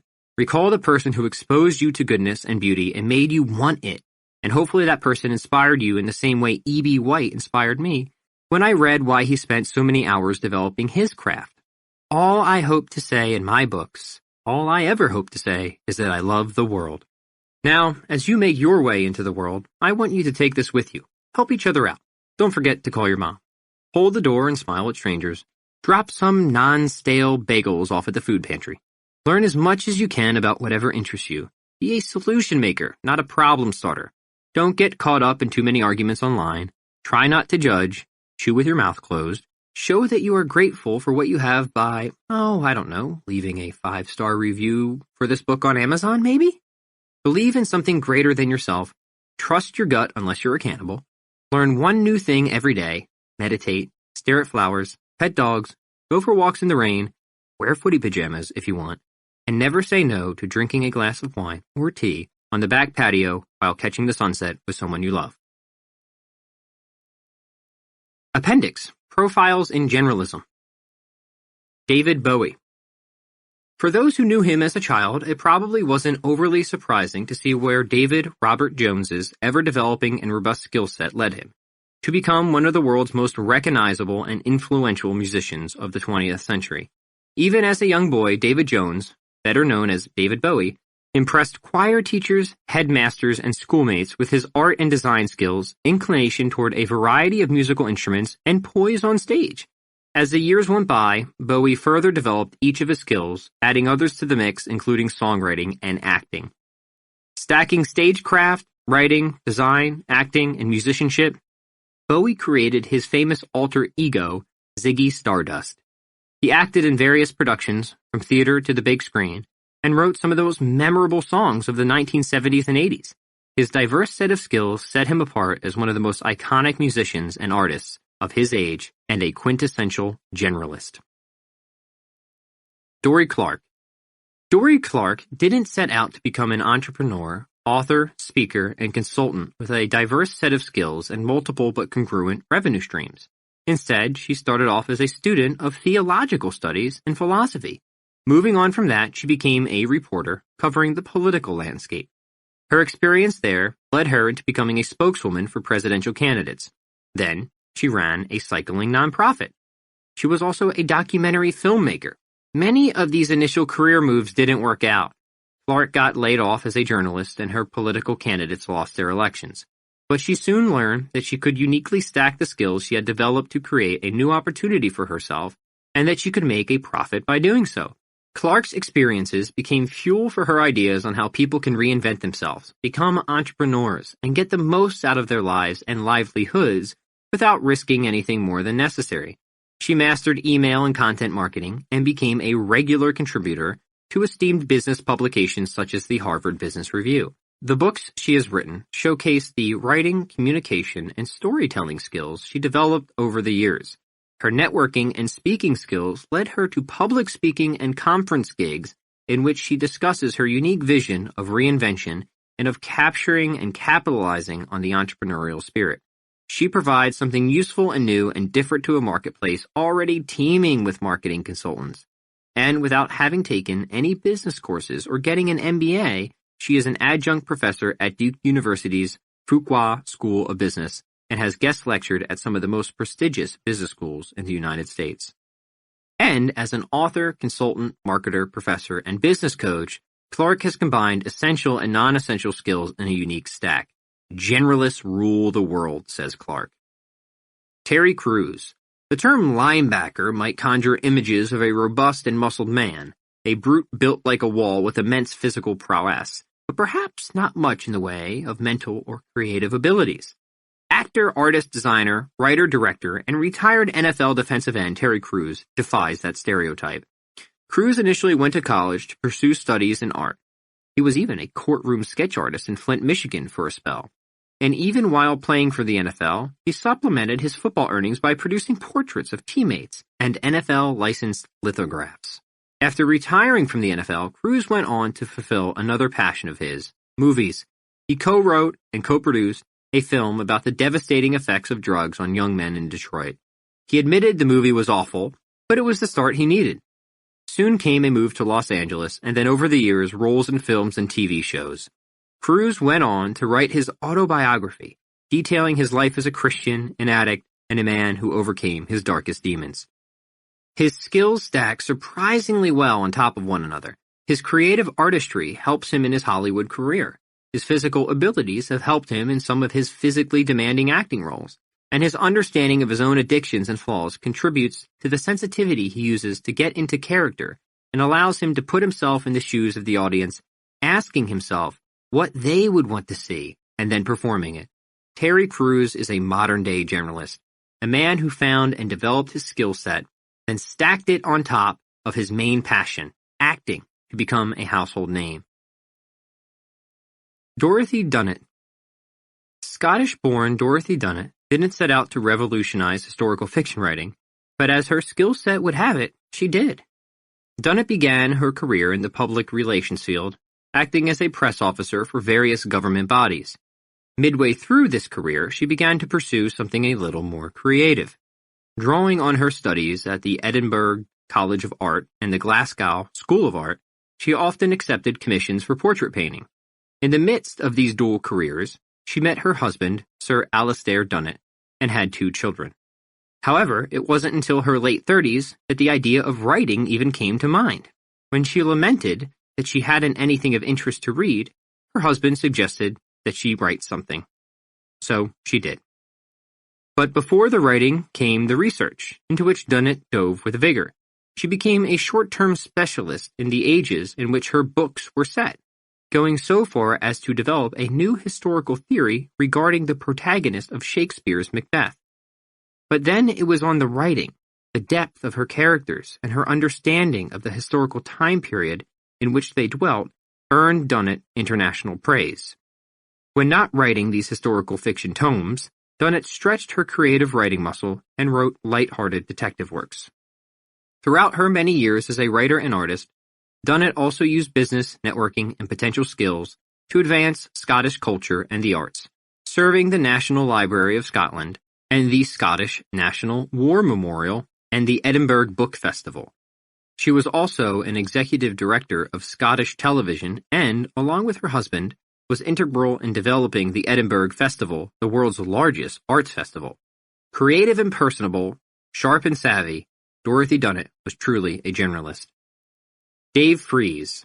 Dave Fries, a state lawyer, stand-up comedian, reporter, photographer, author, Taekwondo black belt, dedicated family man, world traveler, and, as Steve Forbes, editor-in-chief of Forbes magazine called him, Grand Master of Communications and Persuasion Skills, was told as a child by his grandfather that he was an unfocused dilettante.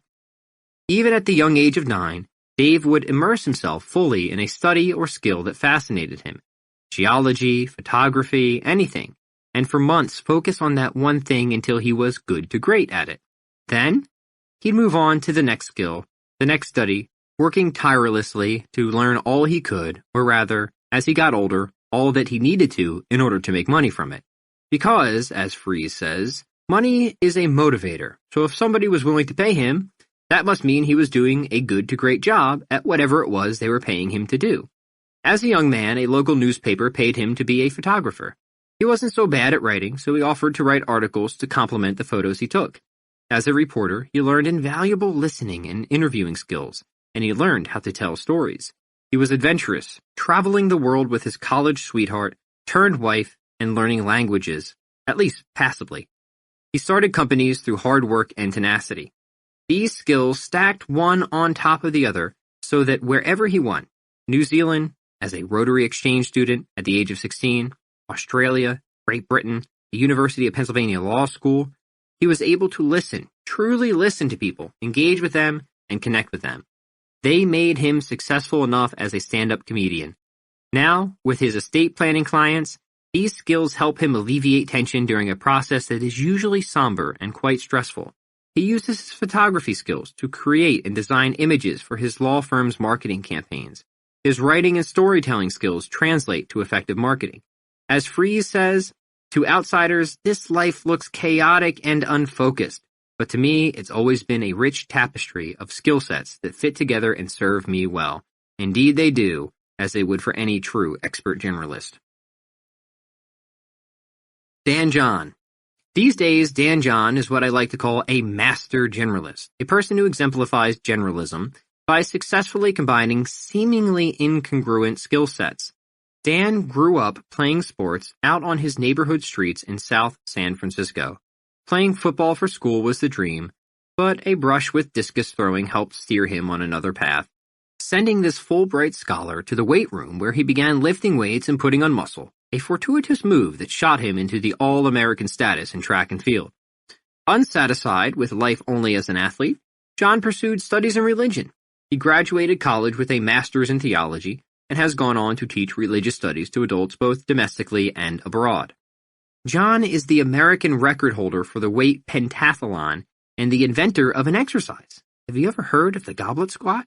And a philosopher, a professor of theology, and an author as well. He's also fantastically personable, the type of father figure you'd want to have a tumbler of whiskey with or invite to speak at your wedding. John has successfully combined his skills of writing with strength training and athletics to coach and influence an entire population of professional athletes and amateur exercisers. His deep understanding of religion, along with his people skills, critical thinking abilities, and downright common sense, has helped him create his own philosophy, both inside and outside the weight room, that has shaped his and countless others' lives, including my own. Hedy Lamarr. Best known as a Hollywood bombshell of the 1930s and 40s, Hedy Lamarr wasn't merely a pretty face on the big screen. Though Lamarr got an early start to stardom in Europe in the early 1930s, it wasn't until she fled the Third Reich and came to America that her acting career blossomed.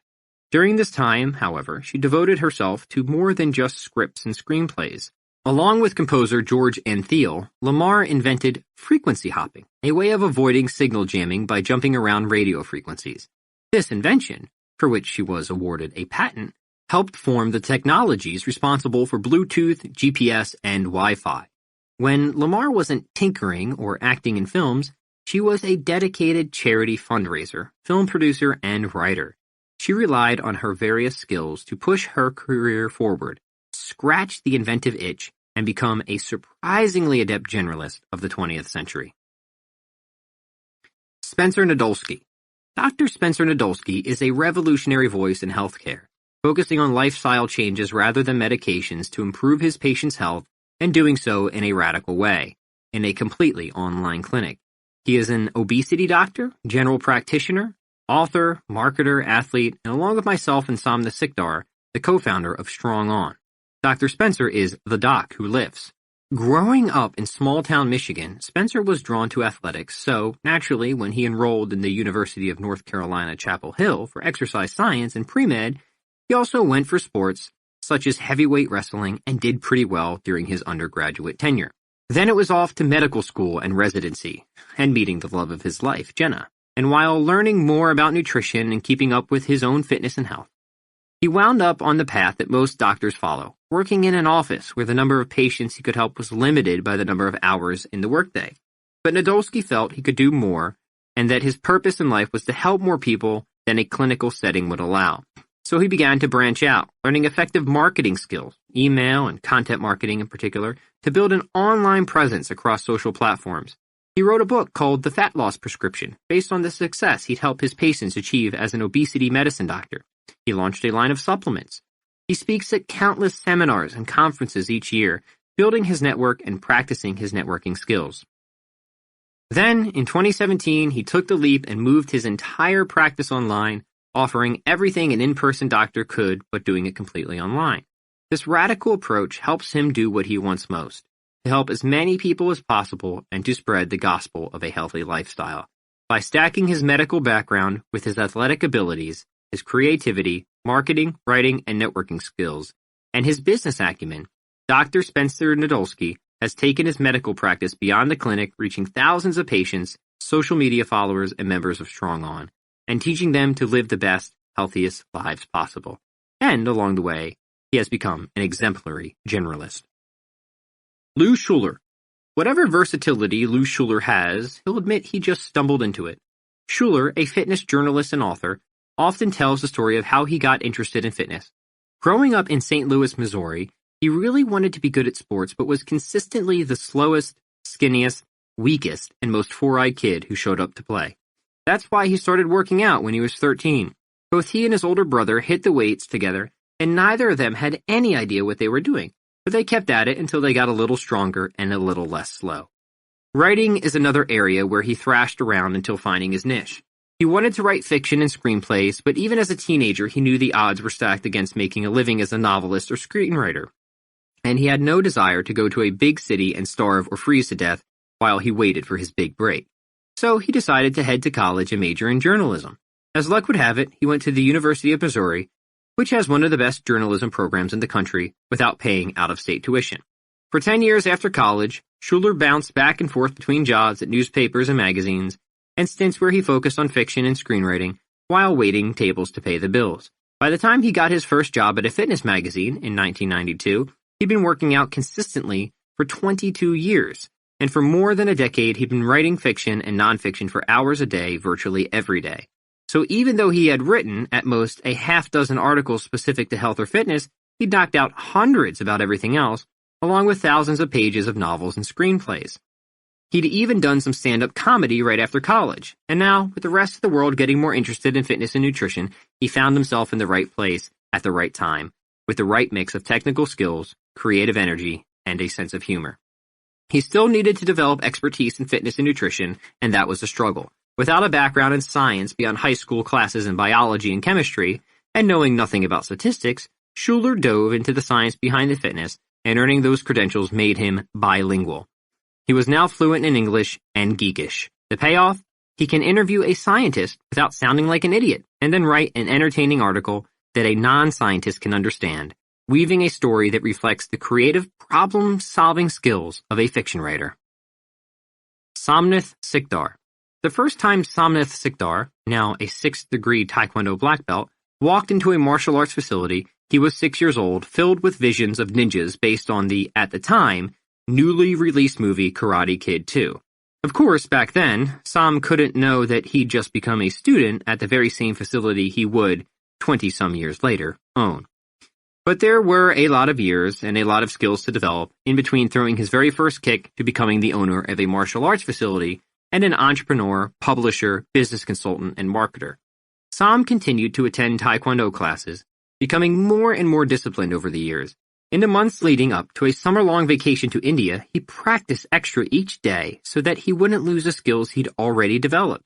Perhaps back then he didn't realize he was developing the skill that would be most crucial to his entrepreneurial success later on in life: discipline.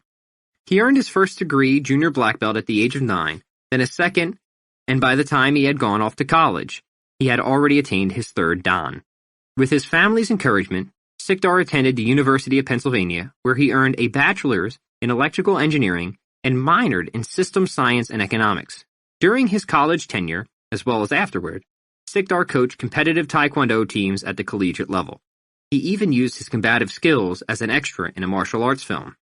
But Sikdar's successes go beyond martial arts. He, along with 2 other former Pee Wee Taekwondo students, bought the Dragon Gym from their former teacher, Master Chai Tai Go. Only in his 20s, Sikdar had to switch gears from the methodical perspective of engineering to its creative perspective, learning how to effectively market his gym through email and direct mail, increase class attendance, and broaden the gym's offerings. He added kettlebell training and Muay Thai classes, as well as yoga, physical therapy, and massage therapy. But the skills in process management that he developed in college and the discipline he developed throughout his formative years served him well as he created and shaped the systems necessary to run the business and improve the dojang he grew up in. He published books on martial arts and kettlebell training. He markets, fills, and hosts certifications and workshops each year and advises both national and local business masterminds. Along with myself and Dr. Spencer Nadolski, Sikdar is a co-founder of Strong On, and Dragon Gym is now the worldwide Strong On headquarters. Sikdar's experience in running a brick-and-mortar martial arts business and workout facility makes him invaluable as a business coach and consultant to the countless personal trainers and kettlebell instructors whom we help through our Strong On franchise program. He is also the co-host of a weekly online show in top form with another of our profile generalists, Dave Fries. The show teaches viewers how to develop a diverse set of skills to optimize their lives and livelihood. From a proclaimed weak, small, and shy child to an electrical engineer, 6th-degree Taekwondo black belt, and entrepreneur, Som Sikdar embodies the generalist, a person who can effectively blend and stack a variety of skills to gain a competitive advantage. Donald Trump. As the 45th President of the United States, Donald J. Trump may be the most polarizing of all our case studies. But love him or hate him, he's a great example of a generalist. After graduating from the University of Pennsylvania's Wharton School, Donald Trump took over running the family real estate business, a position he held from 1971 until 2017. While at the helm of the now-named Trump Organization, he expanded the company's role beyond the building and managing of real estate properties, such as golf courses, casinos, and hotels, and diversified into hundreds of side ventures. Trump was heavily involved in various sporting events, from the defunct New Jersey Generals football team to the hosting of Mike Tyson's 1988 heavyweight championship fight. He even went on to be Tyson's financial advisor. He also owned stakes in the Miss Universe pageant and ran the Trump University Real Estate Training Program. Outside these business ventures, Trump has co-authored several books and has made cameo appearances in movies and TV shows since the 1990s, not including his role as executive producer and host of the wildly popular reality shows The Apprentice and The Celebrity Apprentice, which aired for 14 seasons and inspired international spin-offs. Then, in 2016, Donald Trump announced his presidential bid. Politics had been on his radar since the late 1980s, putting him in yet another field entirely, one that called on all his past skill development to catapult him to the forefront of a packed presidential race. The running and creating of business entities is Trump's foremost skill and the one he stacked all others on top of. However, a lot goes into running a business: management skills, financial management skills, risk mitigation skills, marketing skills, networking skills. Trump's ability to get as far as he did in both the public eye and the political landscape speaks to his people and communication skills. The man also knows how to entertain, or at least, for better or worse, how to hold people's attention. These wide-ranging yet congruent skills helped Trump create the success over the past 45-plus years, and all these skills culminated to help him win the 2016 U.S. presidential election. Mark Twain. Mark Twain, Samuel Langhorne Clemens, was a humorist, author, performer, lecturer, inventor, publisher, and entrepreneur, and he was the great American generalist. While his legacy now places him squarely in the category of writer, Twain came from a wide and varied background. Without his breadth over depth approach, he would not have enjoyed the success he did in life, nor would he have become the storied figure of history he is today. Enamored with steamboats, Twain worked as a steamboat pilot for 3 years until the Civil War forced him into other work. Fascinated by science, he befriended Nikola Tesla and tinkered away in Tesla's laboratory. Twain obtained his first of 3 patents on December 19, 1871. Tempted by adventure, he became secretary to the Nevada Territory governor, a silver miner, and an overseas newspaper correspondent. Talented in performing, he took to the stage, regaling audiences with his adventures and delighting them with his quirky sense of humor. He became the world's first stand-up comedian, performing around the world in 1895 to pay off his debts. Money management wasn't in his skill set. Each and every one of his experiences, passions, and jobs at one time or another stacked on his primary skill, writing. Steamboats and river life featured heavily in his most famous works, The Adventures of Tom Sawyer and Adventures of Huckleberry Finn. Science and technology were a focus in his alternate history novel, A Connecticut Yankee in King Arthur's Court. And his travels were recounted and, much to the amusement of his readership, stretched and poked and prodded and became hilarious and poignant commentaries in Roughing It and The Innocents Abroad. He developed his skill set over a lifetime, surging in some areas, maintaining in others, to create a career and legacy that surpassed those of any other American writer then and now. Twain was the quintessential generalist. Audible hopes you have enjoyed this program.